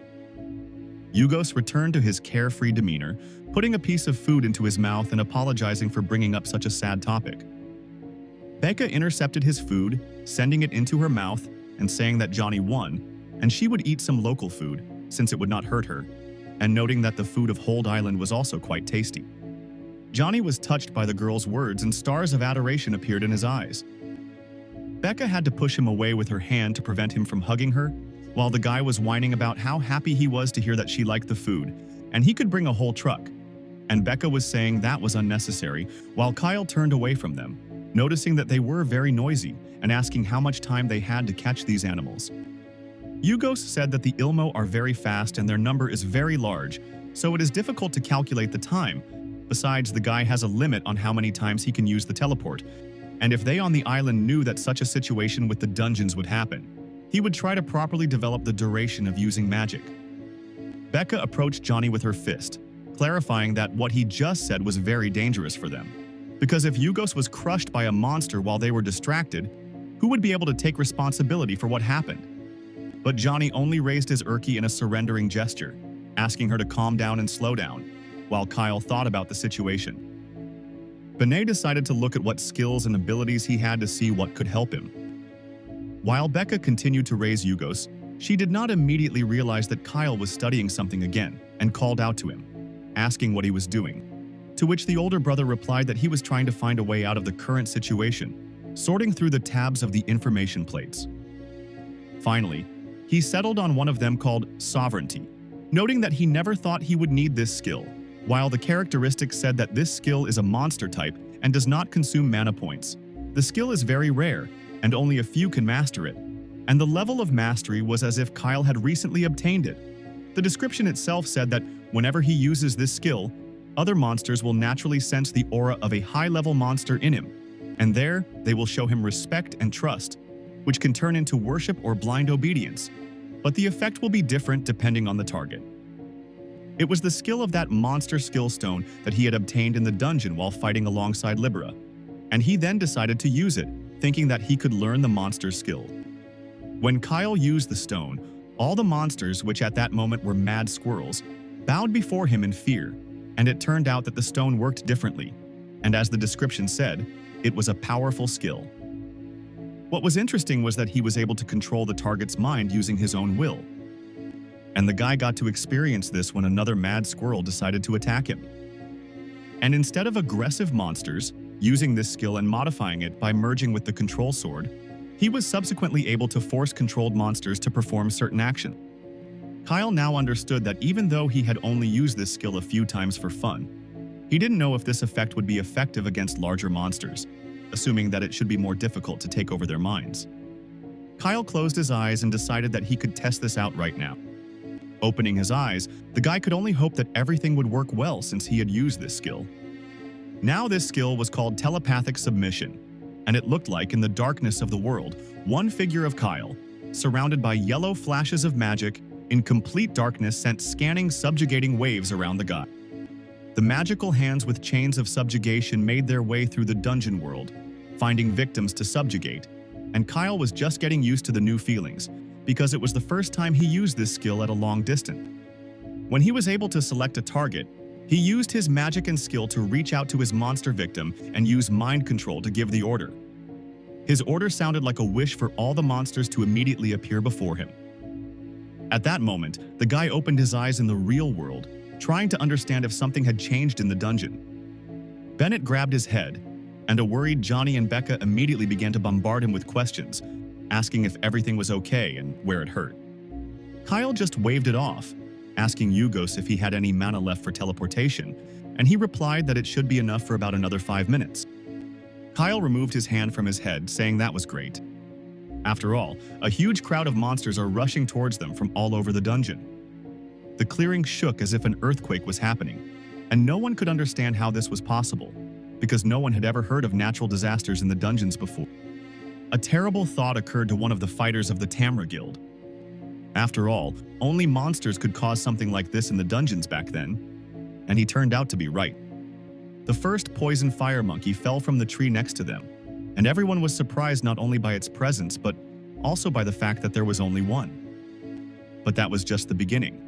And when everyone relaxed, sharing their thoughts that the earthquake was quite strong, and they only came across one elm. One of the guys turned around, saying that they expected to see a whole horde of monsters, which was actually true, as all the other Ilmo hid in the trees and surrounded the group of people, flashing their devilish red eyes from the darkness. Johnny jumped in surprise, wondering where so many of them came from, and Becca also didn't understand why everything happened so suddenly, while Kyle called out to Yugos. He gestured behind him, saying that they had left the rest to him, and asking them to take the rest of the group of comrades and leave the dungeon immediately.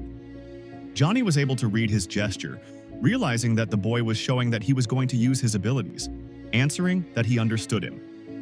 While Yugos was dealing with his comrades, Becca didn't understand what her brother was saying, asking in a panic if he was really going to leave everything to himself and fight all the monsters on his own. After all, there was a huge number of elm trees and they all froze dangerously close to them. She had no intention of leaving Benny alone, despite Johnny asking her to leave with them. But Yugos didn't leave her a chance, using his spell with a red magic seal, and the teleportation worked, taking the girl away from the dangerous place. So Kyle was left alone in the clearing, surrounded by monsters, while the pattern of the magic seal behind him slowly disappeared. But this didn't frighten Kyle, and he only hesitantly replied that everything had worked out fine. He turned around on the spot to get a better look at everything around him. Now he was satisfied and activated his blue magic, preparing to calmly fight all the monsters in the area. A huge magical flow was gaining momentum in the middle of the dungeon, and another pillar of blue magic fell somewhere in the thicket. From Johnny's high perch, he could see Kyle's latest strike coming into effect. Yugos watched the magic flashes with admiration, repeating out loud that he thought Benny was amazing, while Johnny's guildmates, amazed by his strength, were shocked and tried to figure out if he was human, since his powers were too much for a high-level adventurer, and thinking that the rumors about Benny being over level 60 were true. Johnny turned to his comrades, noting that he believed Kyle had summoned the monsters to himself. Becca did not join in the general merriment, and Yugos noticed that she was biting her nails out of nerves. Johnny thought with sympathy that no matter how strong Kyle Bennett was, he also had a family, and now he was the only one left to fight a large number of monsters.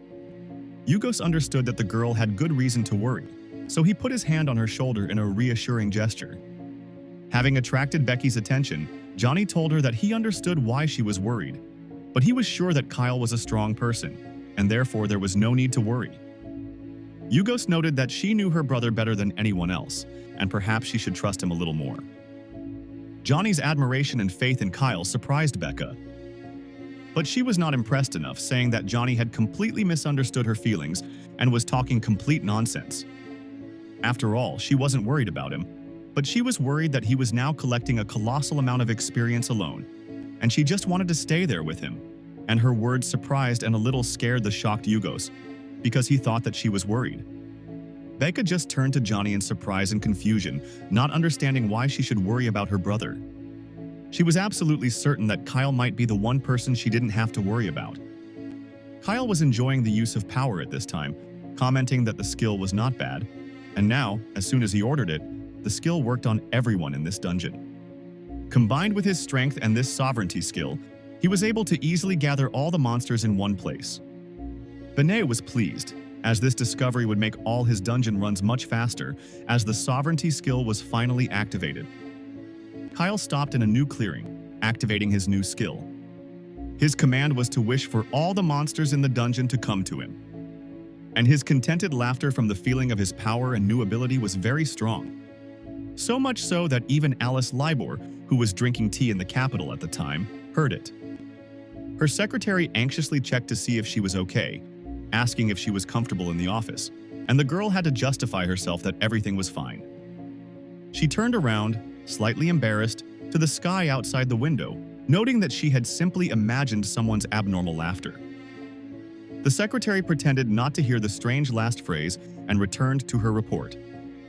The latest data confirmed that the head of the Twilight Guild was still inactive, as were all his people, as a result of which the Dawn Guild got the rights to the disputed dungeon without much difficulty. The secretary said that he did not think that the Twilight Guild should be considered as a strong opponent at the moment. Libra just stared thoughtfully out the window, thinking that such a reaction was too much even for Max Paxville after what happened. He was quite the schemer, and his inaction only indicated that he was plotting something bad again. The girl was worried about his activity behind his back, because it could not lead to anything good. The secretary placed a mortar of papers in front of the thoughtful girl, drawing her attention to what was the most urgent task. It was a stack of materials that required her close attention. Information about a dangerous dungeon that was recently discovered in the mountains. The dungeon was unusual in that its climate was desert-like and its risk level was 13, while the recommended levels for passing were 60. Monsters could suddenly appear from the quicksand of this dungeon. And they were huge, dangerous worm-like creatures that easily dealt with people. In this deserted dungeon, which was called Beksan for the time being, there was a terrible sun, which incredibly exhausted the fighters. And the monsters, despite their enormous size, were able to appear suddenly, catching hunters off guard. So they turned back when it was already too late to run away. The size of the monsters was close to the height of a 10-story building, and these insect monsters were hiding somewhere underground. The secretary continued his report, stating that although the number of monsters was small, they were strong enough to fight against high-level heroes, and the investigation was conducted by their leader himself, so the information was reliable. Alice put the report aside, acknowledging that while it was good, it wasn't enough information and they would have to raid again to get a clearer picture. The girl didn't say it out loud, but at such moments she felt sad. If Kyle were around, a dungeon like this wouldn't be a problem for their guild. She remembered how he saved her in the last dungeon they went through together. She was pulled out of her thoughts about the past by the secretary's call, asking what she was thinking about. He noted, embarrassing the girl, that she was apparently not in a good mood today, and if she was feeling bad, then she should rest, not believing Libra's excuse that everything was fine. And then, refuting her own words, Alice touched her cup of tea with her elbow. It crashed with a loud sound, frightening both Alice and the secretary with its suddenness. The broken cup was the final proof that something was wrong with her, and the secretary immediately asked the girl not to touch the shards, assuring her that he would clean everything up himself. Alice understood that her nervousness was not caused by the news, but by the fact that without Bennett she did not feel confident, worrying about him and wondering when he would return. A month had passed since Kyle had arrived on Hold Island, and Kyle watched as his companions attacked the monsters. When they managed to knock down the couple, the hoof of one of them appeared right with the head of one of the fighters. The monsters they were now fighting looked like maddened horses, one of which was about to attack the fighter. But the monster was immediately struck by blue magic right in the head. It was a shot from Beck's bow, which Johnny immediately praised for its accurate shot, and you were glad that you were able to take out the monster with one shot. Kyle, watching them, understood that during this time he was able to combine his two skills, sovereignty and the spirit of the sword, and get used to the skill of telepathic submission, and now he could calmly summon monsters of the dungeon and consider himself a kind of master of monsters, while Becca scolded Johnny for the fact that for some reason, in her opinion, he talked to her like a child, and Bennett believed that she was simply excited, while Yugos himself denied all her attack. Kyle, however, had a better understanding of how dungeons worked, and now he knew that the system would distribute points based on the damage dealt to monsters, and it usually gave points to everyone who attacked, so Bennett might not have to interfere with the fight. Here he sensed danger from one side, losing his relaxed state. Right in front of Benny, one of the fighters was being chased by a whole herd of monster horses, from which he ran away in fear. So Kyle activated his magic, knowing that he would have to intervene after all. Using his magic, he appeared right behind the fleeing fighter, and the next second he disappeared into thin air, leaving the monsters confused. Together with guild member Tamro, they found themselves high up in a tree where the monsters couldn't reach them. Johnny once again enthusiastically praised Kyle's skills. While Becca was angry that the guy decided to ignore her, Kyle noted that during these trips he completely mastered the teleportation magic that the guy learned from Yugos. At the same time, he even surpassed Johnny in mastery of the skill, but it will still take him a little more time to master it completely, and he has not yet reached the heights of teleportation that he desired. After the raids, they finally tried the local cuisine, which Becca was glad about. They spent their next evening in one of the signature restaurants on the seashore, and Becca was offered all the delights of Hold Island. The girl seriously considered the restaurant to be quite good, but she was not happy, because after getting drunk, she realized that she should increase her level in order to become stronger and surpass those idiots who sat in front of her. And during her stay on Hold Island, she raised her level by 3 notches and was now a level 38 hunter. Johnny, laughing nervously next to him, noted that she had clearly increased her level well, and that they, as a guild, had also been able to learn a few things from him, while Kyle did not understand what his interlocutors were talking about. Becca, drinking another shot, noted that the alcohol on the island was excellent, while Kyle reflected on the fact that the reason for this trip to the island was family, and he was afraid that training with his sister would make her overwork herself. However, this trip did help her, while Johnny picked up the sheets with their schedule for the next raids, reporting that a new request had arrived from the Samdado Guild. The request stated that the dungeon's risk was 11, and that creatures called werebats appeared there, which had a wolf's face and a bat-like body. This news didn't exactly make Kyle happy, but he clarified that if the monsters were bats, what did the location look like? And Johnny realized that he had forgotten to clarify this point. He looked at the papers and, having confirmed his data, reported that the next dungeon was located in the cave location. Kyle didn't like this. He tensed up and even clenched his hands into fists. Johnny looked over the papers again and reported that the request also mentioned that I could send reinforcements, and they also wanted to send the leader of one of the groups on this mission. While reading the description, Johnny also stated that due to the terrain, the caves will be narrow and dark, making arrows and teleportation useless. Becca simplified his vague explanations by summing up that teleportation and arrows would be useless there, and asked if her interlocutors felt like those who had sent the request were making fun of them.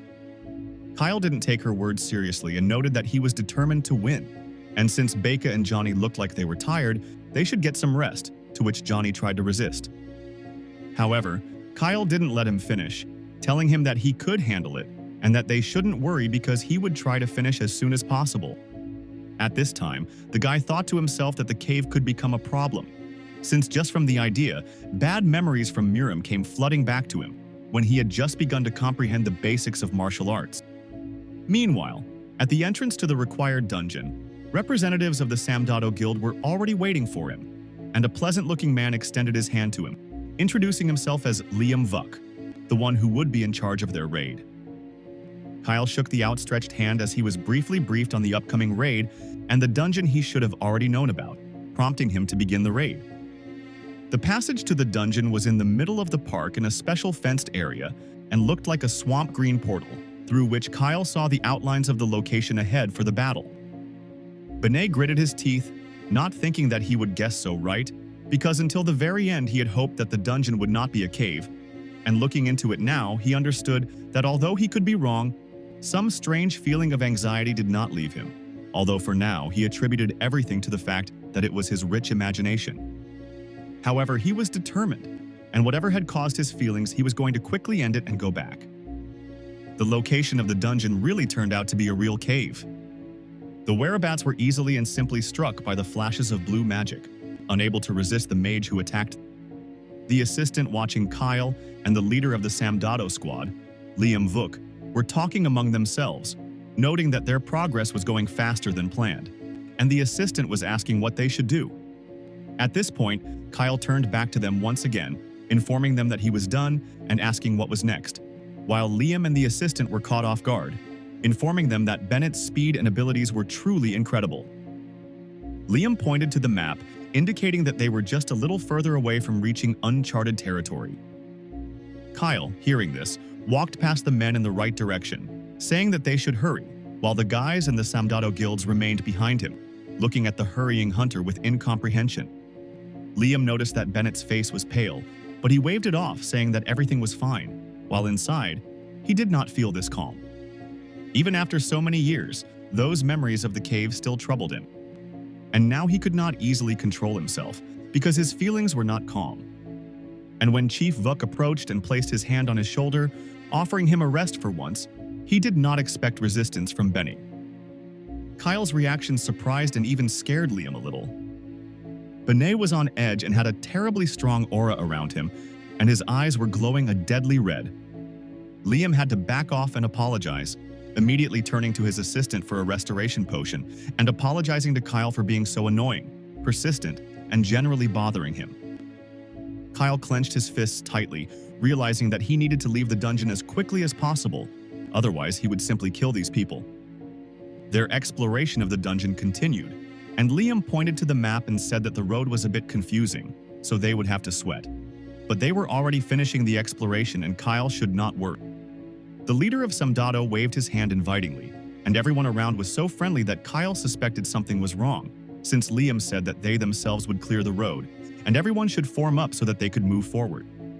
With every step, Kyle's suspicions grew stronger, but he mentally ordered himself not to get worked up.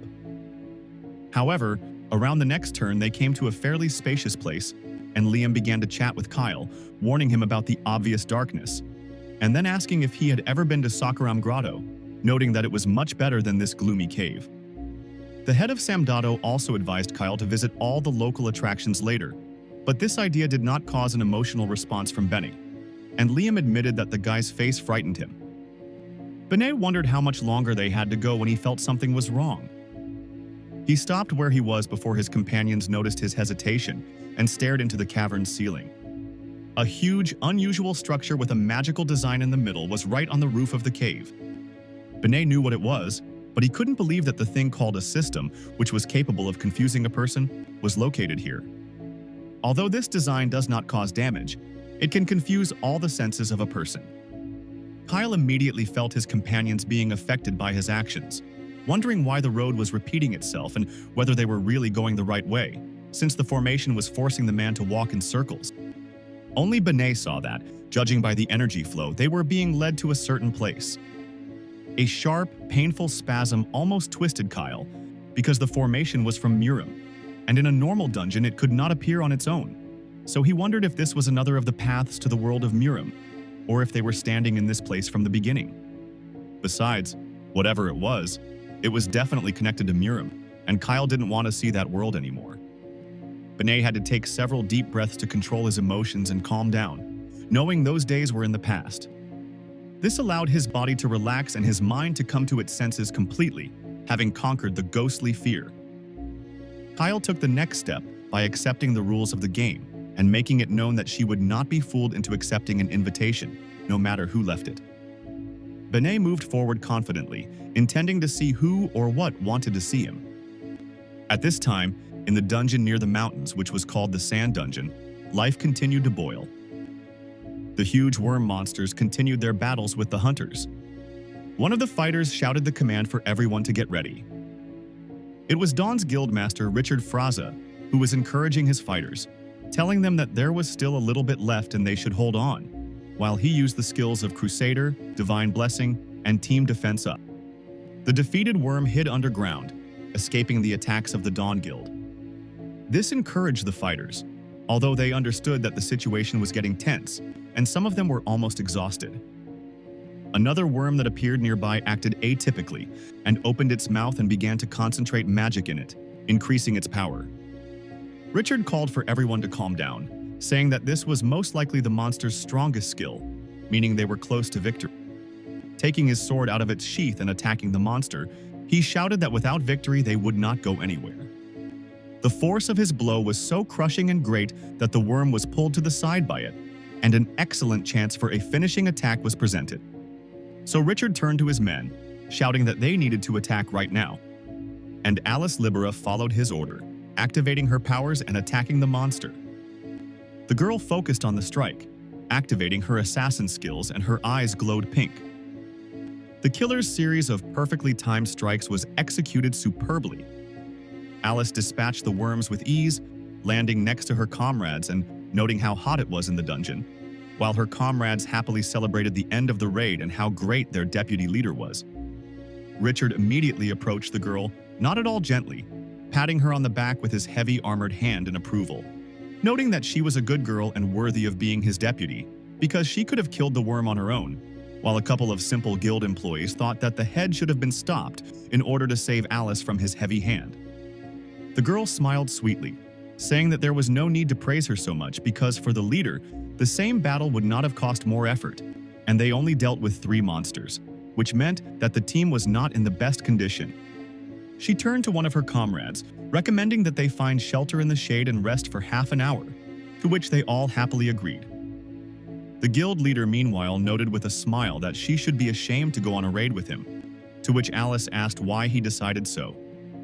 Richard remembered her going on raids with Kyle, asking if they weren't in a close relationship, since he thought they were serious and something like a date, to which Alice gave a forced smile and pretended that the leader was joking, hitting him hard in the chest with her elbow.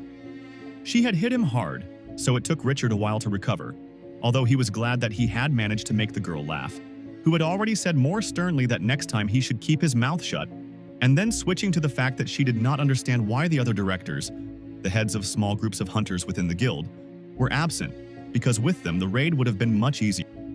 Richard said that they had some urgent matters, thereby surprising Libera, who did not understand what matters could be more urgent than the entire guild raiding the dungeon and clearing it out.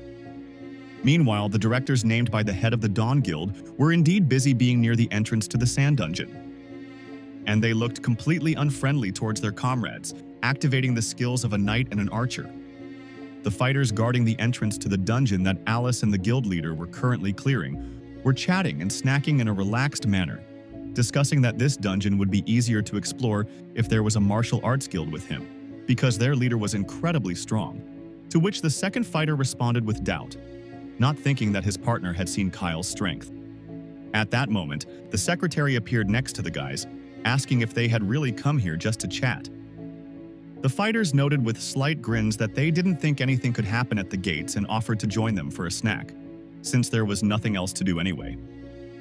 But the secretary was adamant, not allowing them to relax too much, noting that although the Twilight Guild was not very active right now, they should not forget about security measures. How could they not be taken into account? And at that time, something in the sky attracted the chief secretary.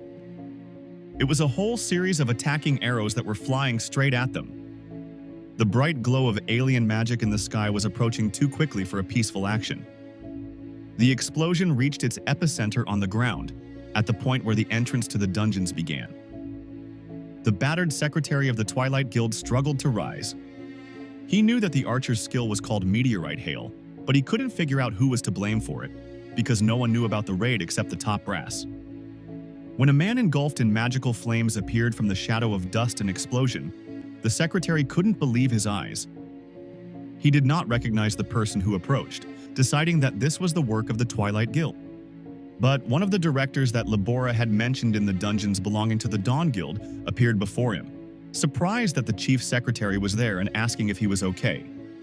The secretary mentally breathed a sigh of relief, glad that it was one of his own, asking out loud what was going on here and who had attacked them, to which the newcomer explained that it was the work of the Twilight Guild, since they had resumed their work. The secretary turned around with distrust, losing sight of his comrade out of anger, and cursing that the crazy competitors had sat in silence for so long and now had carried out an unexpected explosion. The secretary understood that the head and deputy would need a couple more hours to go through the dungeon, deciding whether he should stay or leave and bring reinforcements. But the man didn't have time to make a decision, as he was struck by a sudden guest. He turned to the director who had arrived, asking how he had learned about this place, since the secretary had heard that he had not been informed because of some business. And at that very moment, the man was fatally pierced by someone else's blow. He had no chance to survive, and blood was pouring out even from his mouth. The former comrade who activated his magic turned out to be a traitor, admitting that he was finishing the business he had right now, mockingly asking how the secretary was getting on with it. After the last witness to the attack was killed, the traitor simply took out his phone and, as if nothing had happened, began calling someone. He reported to his interlocutor that he had already finished cleaning, and his second comrade, also one of the traitors to the commanders, should arrive soon. On the other end of the line, he was praised, and the employer was pleased with his work. It was the head of the Twilight Guild, Max Paxville, dressed in armor, along with his loyal knight Dustin Hammer, who had arrived somewhere in helicopters. Max continued to praise the traitor with a happy smile, saying that they had tried hard. It turns out that the head of the Twilight Guild arrived at the same dungeon that Libera and her guild were currently clearing. He noted how the traitors had done a good job of killing their own. Max praised them again, saying that he liked them and wished them further advancement, to which both traitors bowed in gratitude. Paxville, meanwhile, recalled the past, noting that Libora, as usual, was too naive and soft.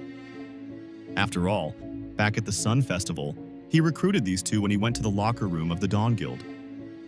And now, humming with joy and completely oblivious to what was going on over the bodies, Paxville approached the entrance to the dungeon. Looking at the entrance, he remembered that this was the same dungeon that he had cleared out with Alice 7 years ago, when they were still friends. And this was right after Max returned from Murim, and he had just become a hunter, and his comrades called him and Alice sister and brother when they all went out to clean up together. Their comrades discovered a new dungeon then, which no one had entered yet, and Alice happily followed them while Max already did not understand why they were wasting time on it. He called Alice aside to talk. Wondering how long they would go on like this, He reminded them that because of these untrained comrades, they had to coddle them and put their adult training on hold. Max didn't understand why Alice was bothering with the little ones, asking if she had forgotten Murim, because they needed to become stronger as quickly as possible. Max then asked Alice if she had thought about their previous conversation, and again showed her the jade he had received from the Heavenly Warrior.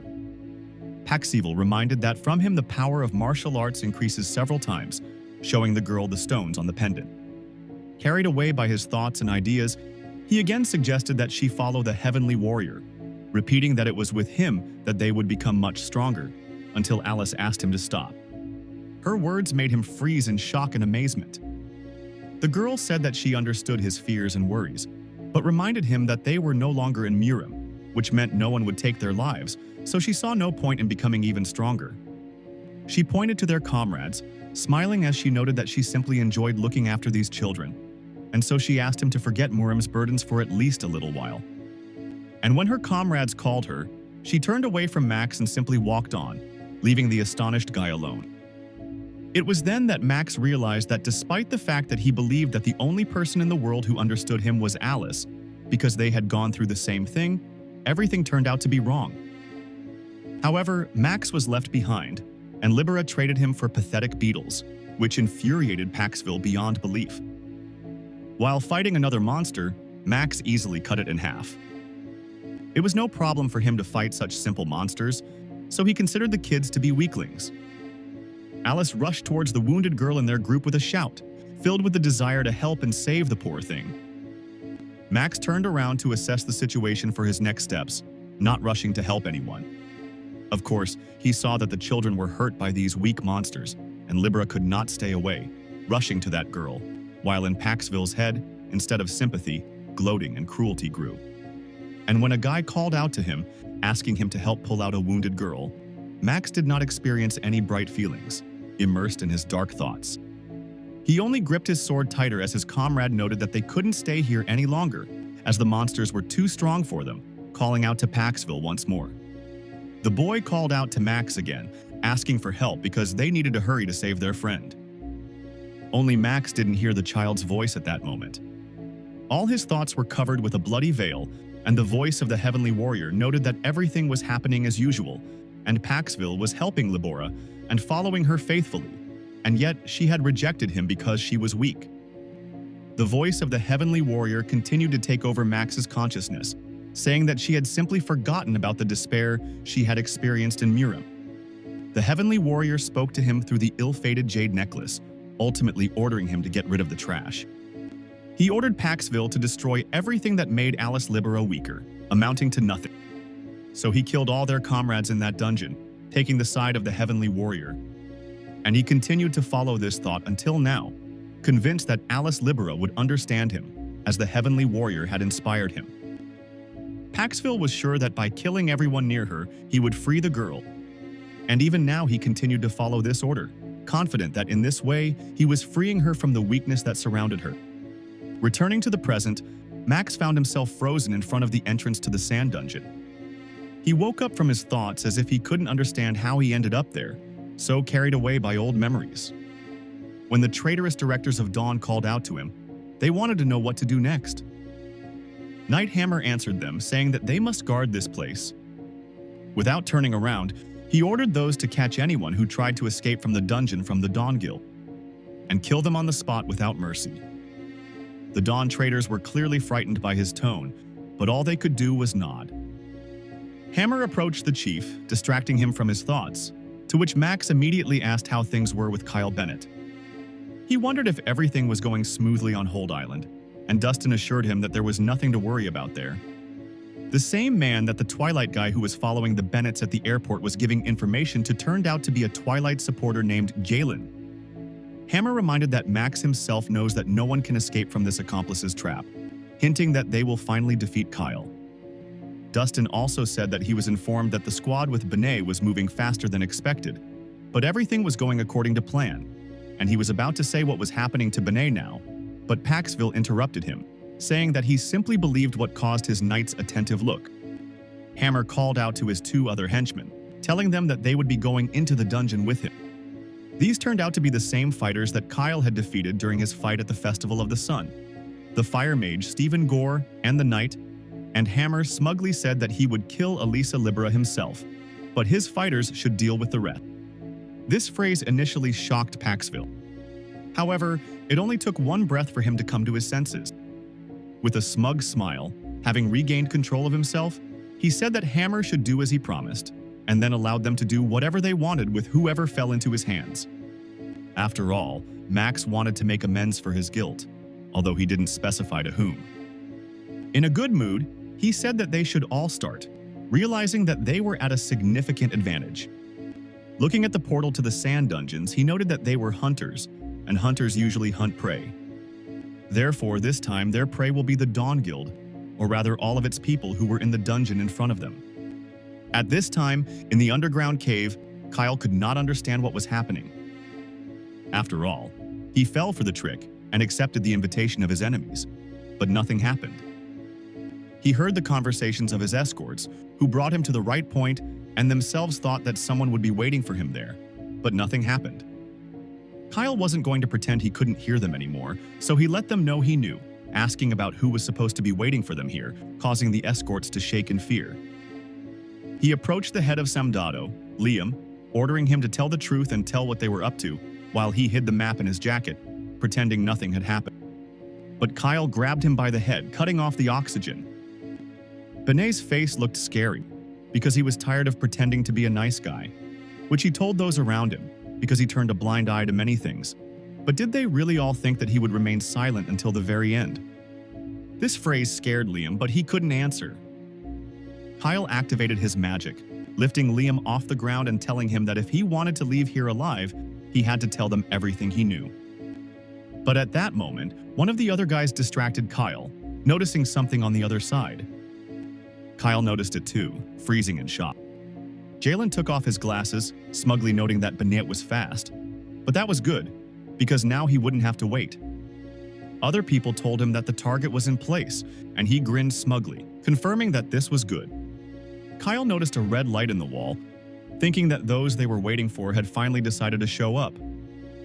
But it turned out to be some kind of device, which Bennett called a welcome gift, which he did not expect to see here. Kyle even laughed when he realized how crazy his opponents were. It was an explosive device that exploded at the same second, filling the cave with fire, rocks, and dust. At this time, in the sand dungeon, Alice Libera felt something. Only it was a distortion in her dungeon that caused the girl an unpleasant, strange feeling. Deputy Guildmaster Dawn decided that it looked like she was overheated and needed to relax a bit. She was just looking around the dungeon further and noticed two more worms, the first of which was 400 meters to the east, and the second 700 meters to the west, and she saw them because she was located on a ledge, noting that they had a chance to finish everything in one day. Only some terrible sound attracted her attention, and the girl turned around sharply. From her high place, she noticed a huge explosion of fire in the same direction where their entire group had caused the explosion, which frightened and amazed Libera. From this place, she could not understand what was happening there, because she did not have the necessary abilities for this, immediately rushing to the place where her comrades were parked, which was blazing with a bright fire. Guildmaster Dawn. Richard Fraze swung his sword for another attack with a menacing cry. But the strength of his blow and accuracy were not enough to hit the fire mage Stephen Gore, with whom Kyle fought first during the Festival of the Sun, while around them there was also a fight between the fighters of the Dawn Guild and the fighters of the Twilight Guild who had attacked them. At this time, the Twilight Knight Dustin Hammer snuck up on the head of Dawn from behind, unexpectedly attacking him. Richard Fraza did not expect such a series of blows from Hammer, which he could not even block. He was so fast and skillful. But the head of the Dawn Guild was not so simple, so he clenched his teeth and gripped his sword tighter. Dragging it along the ground for the next swing, Richard prepared to attack. Hugo's blow was filled with power and yellow magic, but Dustin Hammer easily dodged this attack, as he was lighter than the clumsy knight. Richard had no more strength left, and from fatigue he knelt down, leaning on his stove in front of his swift opponent. Looking at the fighters lined up in front of him, the fire mage who had activated the magic ball, the assassin who had already wounded him several times, and the knight who knew no defeat and could block the enemy's abilities, The head of the Dawn Guild understood that he did not have the strength to deal with even one, while all three stood in front of him in combat readiness. But it was also worth remembering that they had not come here alone. After all, their leader was found very close by. Guildmaster Twilight Max Paxville sat nearby on a ledge with a slight smile, looking down smugly at his fighters frolicking. And Richard Fraze, who could barely cope with one fighter, could not even imagine how he would fight with the head of the Twilight Guild.